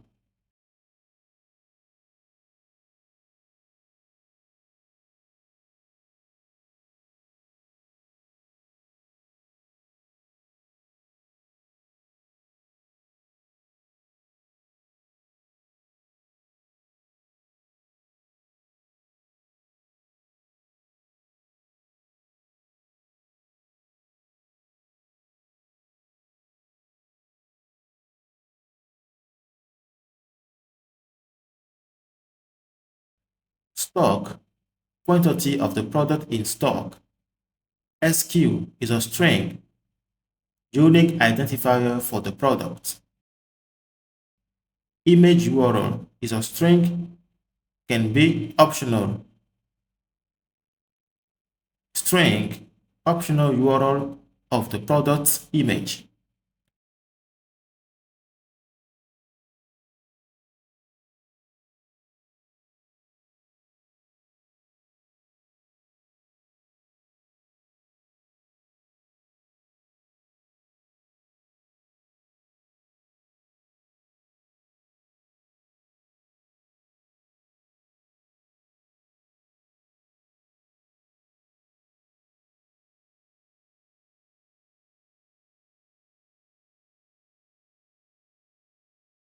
Category, string, or null, optional category name the product belongs to.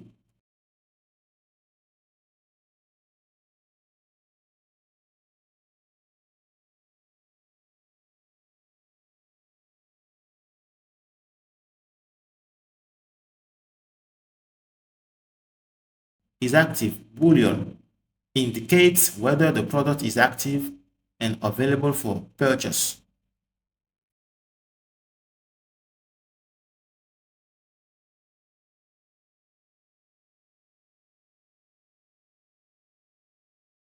Created at date, timestamp of when the product was created.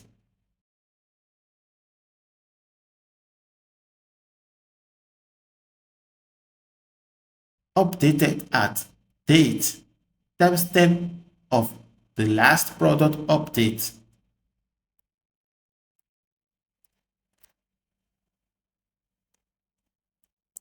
Here, let's document all possible server responses, including 201 for successful product creation, 409 if the product SQ already exists, 403 if the user is authenticated but lacks the admin role.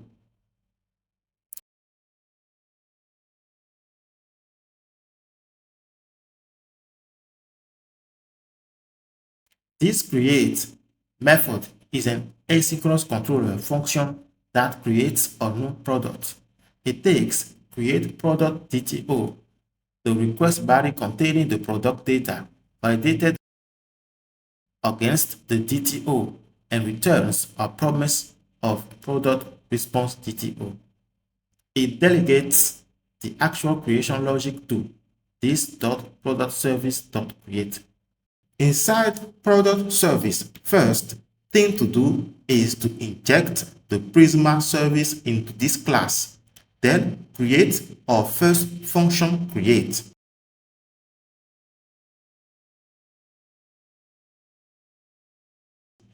This create method is an asynchronous service function that creates a new product in the database. It takes the same argument as the controller function and returns a promise of product response DTO.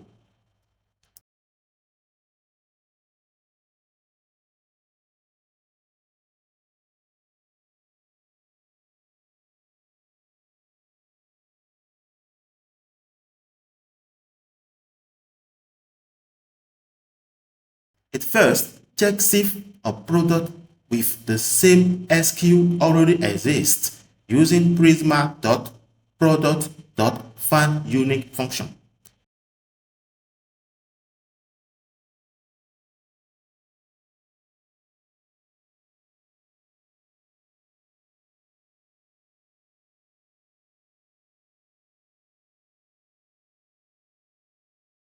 If a duplicate SQ is found, it throws a conflict exception to prevent creating a product with a non-unique identifier.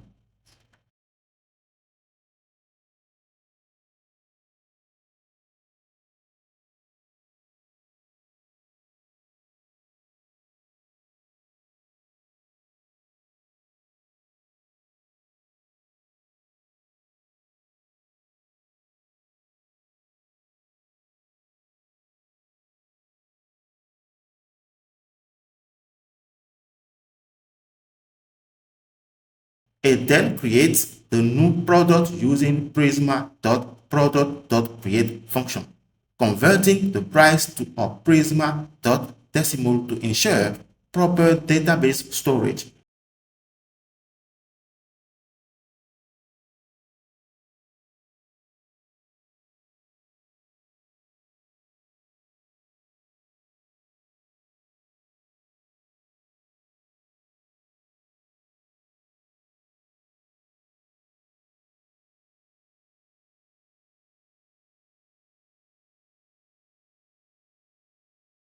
Finally, it formats the product using this dot format product and returns it as a product response DTO. This format product method is a private helper function that formats a product object before returning it to the client. It takes product, the raw product object retrieved from the database, and returns a product response DTO. The method spreads all properties of the product and converts the price from a Prisma dot decimal to a number. There is an error saying category is missing. So we just need to include category data inside the product creation query. Then extends the product type with category interface.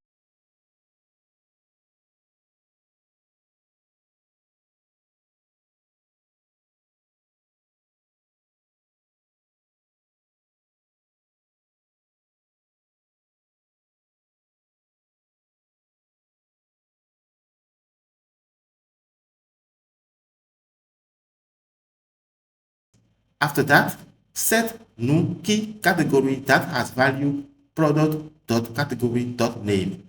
Also, let's change SQ type from number to string inside the product response DTO.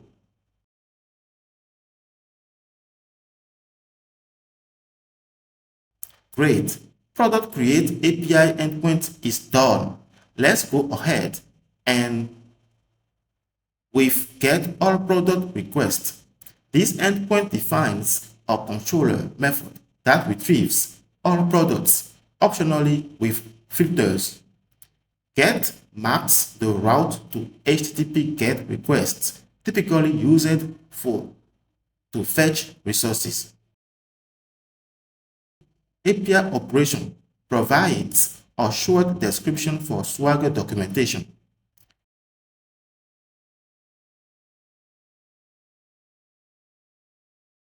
API response status 200 documents the successful response, including both the data array of product response DTO items and the meta object containing pagination information such as total, page, limit, total pages.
This find all method is an asynchronous controller function that retrieves all products, optionally applying filters in pagination.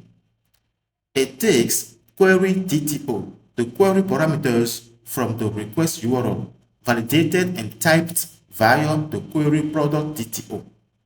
This query product DTO is a data transfer object that defines the shape and validation rules for query parameters when fetching a list of products. Each property is decorated with class validator and class transformer decorators along with Swagger documentation.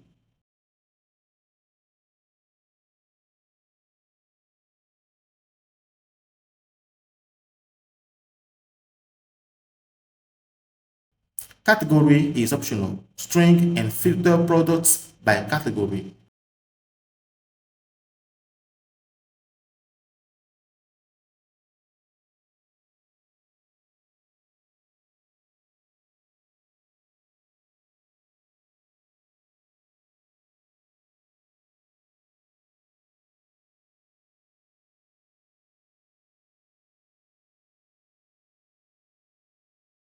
Is active is optional boolean and filter products by active status.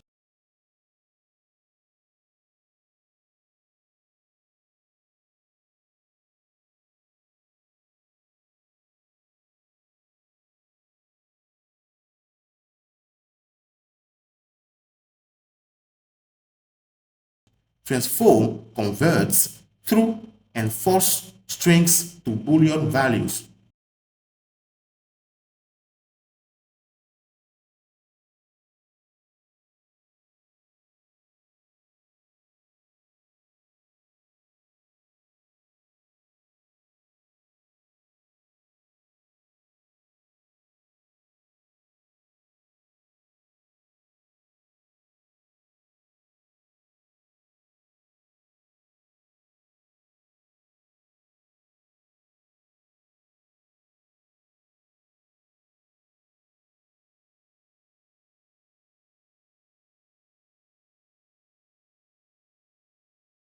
Search is optional string and search products by name.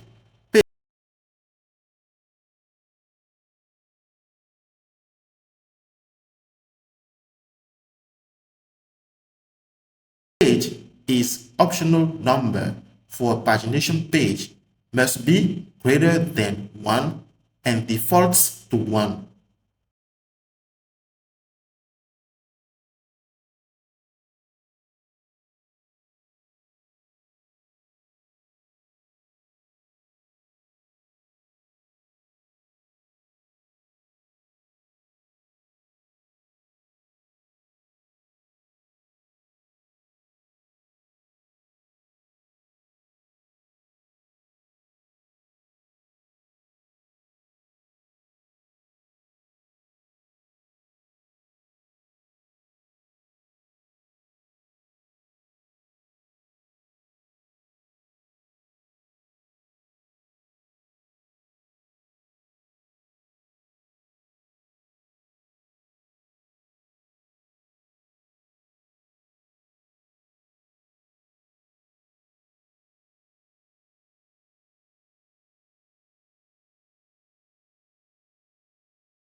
Limit is optional number of items per page must be greater than 1 and defaults to 10.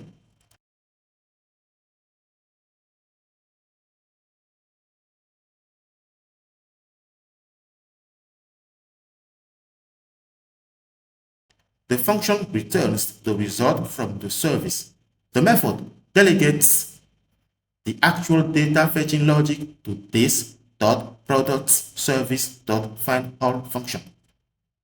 This findAll method is an asynchronous service function that retrieves a paginated list of products with optional filters.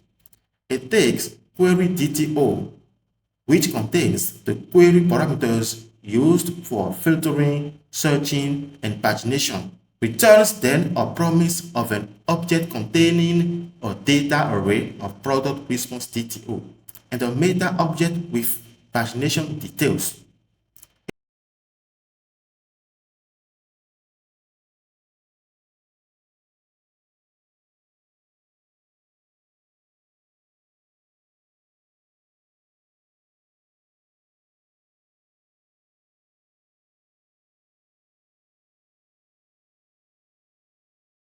It first extracts category is active, search, page, and limit from the query DTO.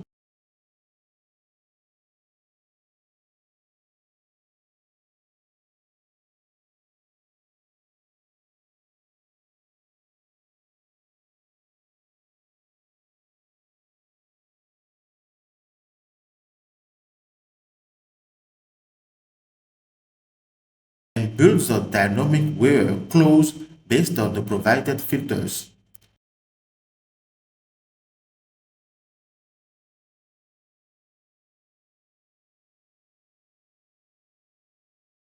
If category is provided, it filters product by category.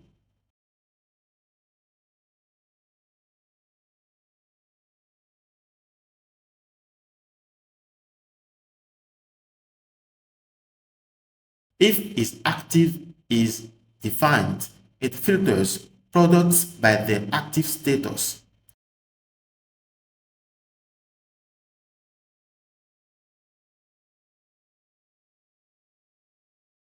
If search is provided, it performs a case insensitive search on the product name and description.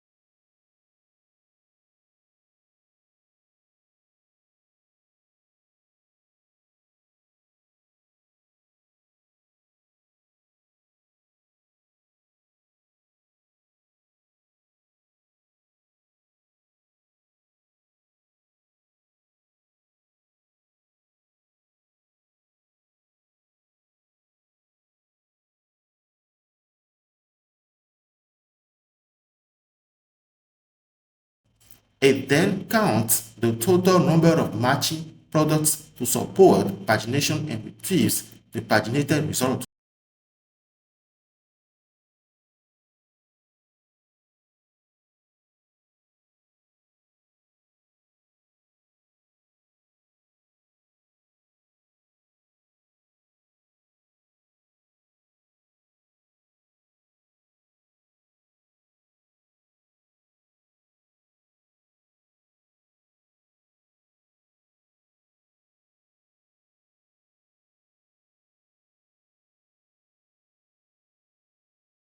Using skip and take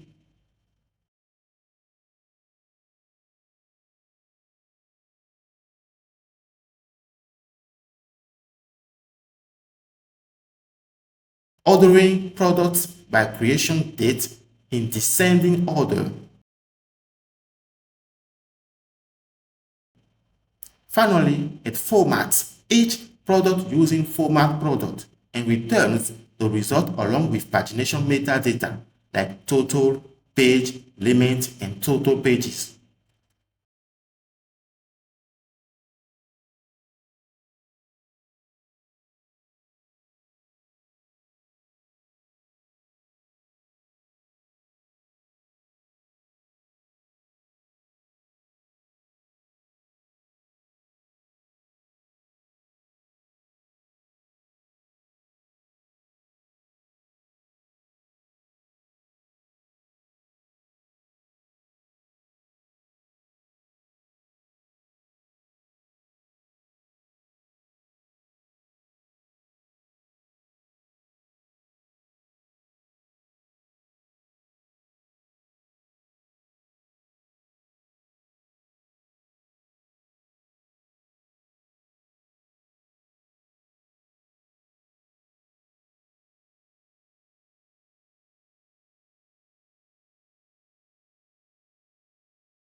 Next, controller endpoint is for getting product by ID.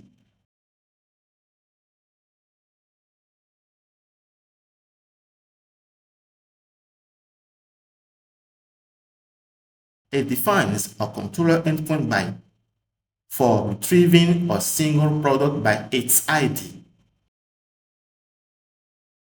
Get maps the route to HTTP GET requests with a dynamic ID parameter, allowing clients to fetch a specific product.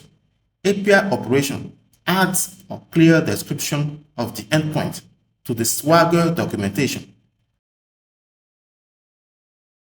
API response documents the successful response, indicating that the endpoint returns a product response DTO.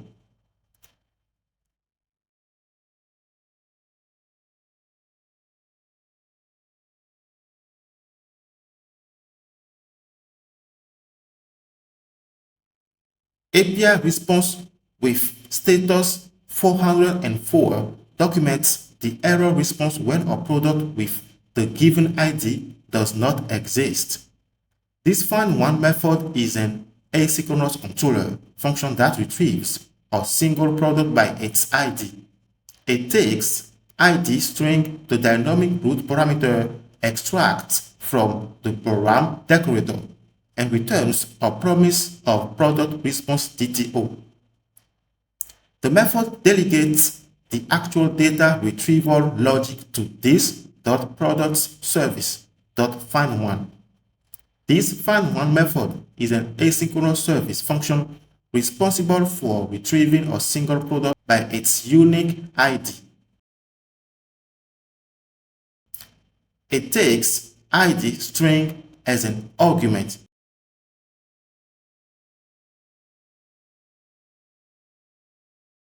and queries the database using prisma.product.findUnique.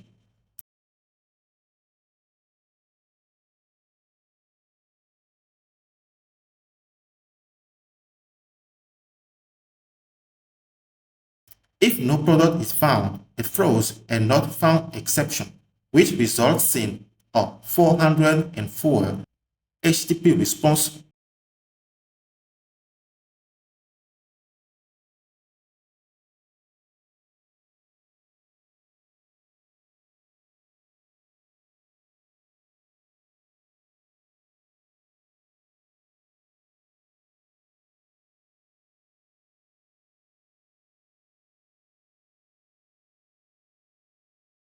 When the product is found, it returns the product formatted as a product response DTO by calling this.formatProduct. We also need to include the category data in the product query.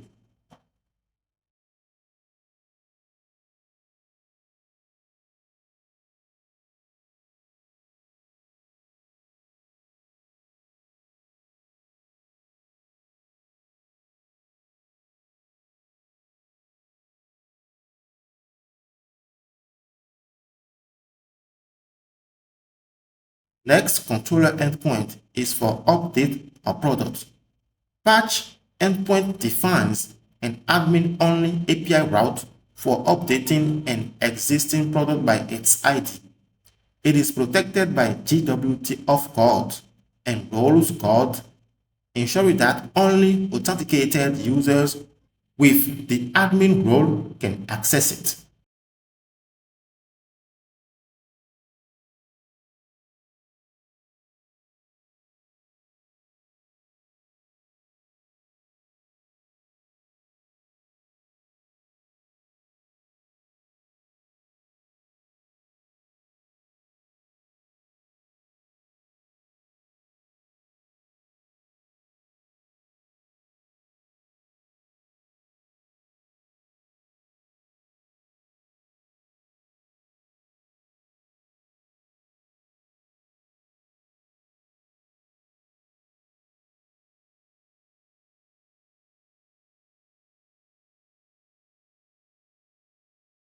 The endpoint accepts and update product DTO in the request body, documented via API body, which defines the allowed and validated fields that can be updated. This update product DTO is a data transfer object used when updating a product.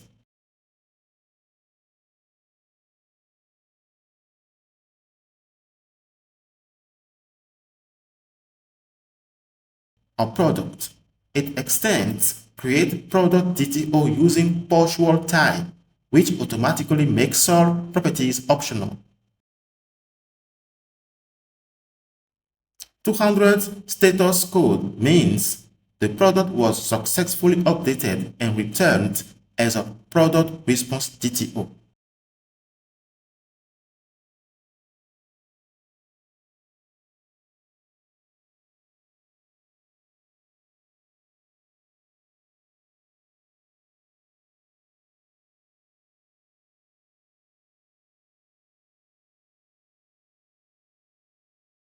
(404) No product exists with the given ID.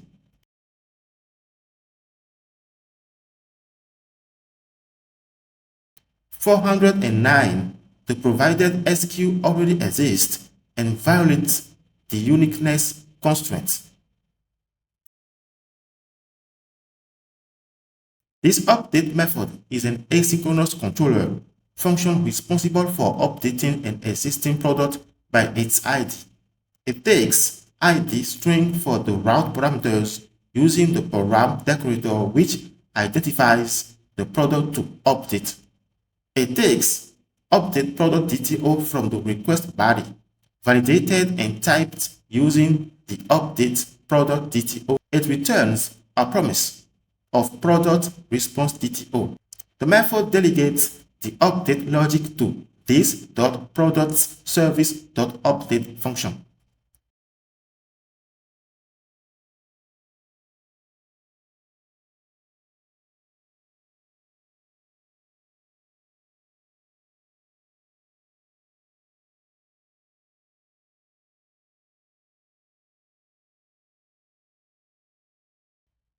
This update method is an asynchronous service function that handles updating an existing product in the database.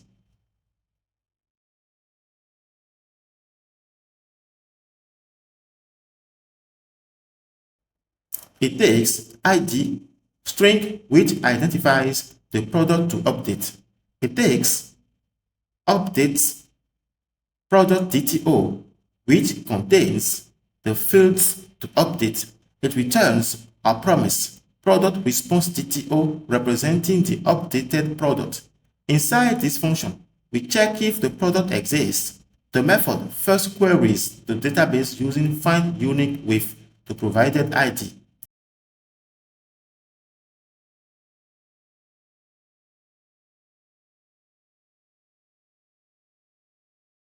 If no product is found, a not found exception is thrown to clearly indicate that the update target does not exist. If the SQ field is present in update product DTO and it differs from the existing product's SQ, a second lookup is performed to ensure the new SQ is not already used by another product.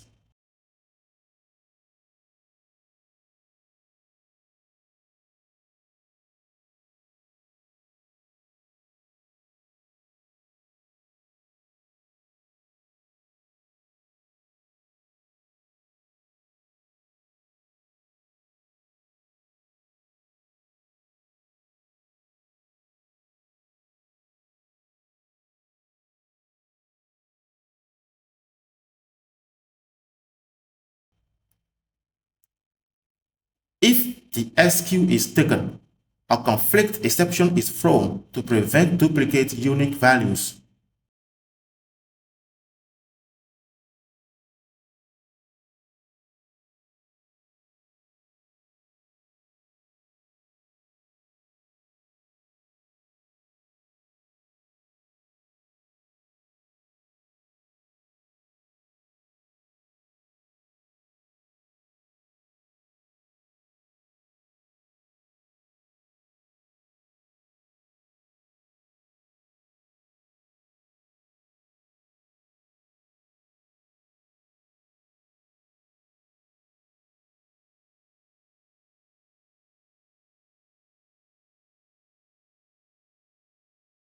The update payload is created by spreading update product DTO. If price is provided, it is explicitly converted to Prisma.decimal to match the database schema and avoid precision issues.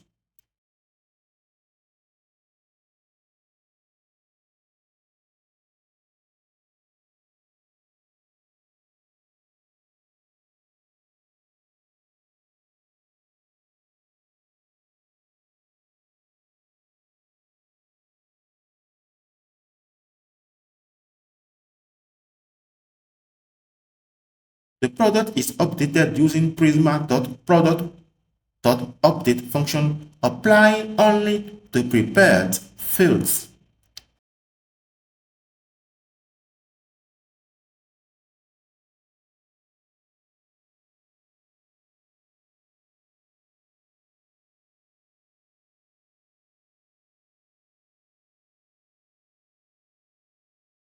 At the end, we format and return the response. The updated product is passed through format product to normalize fields before returning the response. Next, controller endpoint is update product stock. Patch endpoint defines an admin-only API route for updating a product's stock quantity.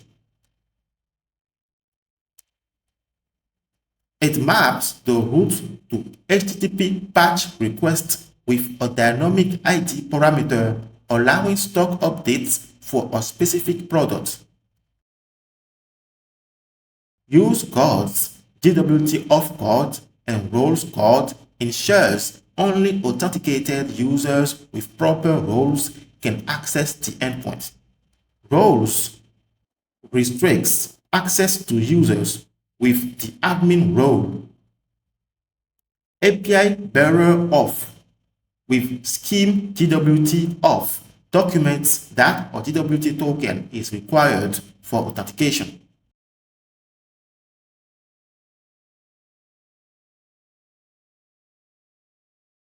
Request body is documented with API body as an object containing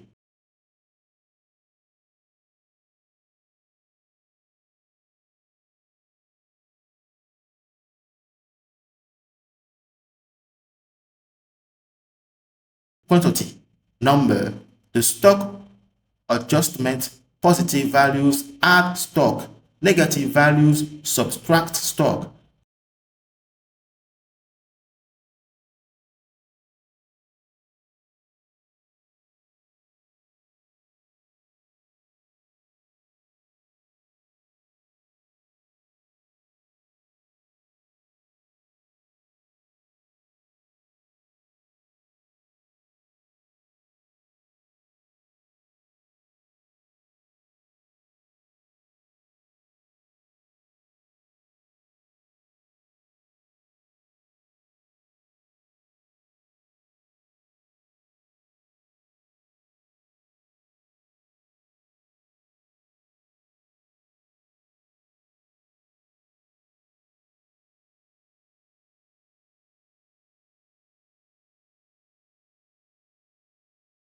Swagger responses describe possible outcomes.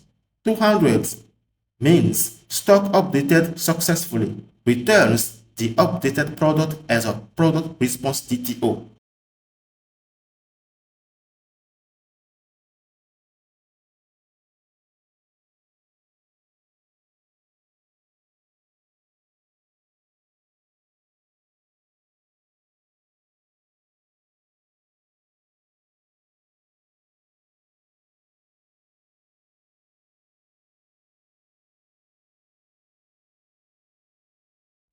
$400 means insufficient stock if a subtraction exceeds the current stock.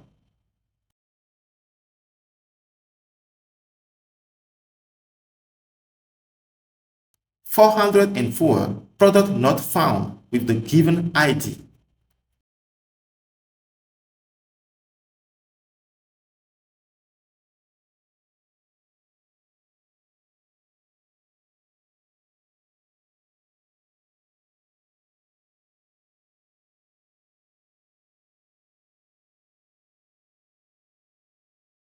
Update stock method is an asynchronous controller function that updates the stock quantity of a product.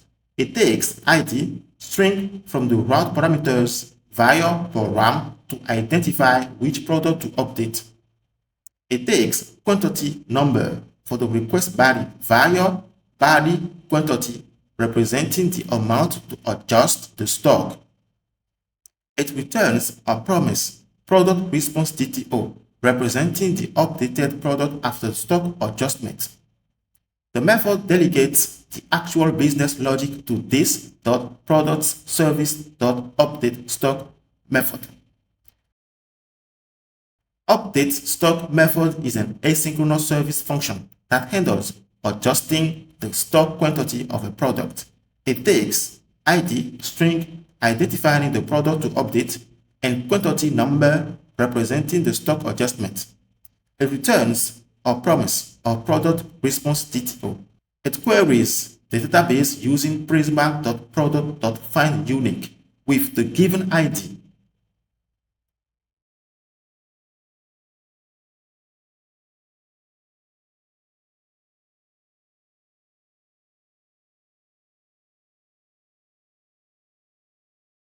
It also throws not found exception if the product does not exist. Here, I'm going to add the quantity to the current product.stock to get new stock.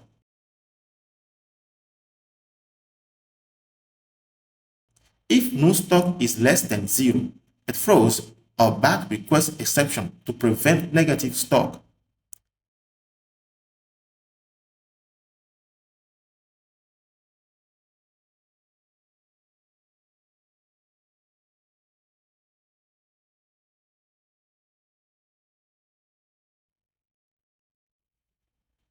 Then I use prisma.product.update to set the new stock value.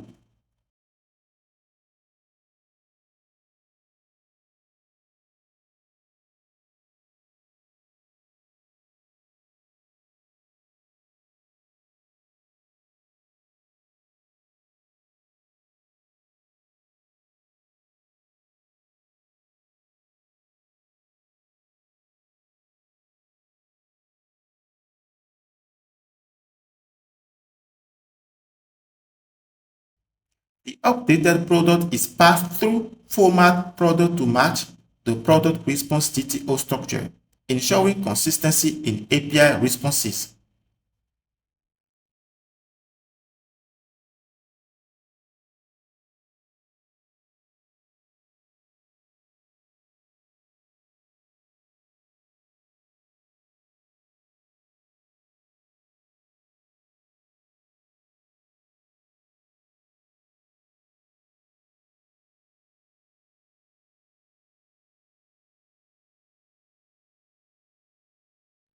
Delete endpoint defines an admin-only API route for deleting a product by its ID. It maps the routes to HTTP delete requests with a dynamic ID parameter. Guards with JWT Auth roles guard ensures that only authenticated users with the appropriate role can access this endpoint. API bearer auth with scheme JWT auth documents that a WT token is required for authentication. HTTP code ensures the HTTP response code is 200 OK on successful deletion. Swagger decorators document the possible responses.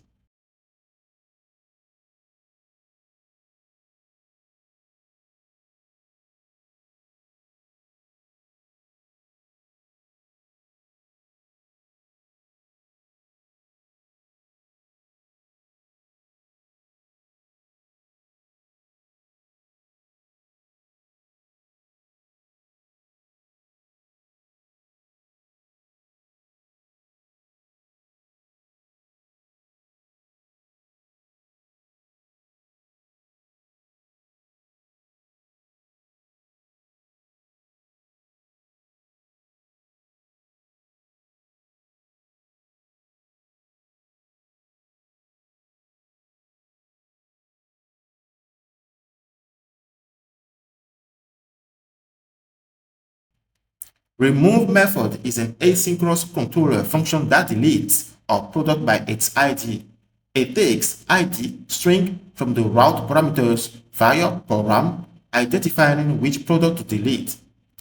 It returns a promise of object message, a string. The method delegates the actual deletion logic to this.productService.remove function. Remove function is an asynchronous service function that handles deleting a product from the database. It takes ID string to identify the product to delete and returns a promise of object message string containing a confirmation message. We queried the database using prisma.product.findUnique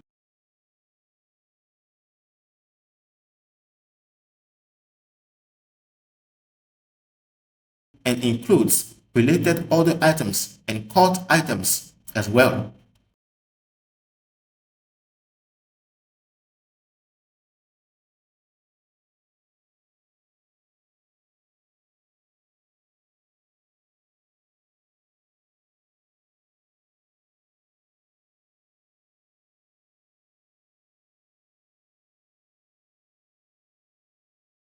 If the product is not found, it throws a not found exception. We prevent deletion if the product is in active orders.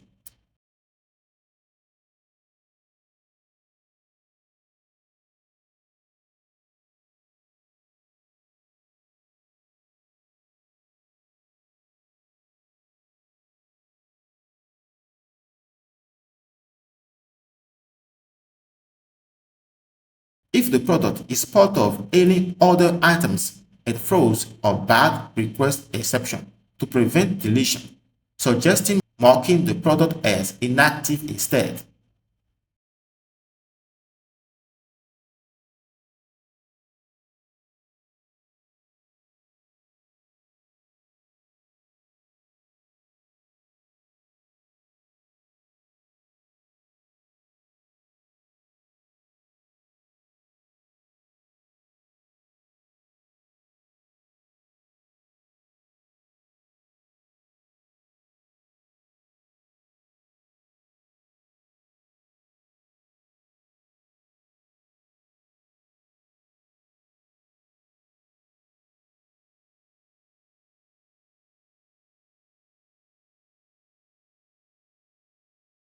We call prisma.product.delete method to remove the product.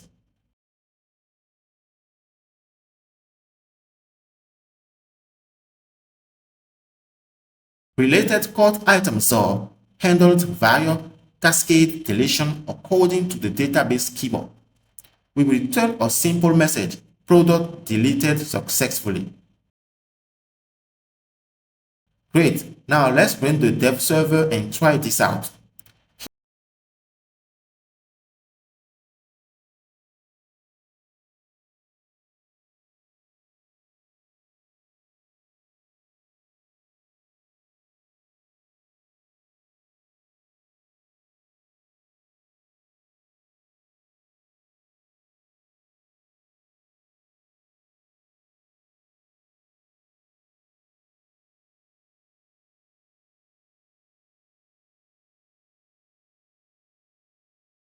Here is products API endpoint. First, let's get the access token. Then we can create our first product.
Now copy the product ID and let's try to get product by its ID.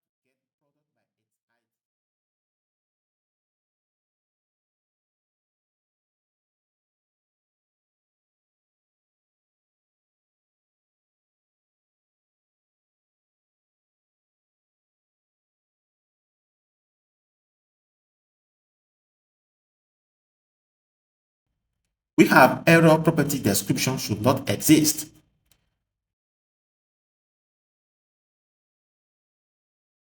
Go to create product DTO.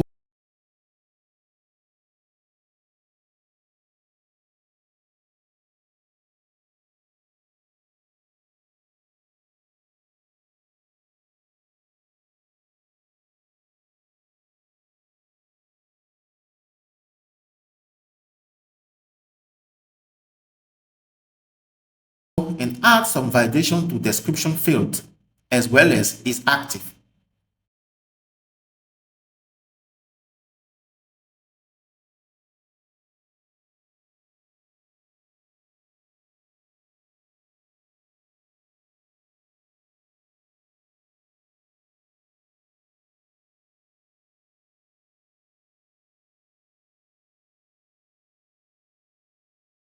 Then let's try it again.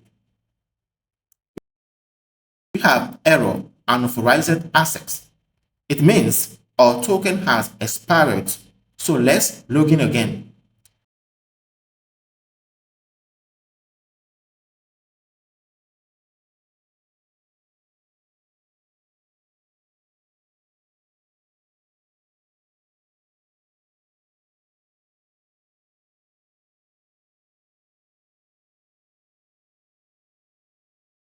Then we try to create product endpoint once again.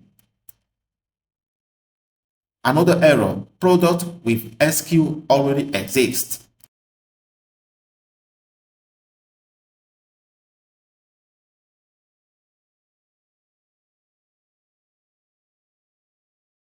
Go to service product.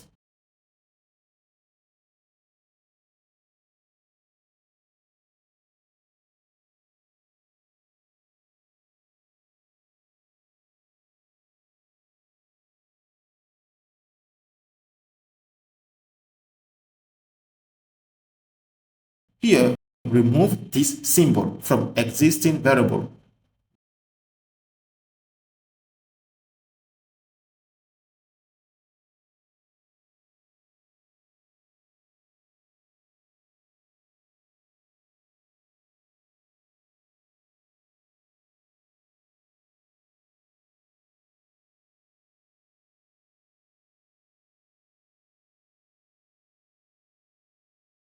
Great, we created a new product.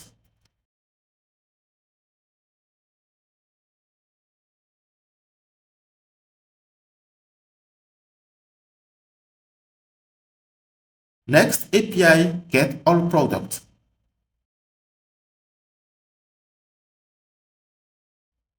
It works as well. Let's go ahead with the next API, get product by ID. Just copy the product ID and paste the ID in the ID input. Next API endpoint is update product. This one requires first the ID, then the product data. Let us add some known data.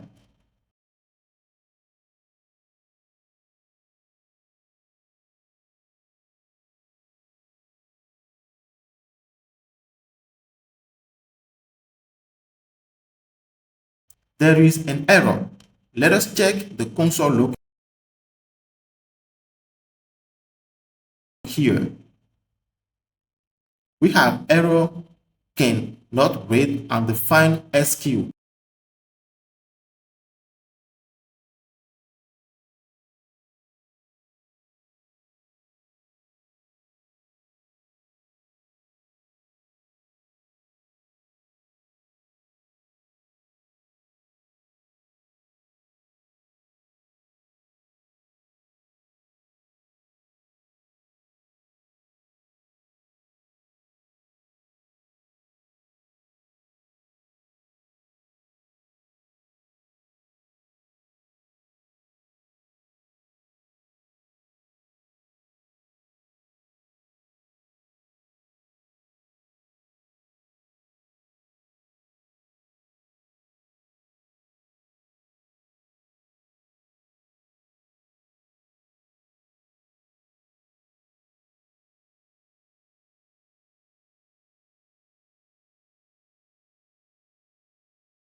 It works great, but server sent the old data. Let me see data in the database.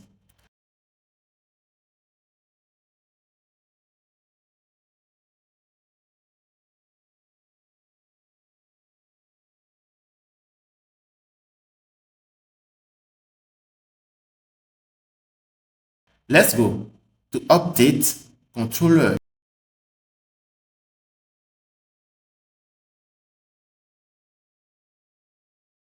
Here we forgot to the decorator body. Let's try it again.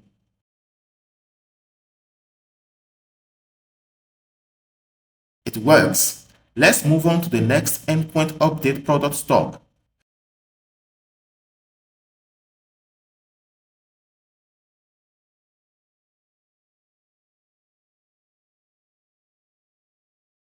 Here, just add a value for the quantity like 10, for example, and execute. The stock of the product has been increased by 10. Next endpoint is delete. Here, just add the product ID and hit execute. The server sends response 200 with message product delete successfully. Great job.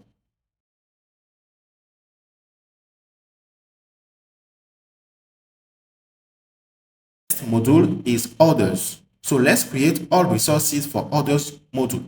Then go to orders controller and let's start with the constructor.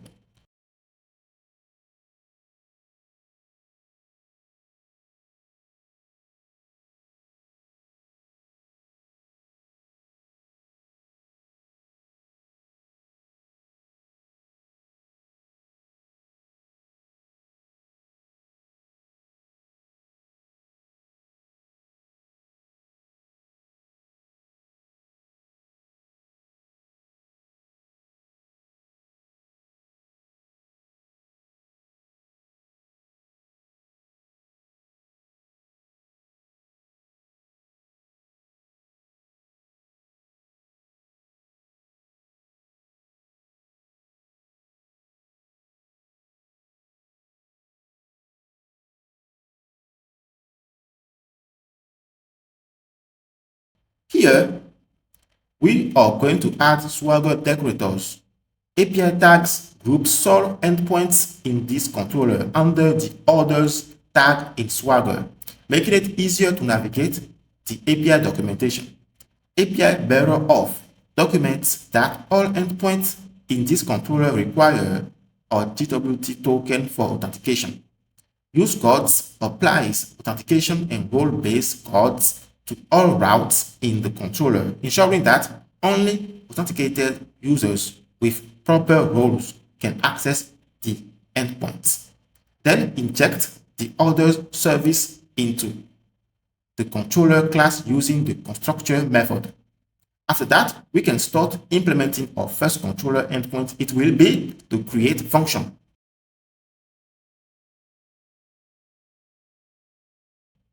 Post endpoint defines a route for creating an order from the current user's card. It maps the route to HTTP post requests.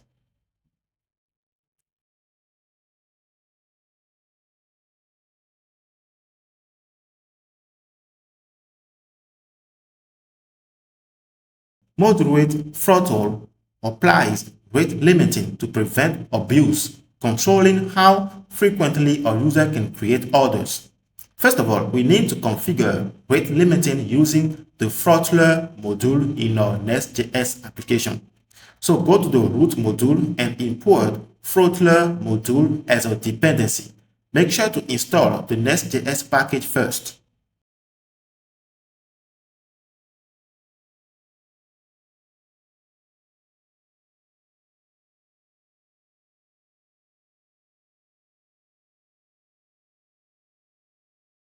Throttler module dot for root function initializes global throttling settings for the application. The configuration update specifies TTL, the time window in seconds, 60 seconds. Limit the maximum number of requests allowed per client within that time window 10 per 60 seconds. In practice, this means each client can make up to 10 requests per minute to any endpoint that applies the throttler. After setting this, we can now create a custom decorator to manage rate limiting configuration. This defines custom rate limiting decorators for different types of endpoints in Nest.js using throttle decorator.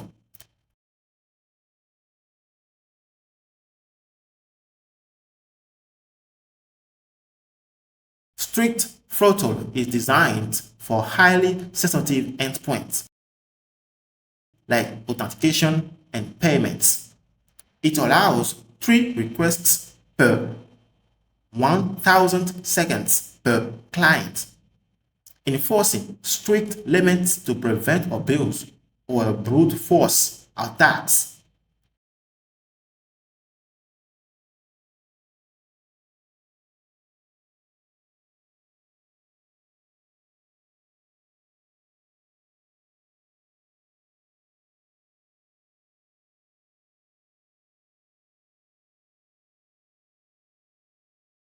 Moderate throttle is intended for write operations like create, update, or delete. It allows 5 requests per 1000 seconds, balancing usability and protection against spamming.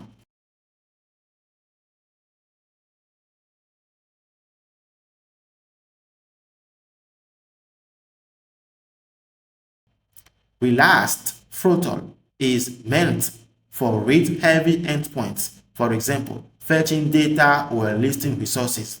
It allows 20 requests per 1000 seconds, providing a more permissive limit to support normal usage.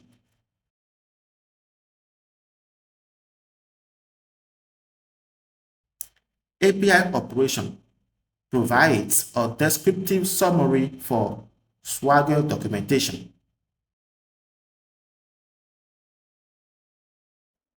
API body documents the expected request body, which should follow the structure defined in create order DTO.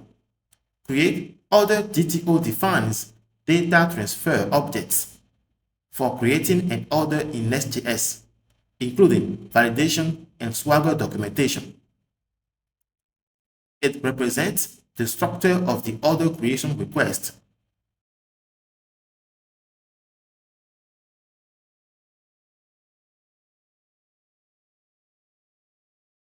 Items. Type order items array is a required array of order items validated with is array and validate nested to ensure each element is a valid order item DTO. Order item DTO represents a single item in an order. Product ID required the ID of the product being ordered.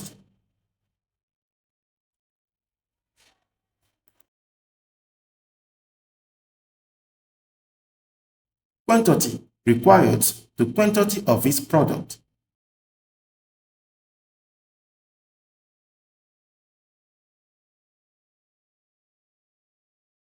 Representing the shipping address.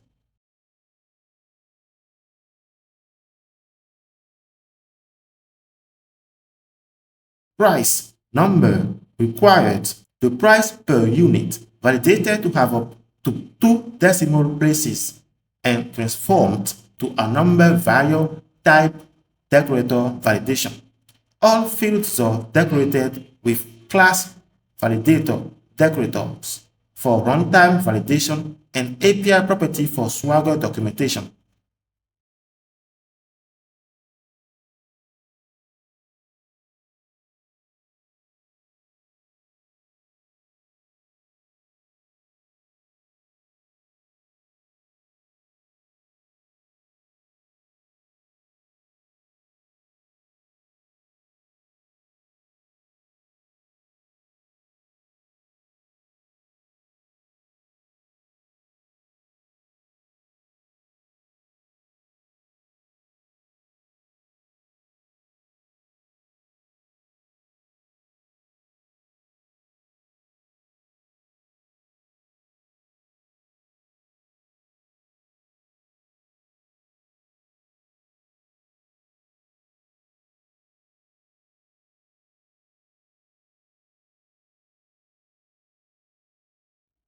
Shipping address is optional string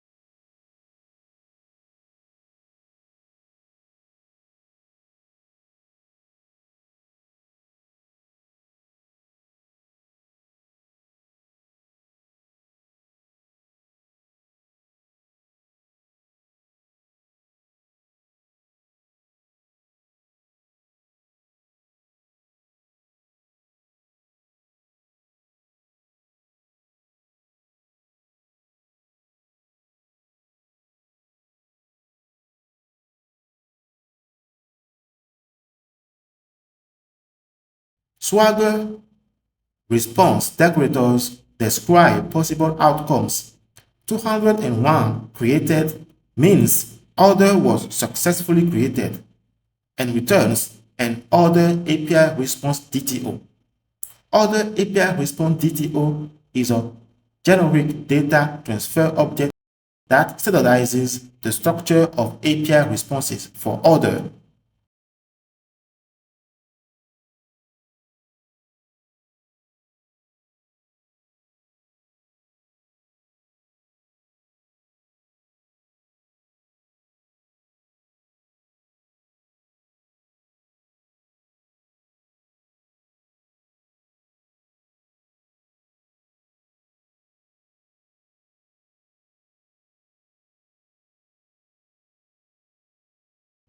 Success boolean indicates whether the request was successful.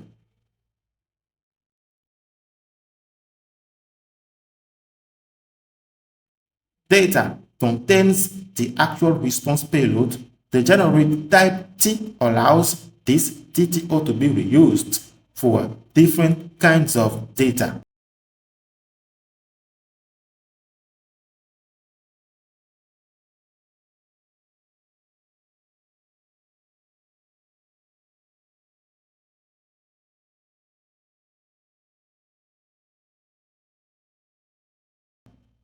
Message, an optional message that can provide additional context, warnings, or errors. It is nullable and not required.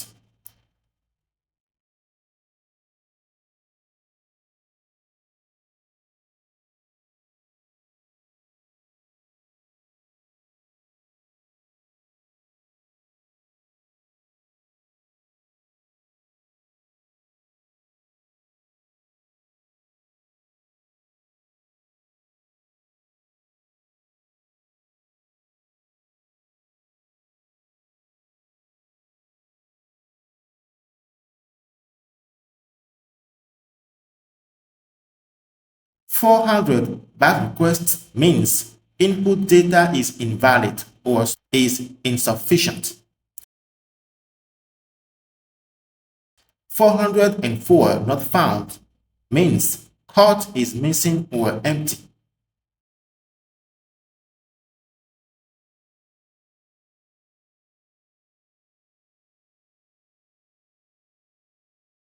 429 too many requests means rate limit exceeded due to frequent order creation attempts.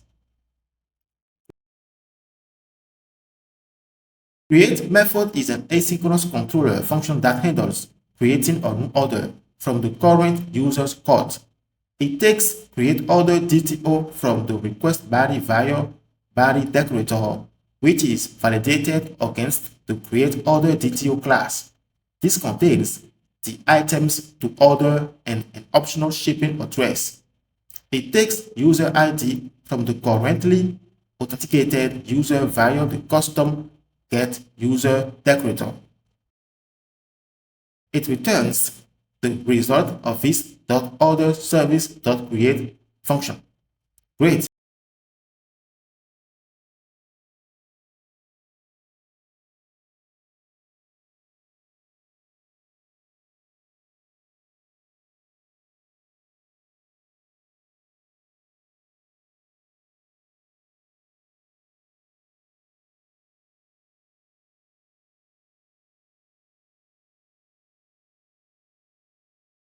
Now open others service, and first thing to do is to inject Prisma service into this service using the constructor.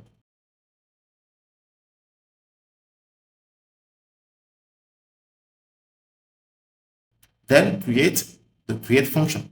This create method is an asynchronous service function that handles the full logic of creating an order from a user's code.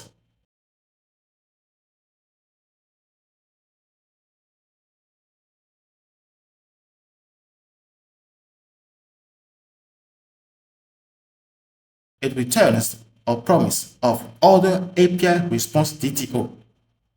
Order response DTO is a data transfer object that defines the structure of an object returned by the API. It provides clear typing validation and Swagger documentation for API clients. ID is unique identifier for the order.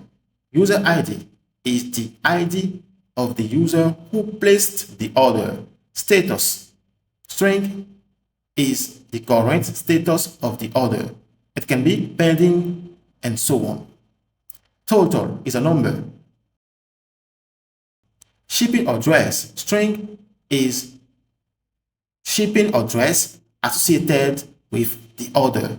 Items, array of order items, represents each item includes product details, quantity, and price. This order item response DTO is a DTO that defines the structure of a single item within an order returned by the API.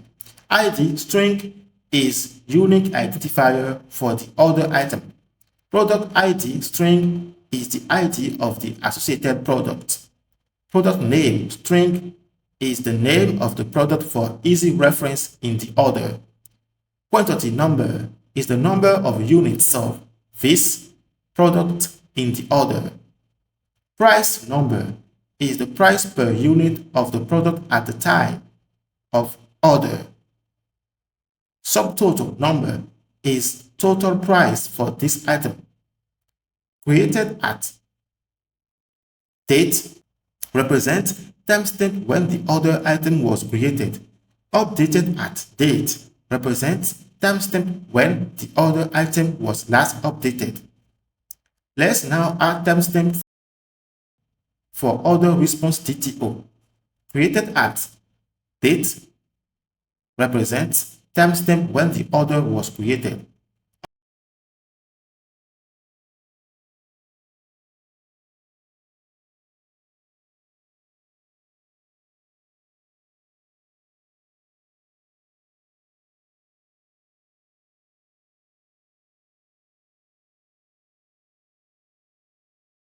Updated at date represents timestamp when the order was last updated.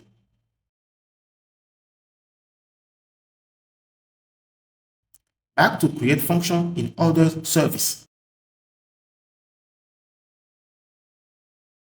I destructure items and shipping address from create order DTO. Then I loop through each order item and check if the product exists.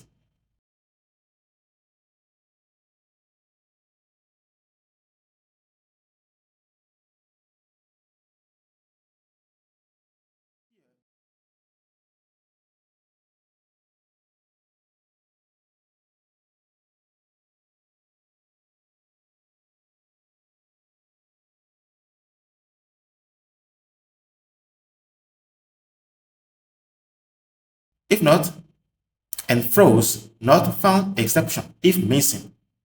This ensures requested quantity does not exceed available stock.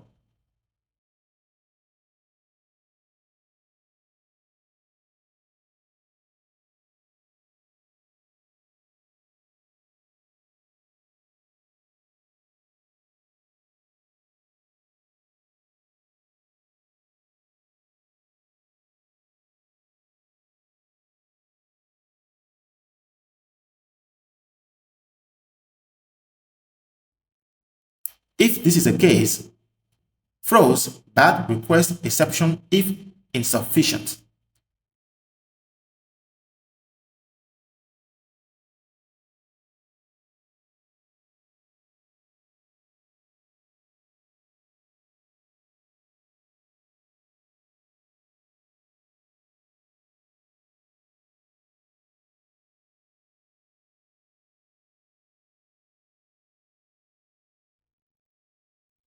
Then I calculate total order amount by multiplying each item's price by its quantity and sums the results.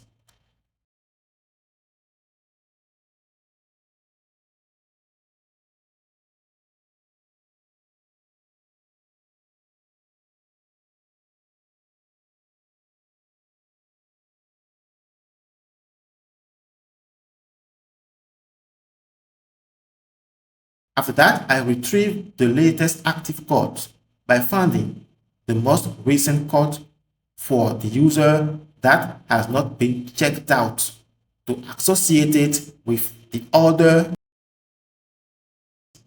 if it exists.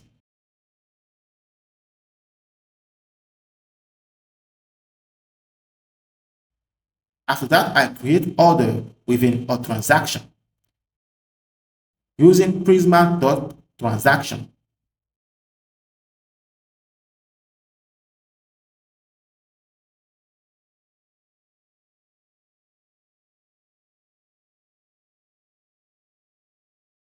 I create a new order with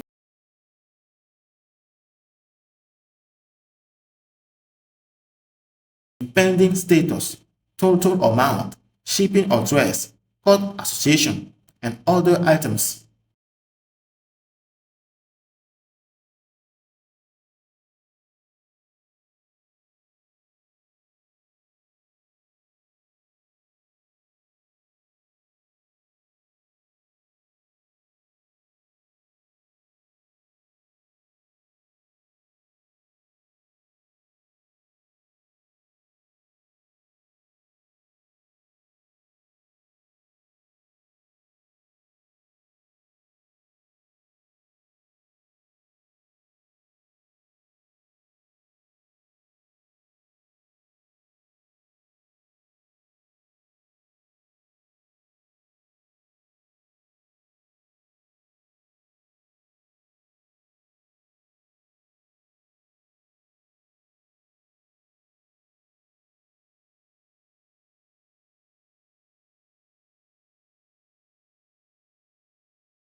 Then I decrement stock for each product ordered to maintain accurate inventory.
At the end, I return a standardized response by wrapping the resulting order using this .wrap function to match the order API response DTO structure. Wrap method is a private helper function that formats an order into a standardized API response using order API response DTO.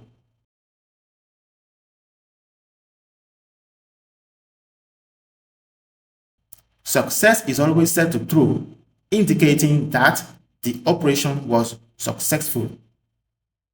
Message provides a human readable description of the response.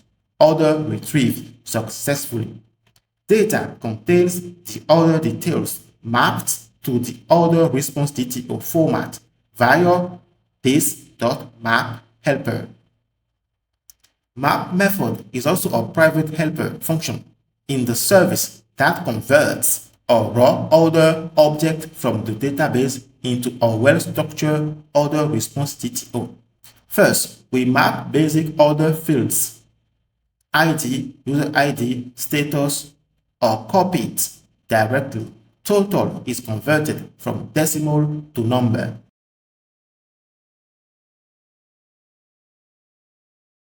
Shipping address defaults to an empty string if missing.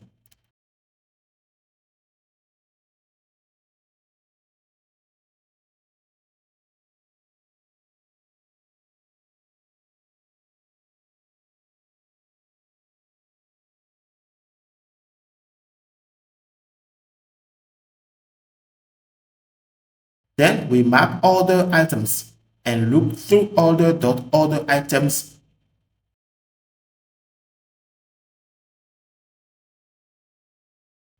and construct order item response DTO objects.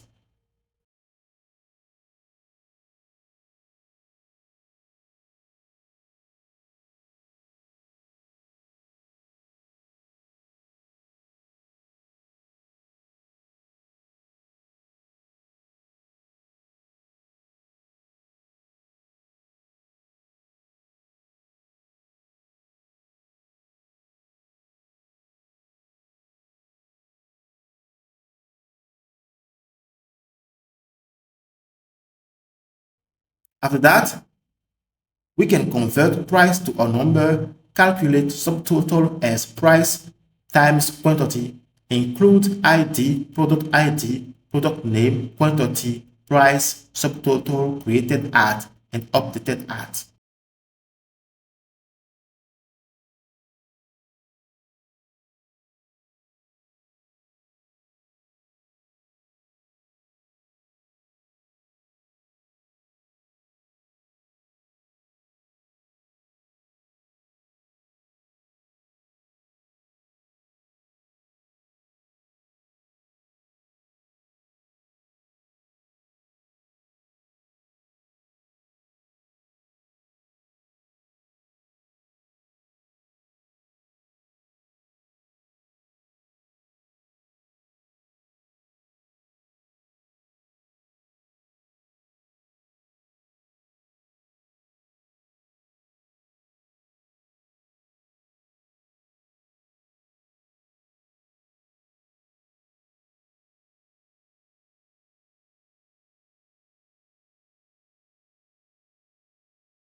If order.user exists, adds user email and username.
Finally, we can set created at and updated at from the order.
Next controller endpoint is to get all orders. This is an asynchronous controller route that allows an admin user to retrieve all orders with optional pagination and filtering by status. Route and method get maps to a get request at /orders/admin/all. Access control roles ensures only users with the admin role can access this endpoint.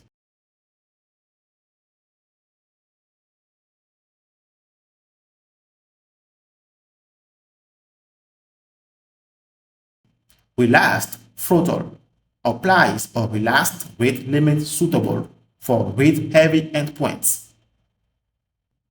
API operation describes the endpoint for API docs.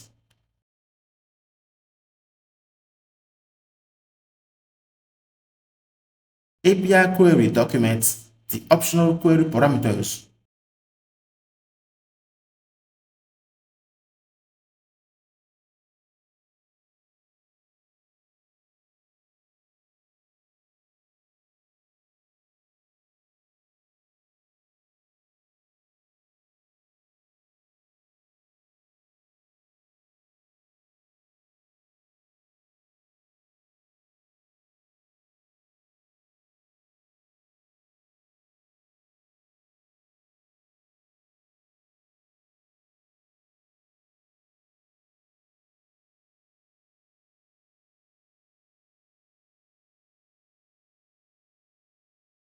API response defines the shape of the successful response, returning an object with data and pagination metadata like total page limit.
API forbidden response documents the 403 response where non-admins attempt access.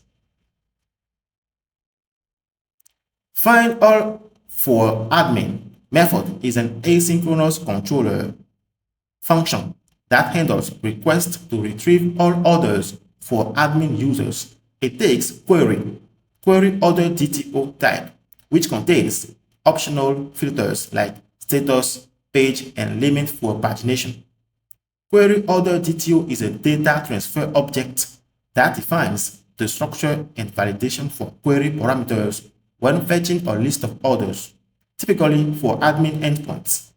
Page number, optional, default to 1, specifies the page number for pagination.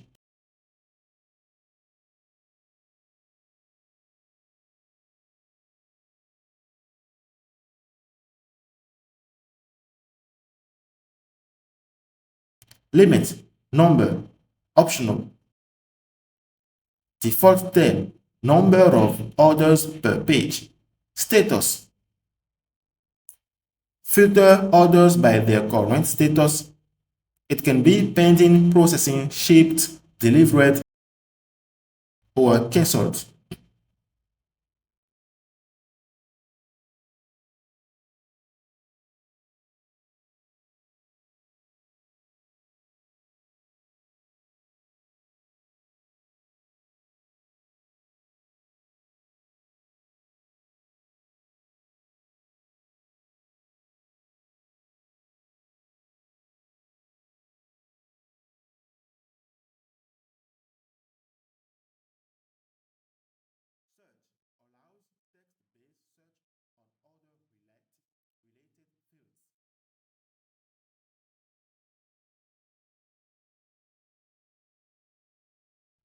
Back to orders controller function.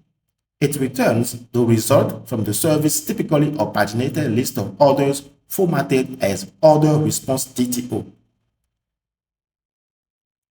The method delegates the actual fetching and filtering logic to the order service .findAllForAdmin service method. FindAllForAdmin method is an asynchronous service function that retrieves a paginated and filterable list of all orders for admin users. It takes a query order DTO, which provides optional pagination, page and limit, status filtering, and text search, and return a promise of object containing data, total, page, and limit.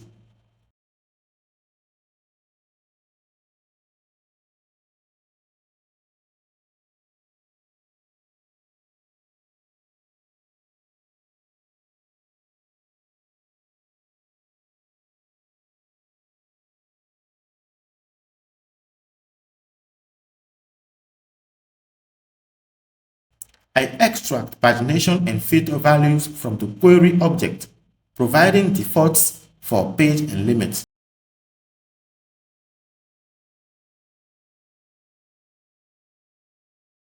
Then I calculate skip to determine how many records to offset for pagination.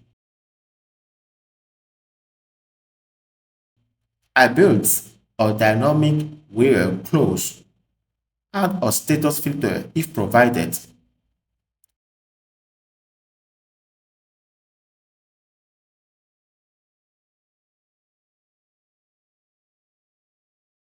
Add a case-insensitive search condition on ID or order number when a search term exists.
I use promise.all to execute two database queries in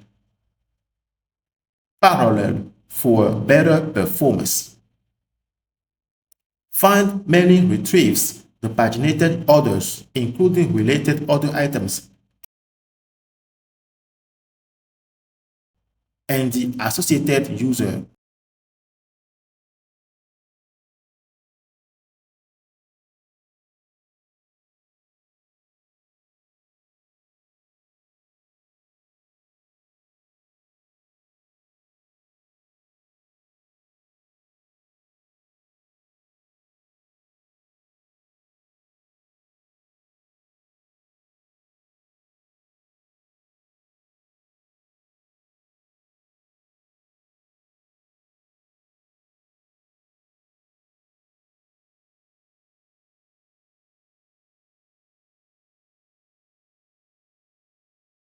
Ordered by newest first.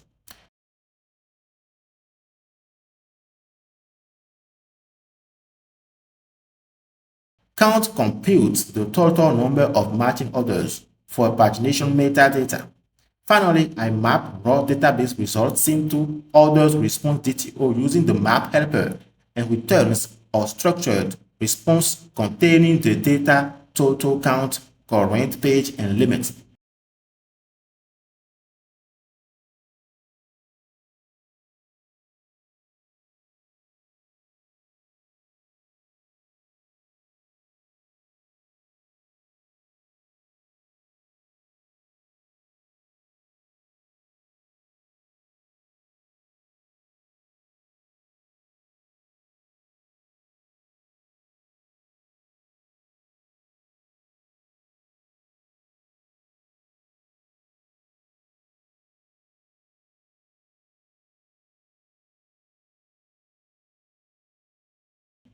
Here, there is an error with search variable. From query order DTO, just add search field. This is an optional field.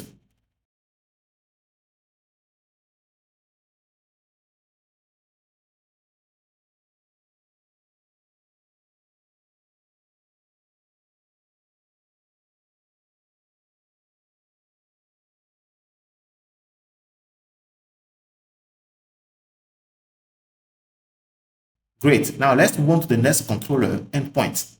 User get own orders.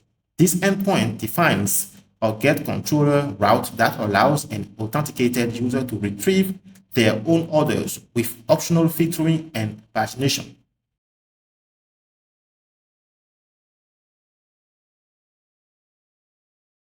Route and method get maps this handler to a get/order request. Rate limiting relast throttle applies a relast rate limit suitable for read-only operations. API query decorators document the available query parameters.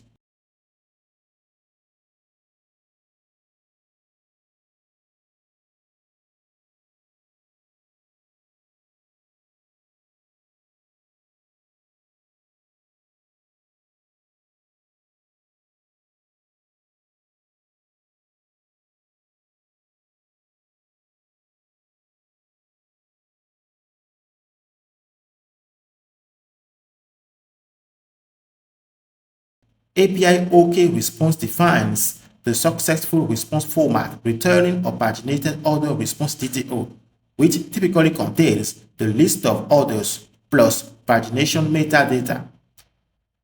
This paginated order response DTO is a response DTO that defines the standard structure for paginated order lists returned by the API.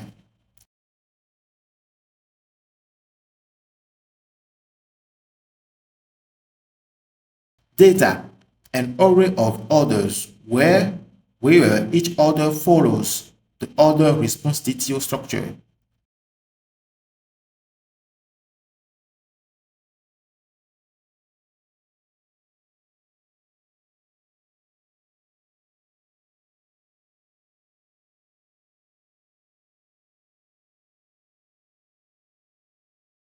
Total number, the total number of orders that match the query.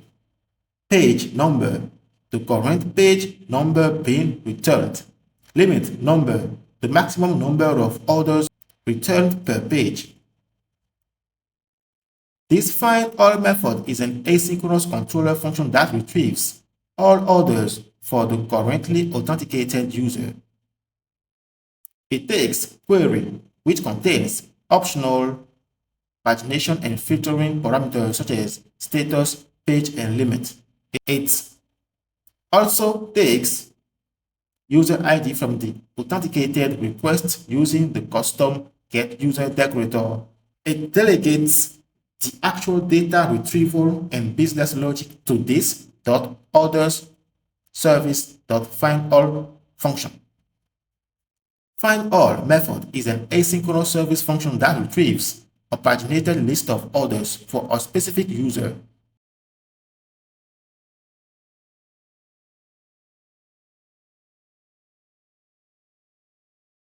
With optional filtering and search. It takes the user ID, ensuring only orders belonging to the current user are queried, and a queried order DTO for pagination and filters.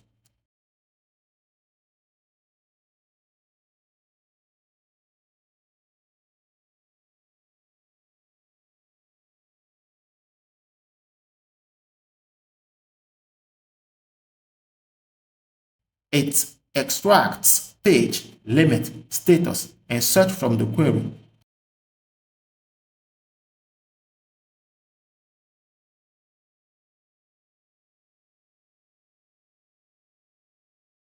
Applies defaults and calculates scape for pagination.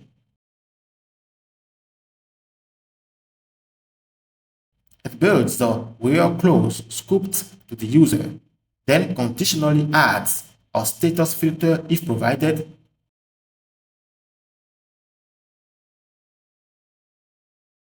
or case-insensitive search on the order ID if a search term exists,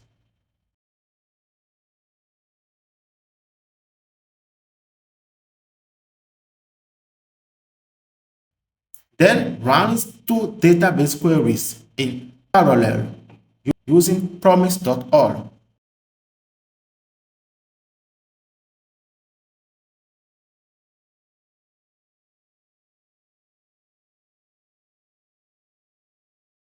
Find many to fetch the user's orders, including related order items.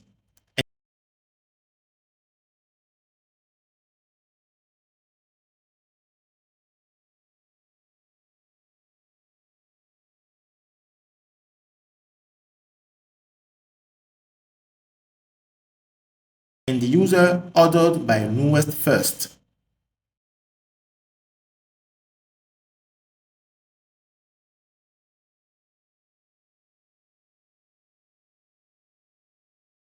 Count to get the total number of matching orders.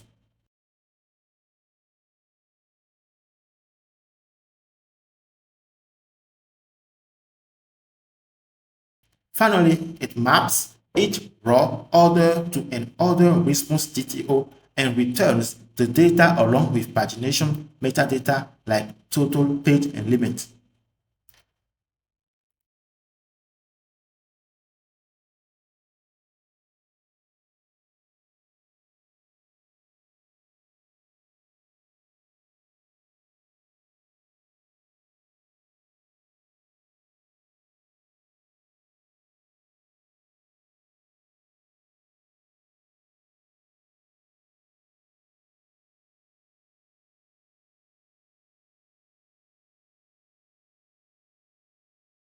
Next, controller endpoint get order by ID by admin.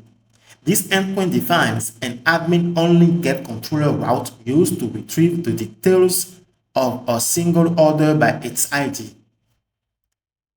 Get admin ID maps to get slash orders slash admin slash ID dynamic segment.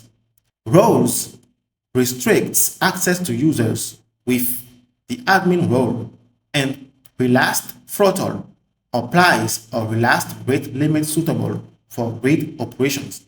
API operation clearly labels this as an admin specific endpoint.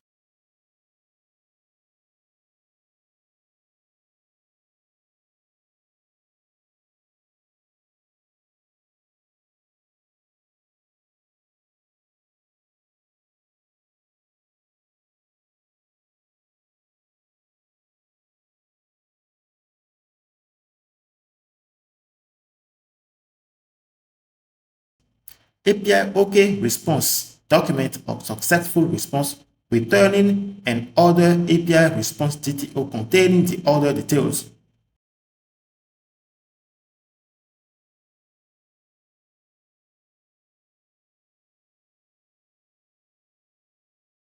API not found response documents the case where the order does not exist.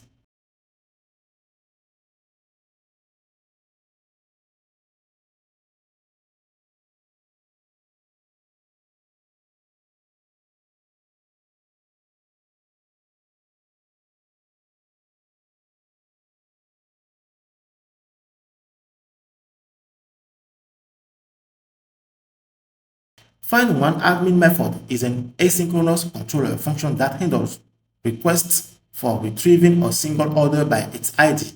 For admin users, it takes ID from the route parameter via program. The method delegates the actual retrieval logic to this.orderService.findOne function. It returns the service response directly, which typically includes the order details.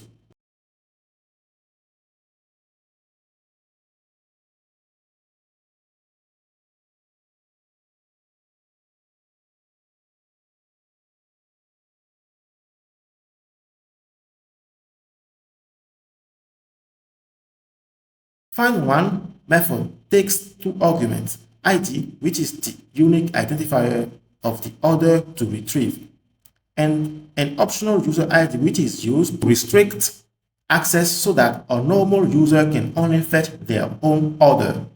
It returns a promise, order API response DTO, meaning the result is wrapped in a standardized API response containing a mapped order response DTO. Inside the method, a dynamic where condition is built, starting with the order ID. And if user's ID is provided, it is added to enforce ownership. The order is then fetched from the database using Prisma with all required relations.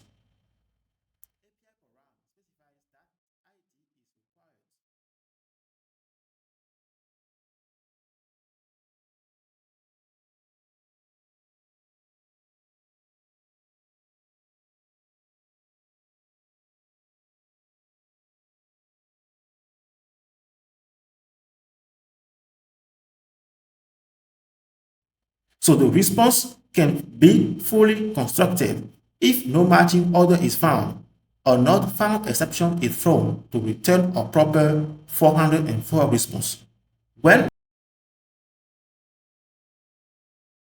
the order exists, it is passed to wrap which formats and returns the final API response in a consistent structure. Next, controller endpoint user get home order by ID. This controller method is a get endpoint that retrieves a single order for the currently authenticated user. It takes the order ID from the route parameter and uses it to fetch the order.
This controller method is an asynchronous get endpoint that fetches a single order for the currently authenticated user.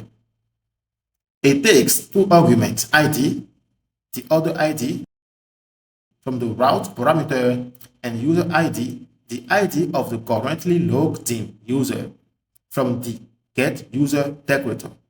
It delegates the actual fetching logic to the service method this.orders_service.find1 and returns its result. Next, controller endpoint admin update order. This controller method is an asynchronous patch endpoint that allows an admin to update any order by its ID. Patch maps this controller method to the specific HTTP patch method. The route is admin/ID, ID dynamic parameter representing the order ID that will be updated. Roles is a custom roles called decorator that restricts access to users, the admin who have the admin role. Anyone without this role will receive a 403 forbidden response. Moderate throttle applies a rate limit to this endpoint to prevent abuse. API operation provides a short description of the endpoint's purpose in the API documentation. API program documents the dynamic route parameter ID in Swagger, specifying that it represents the order ID. API body documents the expected request body for the endpoint. The body must match the structure defined in update order DTO. Update order DTO defines the shape and validation rules for updating an order.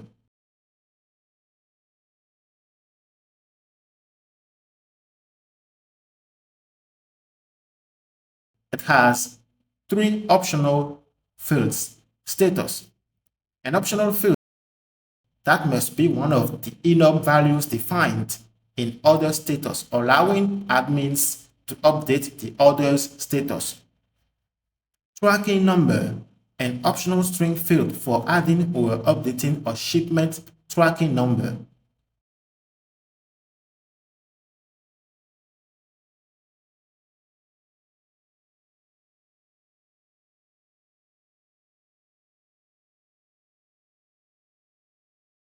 Notes, an optional string field for adding any internal notes or comments about the order.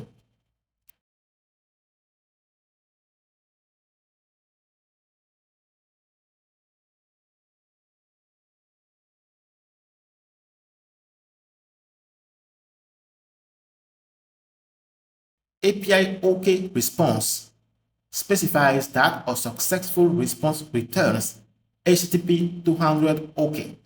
The response body follows the order API response DTO format, which wraps the updated order data.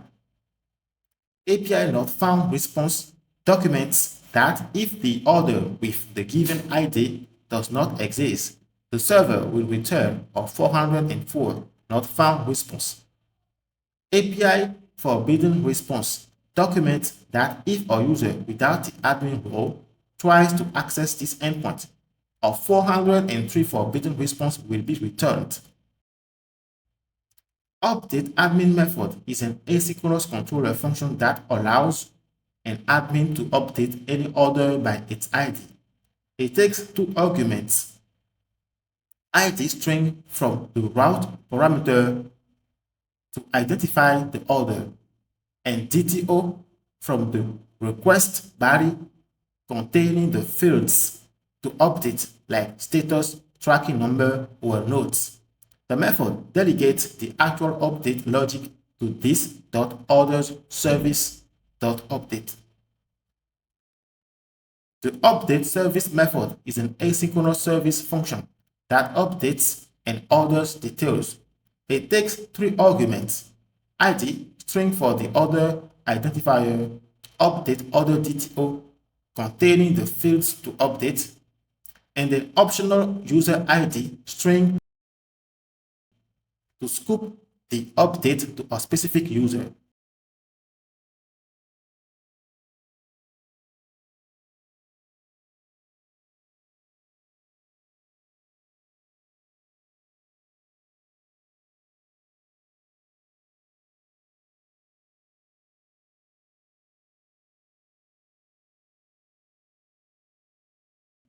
The method first builds a where clause to locate the order, including the user ID is provided, and checks if the order exists.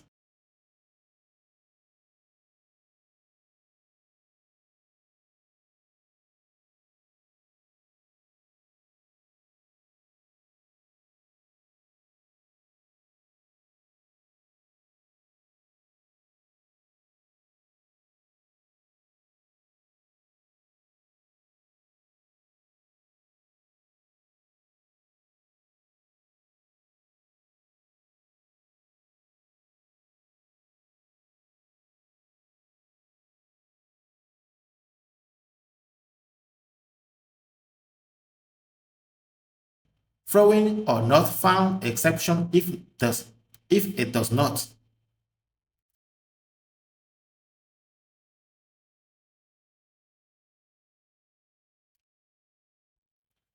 It then calls Prisma.orderUpdate to apply the updates, including the associated order items and user.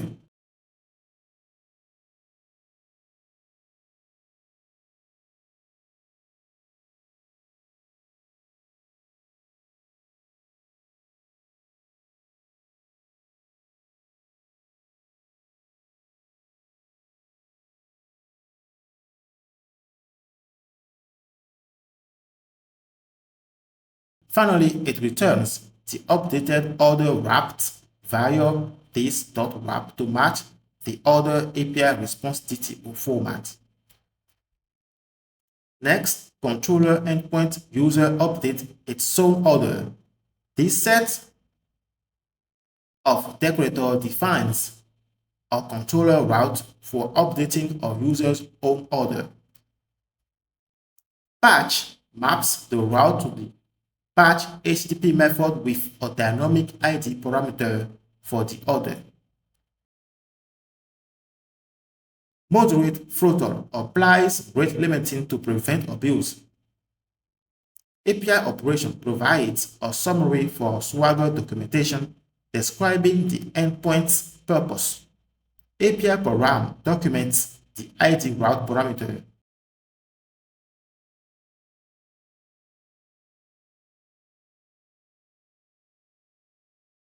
API body specifies that the request body must follow the update order DTO structure.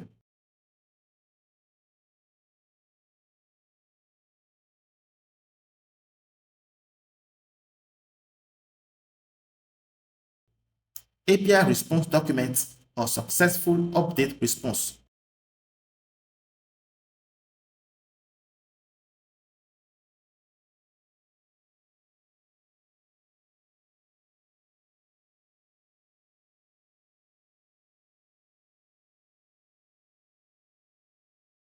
API not found response documents the response if the order does not exist.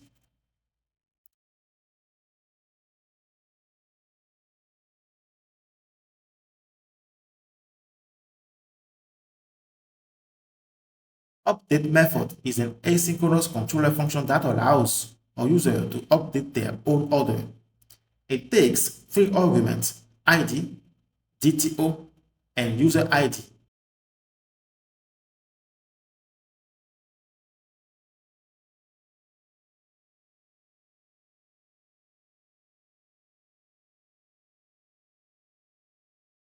The method delegates the update logic to this .orders service.update, passing all three arguments and returns the service's result.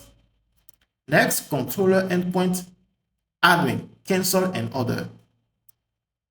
This delete method is a controller endpoint that allows an admin to cancel an order by its ID. It takes the ID from the route parameter and is restricted to users with the admin role. It uses moderate throttle to limit the rate of request for safety. The Swagger decorator documents the API with API operation.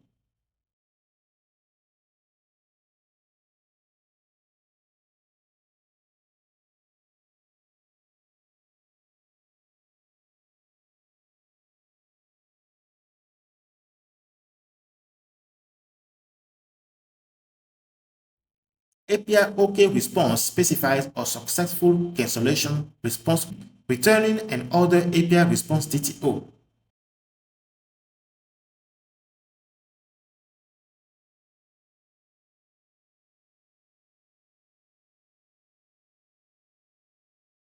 An API not found response documents the response if the order does not exist.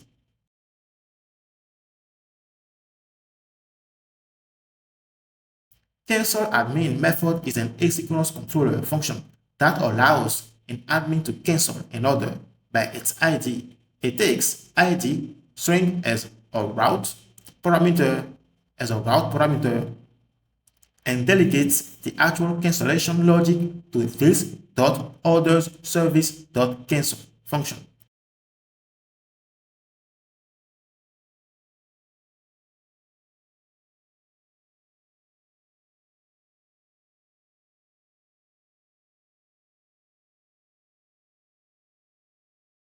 This cancel method is an asynchronous service function that cancels an order by its ID.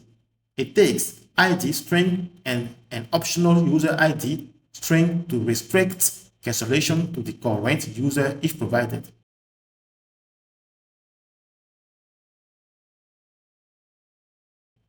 The method first retrieves the order, including its items and user.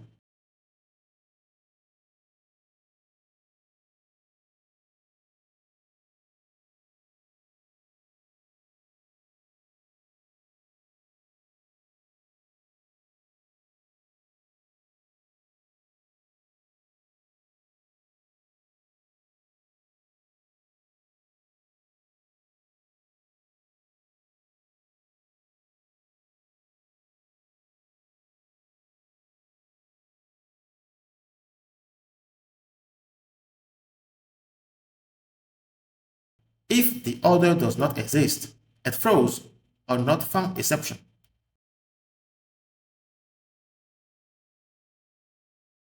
It ensures only pending orders can be cancelled, otherwise throwing a bad request exception.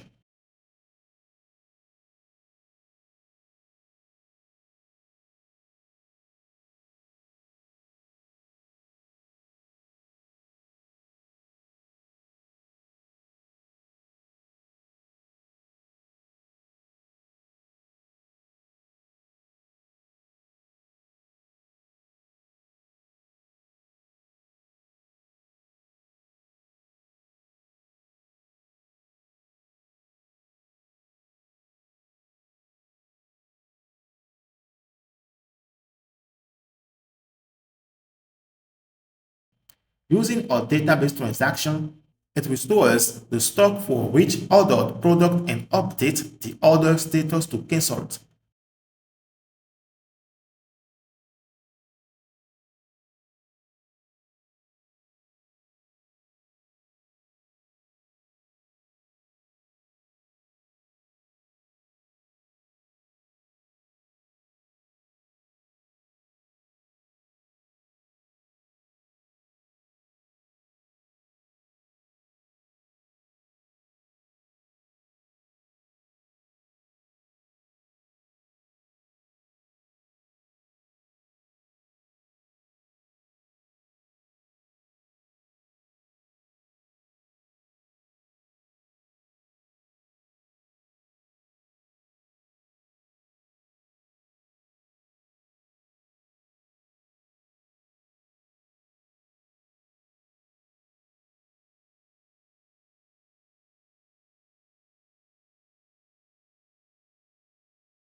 Finally, it returns a wrapped order API response DTO representing the canceled orders.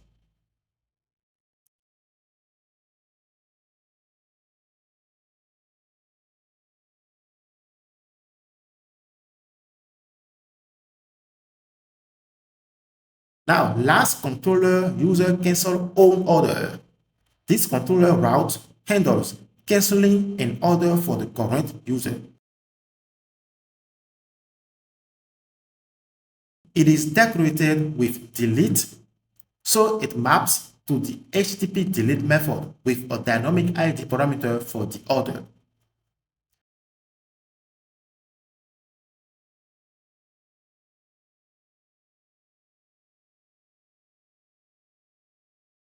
Cancel method is an asynchronous controller function that allows a user to cancel one of their own orders. It takes two arguments, ID and user ID. The method returns a promise containing the cancelled order wrapped in an order API response DTO. It delegates the actual cancellation logic to this.orderService.cancel.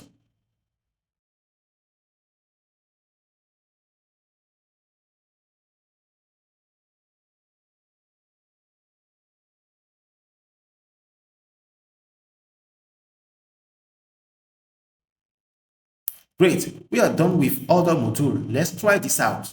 So let's run the dev server.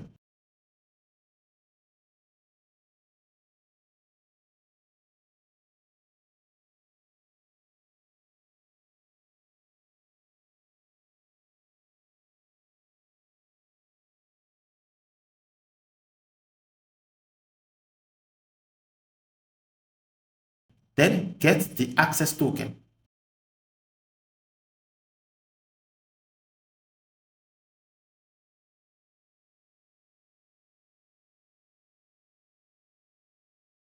After that, create a product.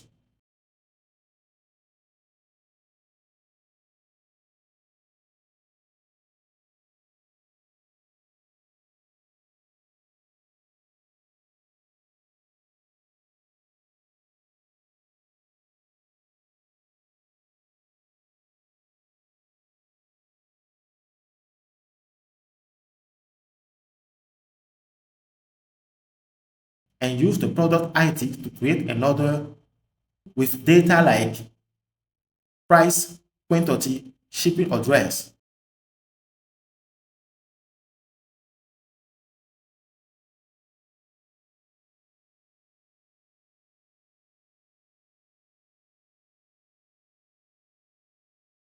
Then hit execute. Nice, we just created our first order. Copy the order ID, then first get all orders from database.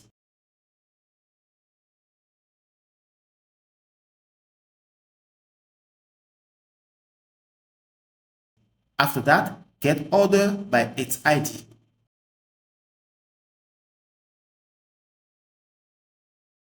And now update an order using its ID and add some fields. Here, like status.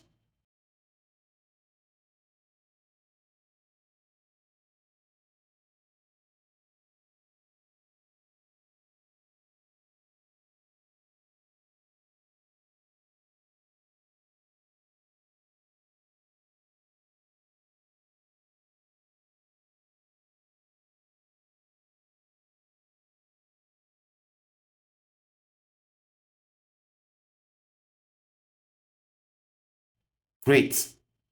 We can now try another one. Let's see the admin get list orders with pagination.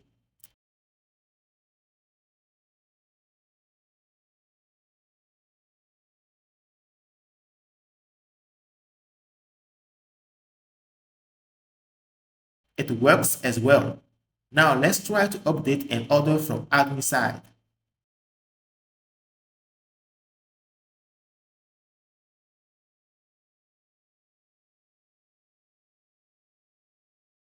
Add the order ID in the ID input, and of course, fill the request body with status shipped. Then hit execute.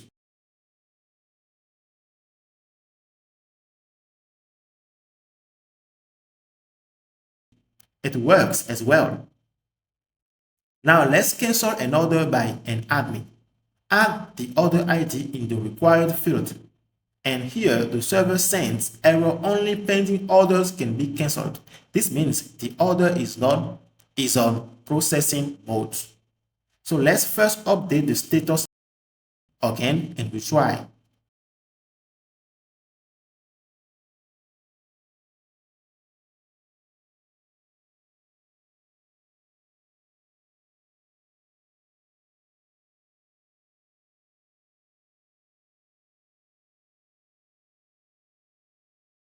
Great, it worked. Good job. Now the last module is payments. Create all resources needed.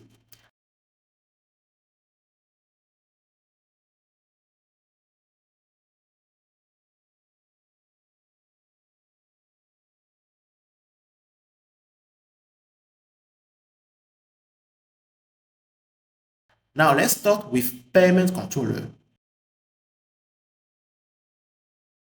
We will create payment module, controller, and service.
Here, first thing to do, add use cards with card JWT of cards.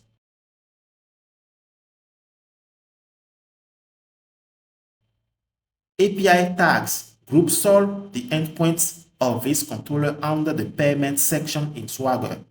API bearer of JWT of tells Swagger that these endpoints require JWT authentication using the bearer token scheme name JWT of. Then inject the payment services into the controller class.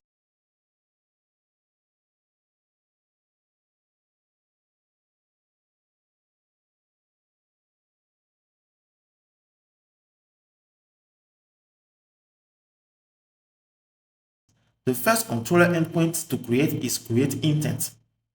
This post endpoint defines a post route used to create a payment intent for an order. API operation document the purpose of the endpoint in Swagger by providing a clear summary and description.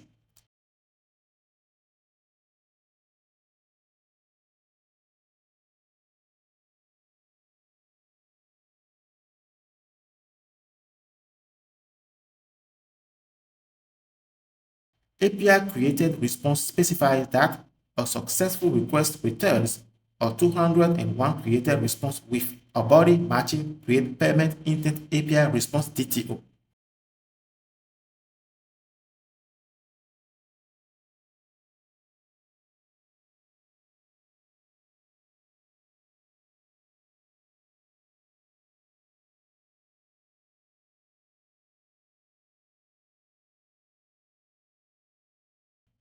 This DTO defines the standard API response structure for a payment-related endpoints.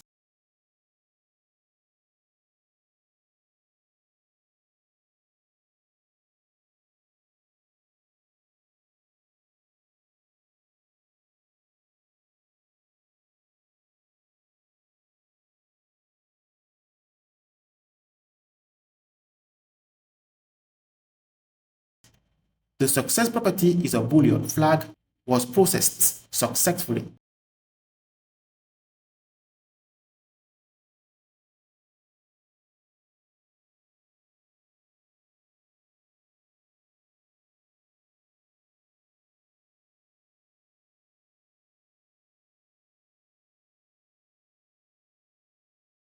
The data property contains the actual payment information typed as payment response DTO, which holds the detailed payment payload returned to the client.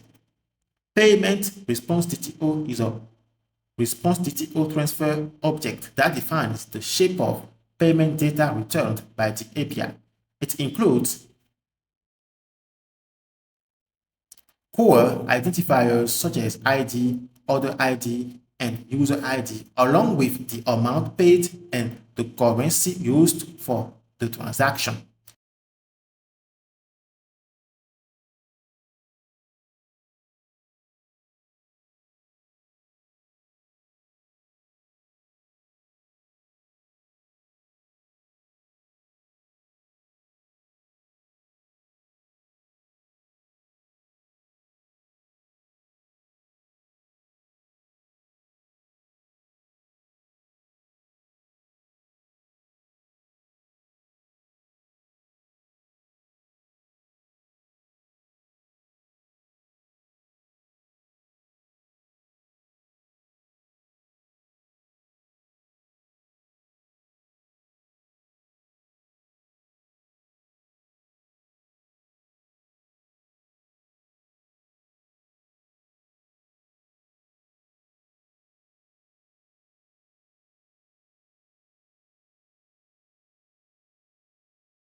The status field represents the current state of the payment lifecycle.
Finally, created at and updated at provide timestamps for auditing and tracking when the payment was created and last modified.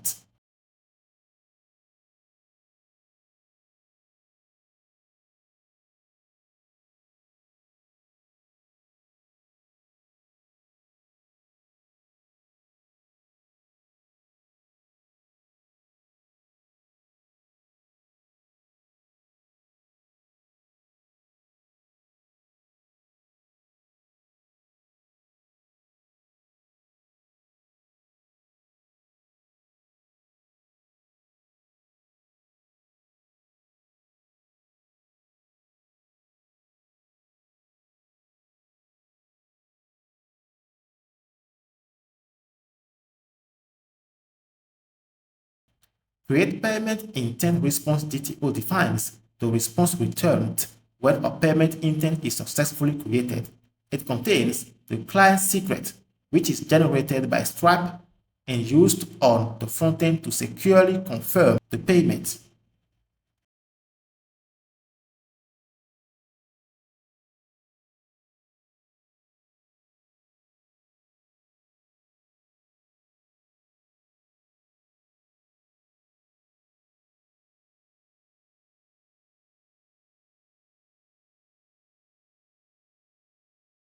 And the payment ID, which represents the corresponding payment record stored in your database.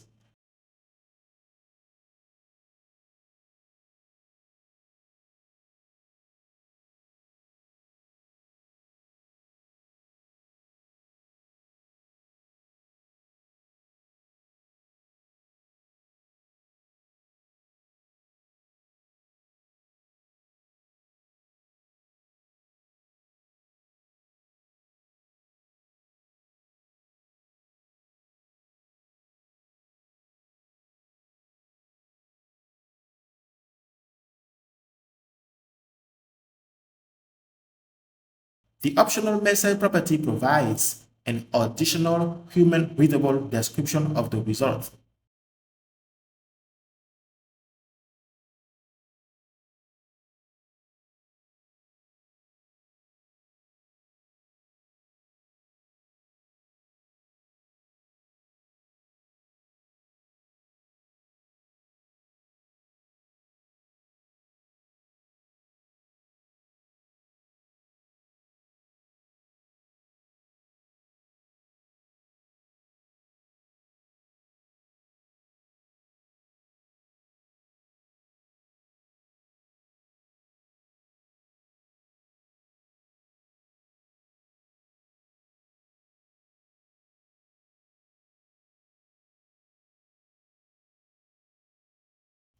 API BAT request response documents the possible 400 BAT request error when the request data is invalid.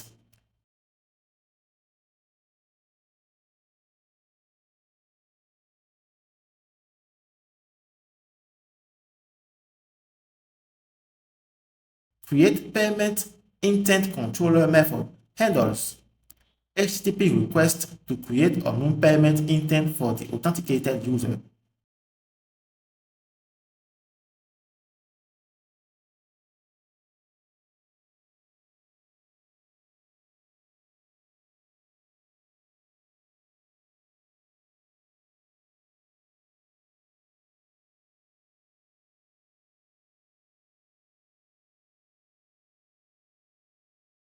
It takes two arguments, create payment intent DTO, which contains the validated request body with the data required to initialize the payment. Create payment intent DTO defines the expected request body and validation rules for creating a payment intent.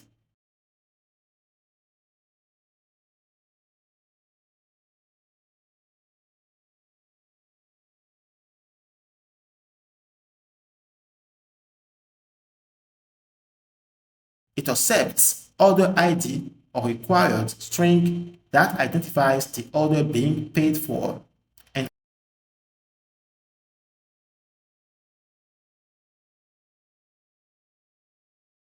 amount or required number representing the total amount to charge.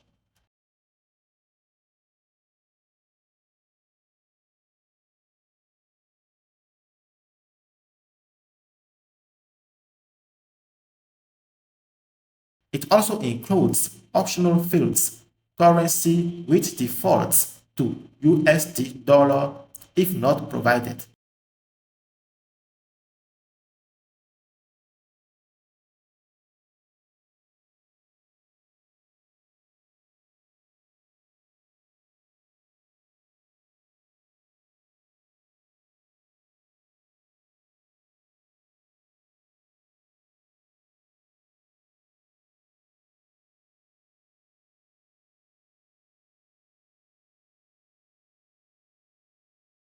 And description, an optional string used to add context or metadata to the payment.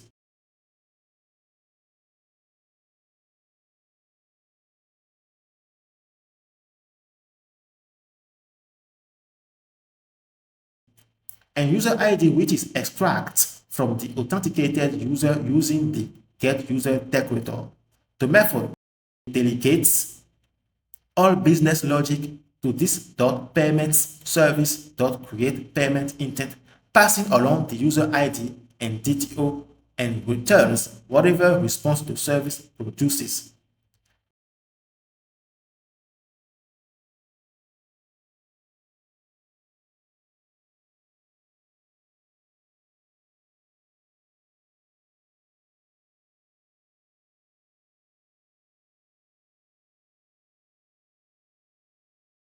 Let's update the payment response DTO.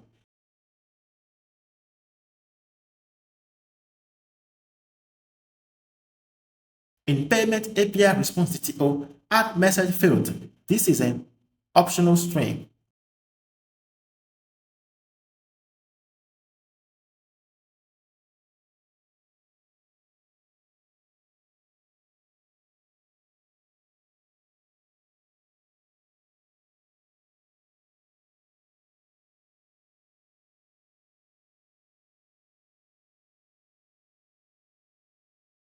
Then update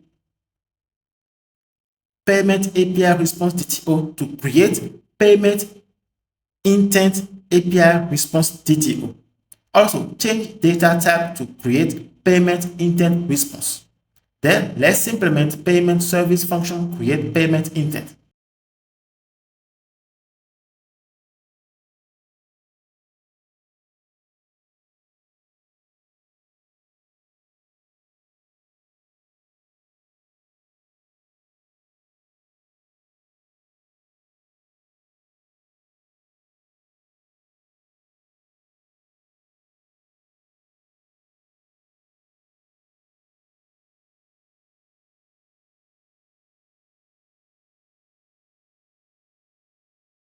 Here, we need to inject both Stripe and Prisma into the payment service class.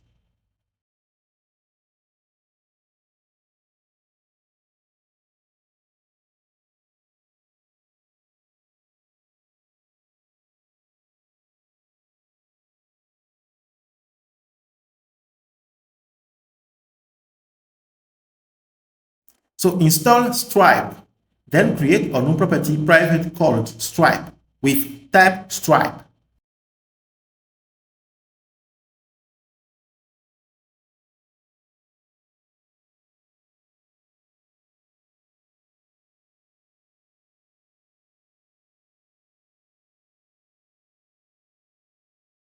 I use constructor to inject the Prisma service to enable database access within the service and initializes a Stripe client for handling payments. It reads the Stripe secret key from the Stripe underscore secret underscore key environment variable.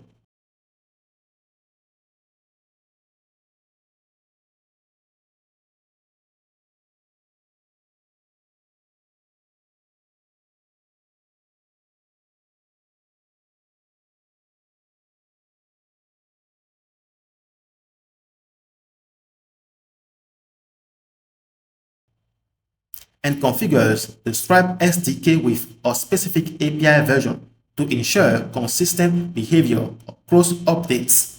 By signing up Stripe once in the constructor, the service can safely reuse the client for all payment operations while keeping sensitive credentials out of the codebase.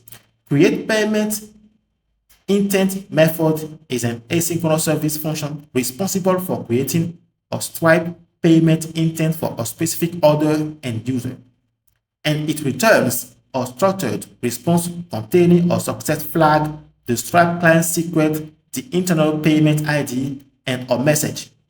It takes two arguments, user ID, which identifies the authenticated user, and create payment intent DTO, which provides the required payment details such as orders ID, amount, and an optional currency.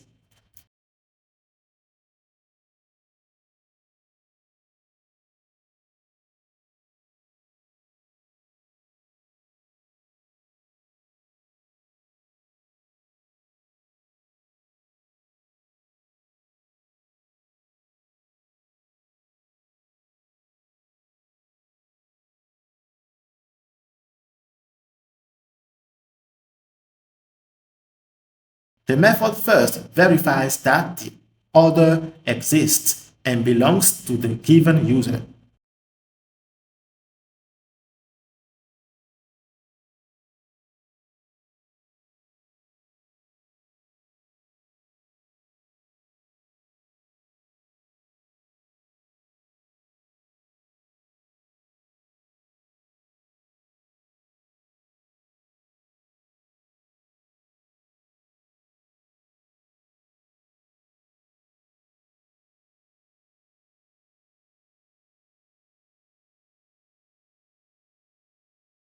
Then checks whether a completed payment already exists for that order to prevent duplicate charges.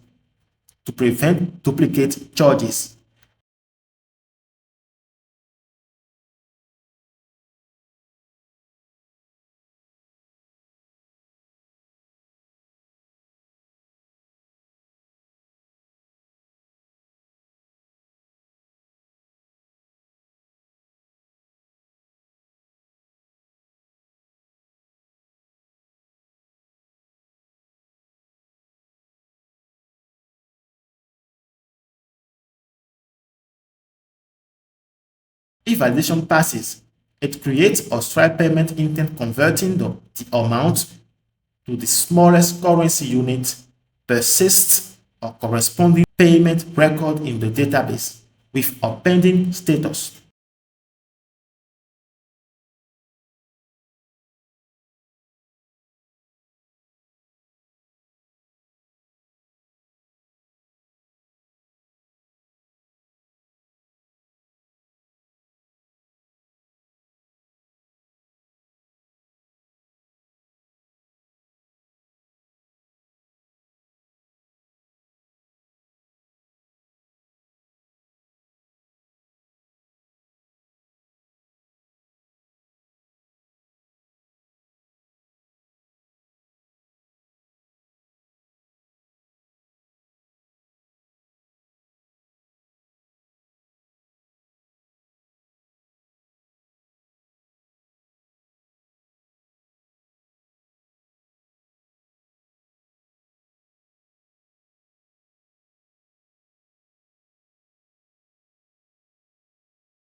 And finally, returns the client secret and payment ID wrapped in a consistent API response format.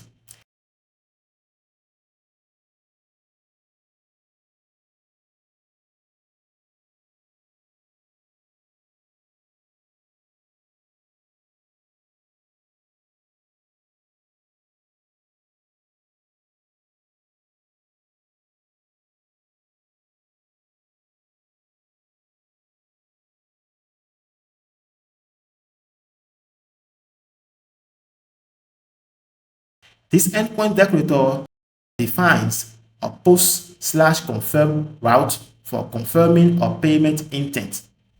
It uses API operation to describe that the endpoint confirms a payment for a given order.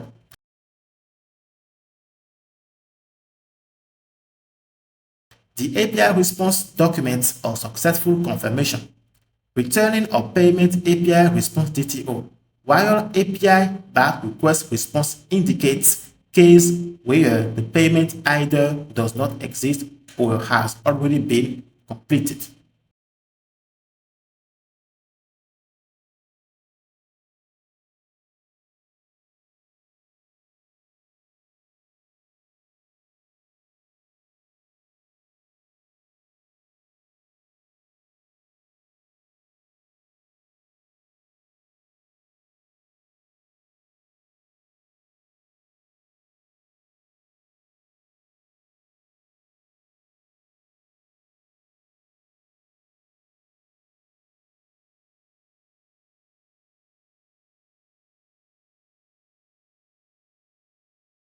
Confirm payment controller method is an asynchronous function that confirms a payment for a user. It takes two arguments: confirm payment DTO, which contains the details needed to confirm the payment. Confirm payment DTO class is a DTO that defines the expected shape and validation rules for confirming a payment.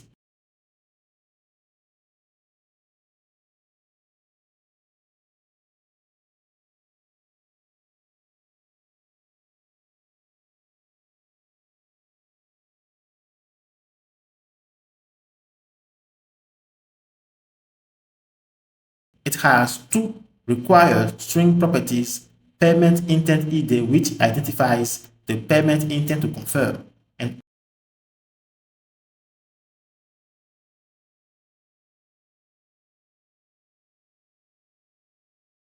order ID, which links the payment to a specific order.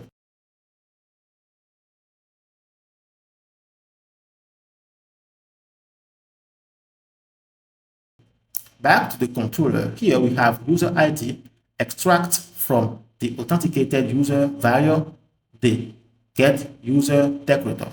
The method delegates the actual confirmation logic to this.paymentService.confirmPayment.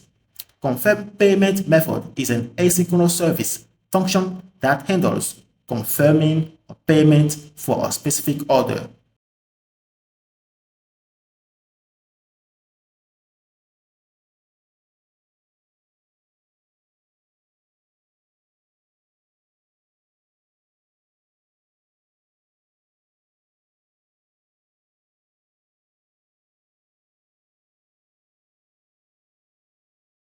It takes two arguments: user ID, which identifies the user making the request, and confirm payment DTO, which contains payment intent ID and order ID to locate the payment.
The method first checks if the payment exists.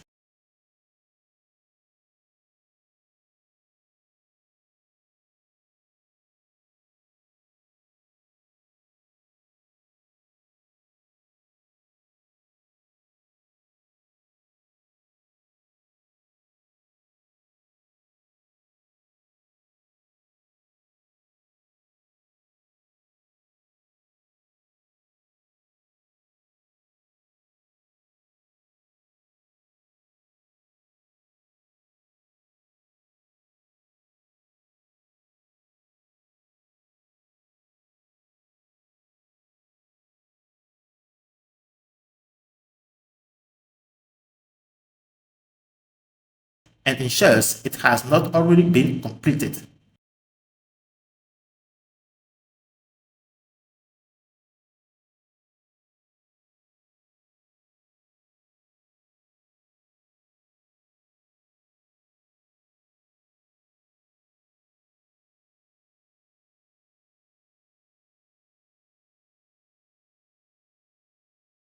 Then it retrieves the payment intent from Stripe and verifies that the payment succeeded.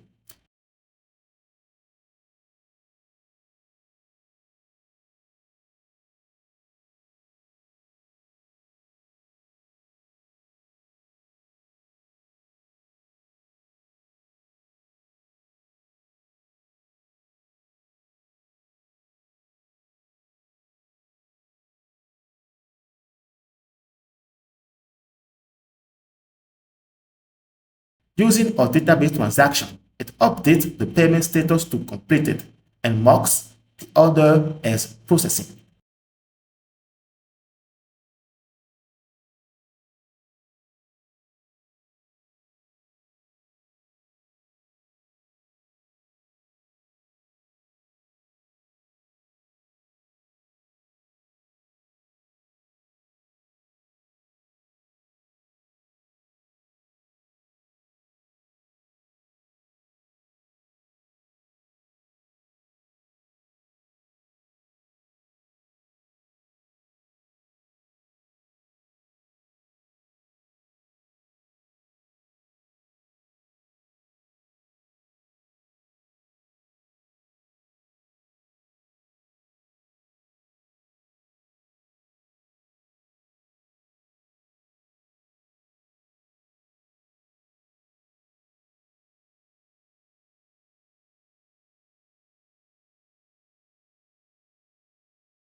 If the order is linked to a code, that code is marked as checked out.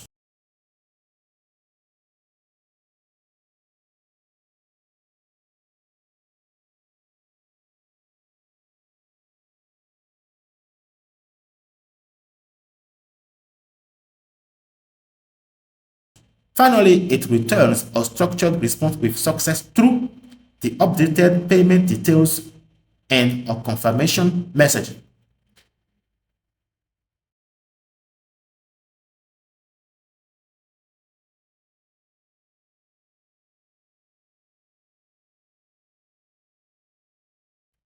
Mark 2 payment response method is a private helper that transforms a raw payment object from the database into a payment response DTO. It takes a payment object containing fields like ID, auto ID, user ID, amount, currency, status, payment method, transaction ID, and timestamps.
method converts amount from a Prisma dot decimal to a number and maps all other fields directly.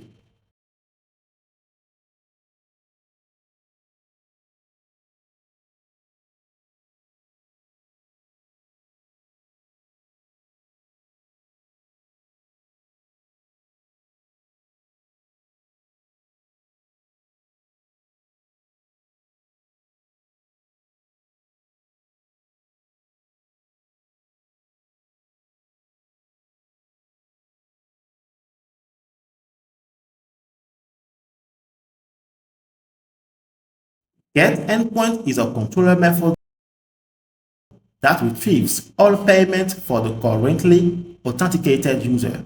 The API operation decorator provides a summary and description for Swagger documentation, explaining the endpoint's purpose.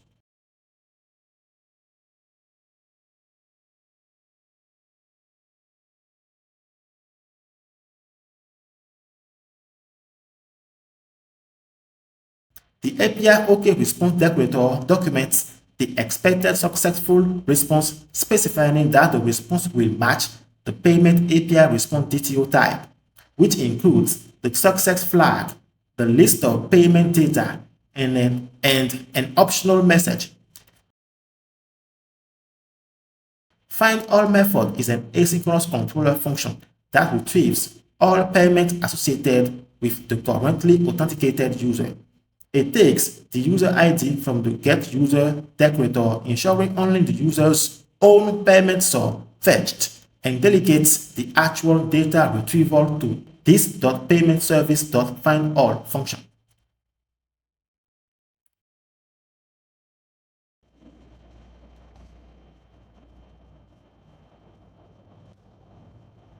The The services function findAll in the service asynchronously retrieves all payment for a given user.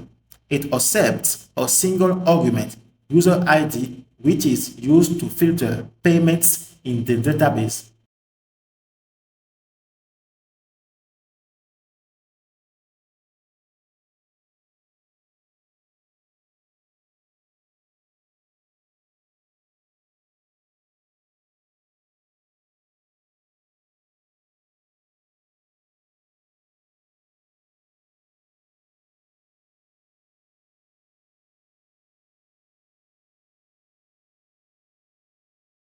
The method fetches all payments for that user, ordered by creation date in descending order.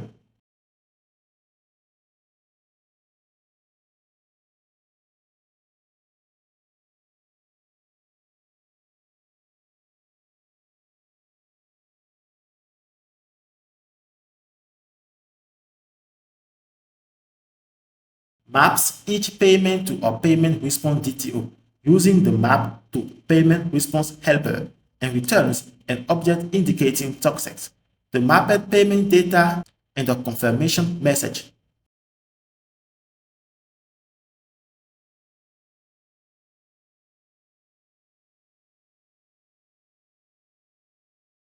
Next endpoint. This endpoint is a get route that retrieves a single payment by its ID. It takes a path parameter ID documented with API program, including an example value, and is described via API operation.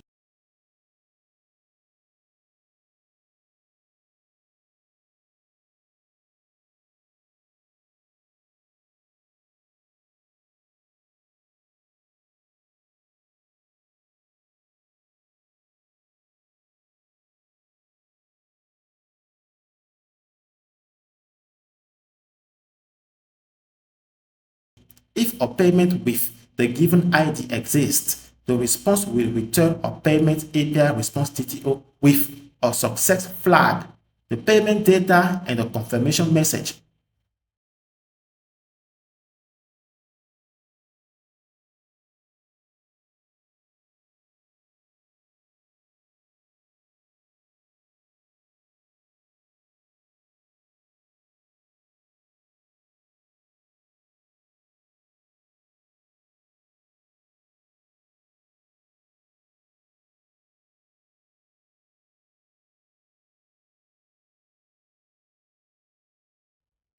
If no payment is found, it responds with a 404 not found error as documented with API not found response.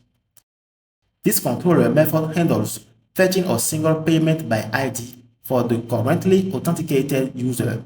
It takes the ID of the payment as a route parameter and retrieves the user ID from the JWT variable to get user decorator.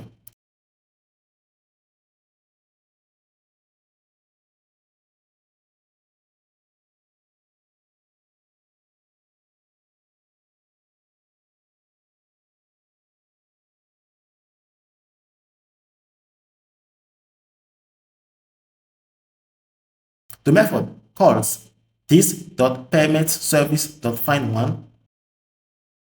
This findOne method is in the service retrieves a single payment by its ID for a specific user.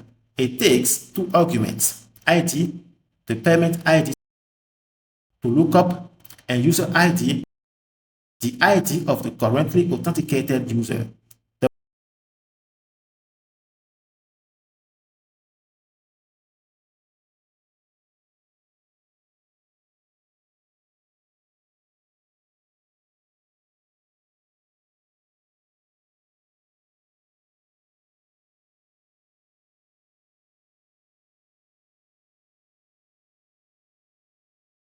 The method queries the database for a payment matching both the ID and user ID using find first.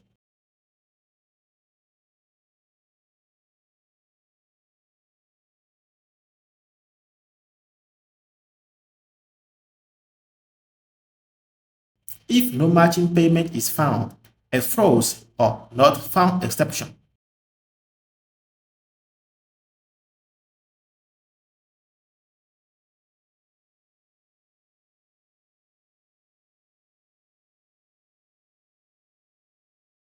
Otherwise, it returns an object containing a success boolean, the payment data mapped to a payment response DTO, and a message confirming that the payment was retrieved successfully.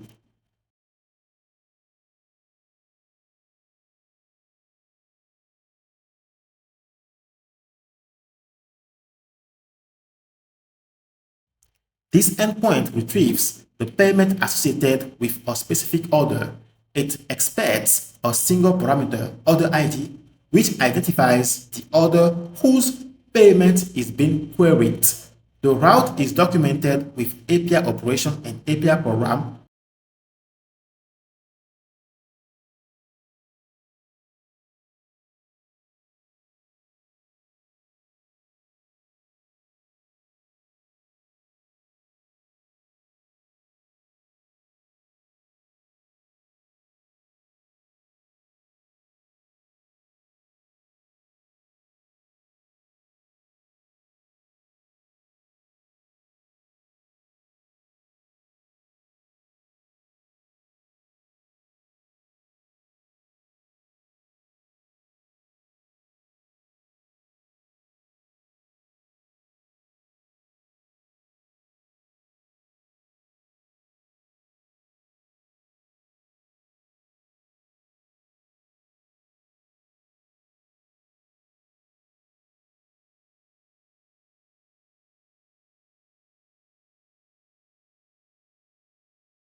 This controller method find by order allows a user to fetch the payment associated with a specific order. It takes two arguments, order ID from the route parameters and user ID from the authenticated user. The method delegates the actual logic to payment service.findByOrder. This findByOrder service method retrieves the payment associated with a specific order for a given user.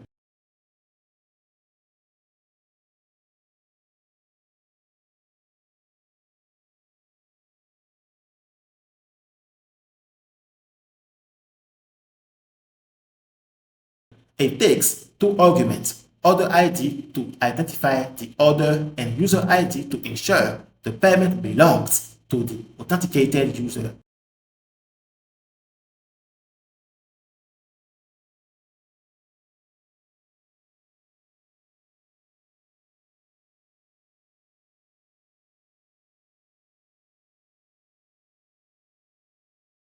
It queries the database using prisma.payment.findFirst.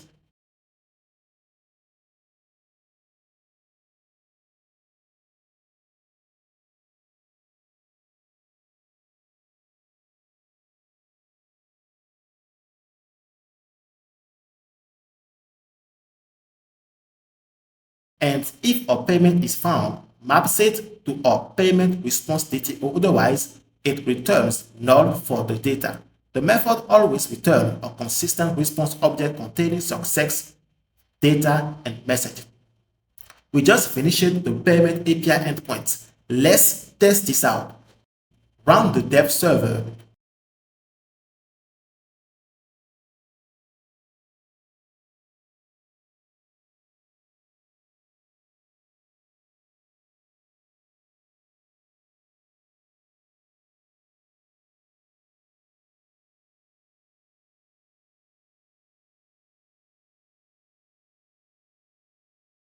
Here, make sure to add your Stripe secret key before running the server.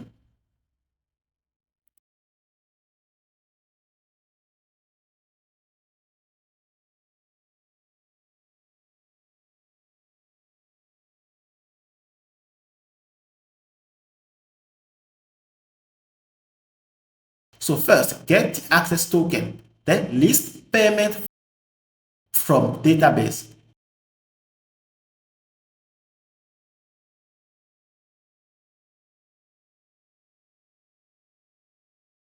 So here we have all orders from the database. We are going to copy this orders ID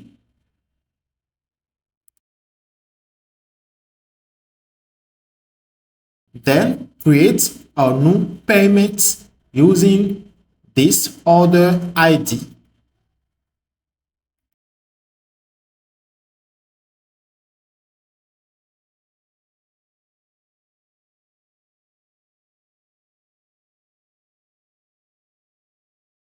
Here we need to set the scheme name to API bearer of.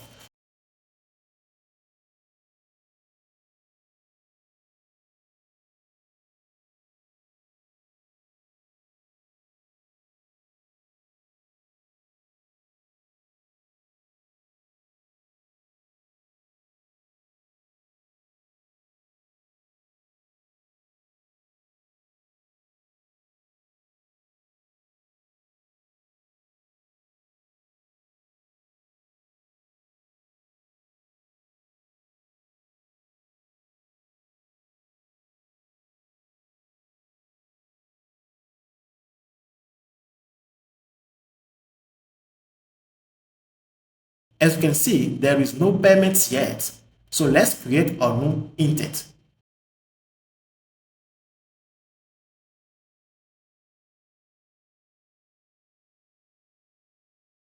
Add data like the order ID and the total amount.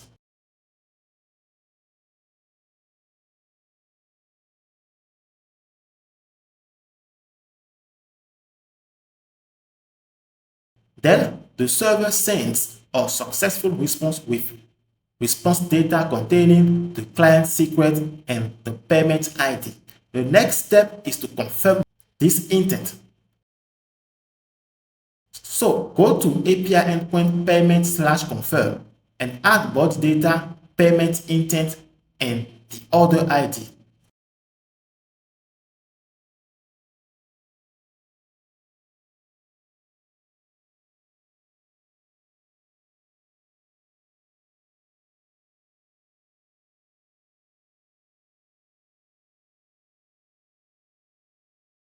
So there is an error.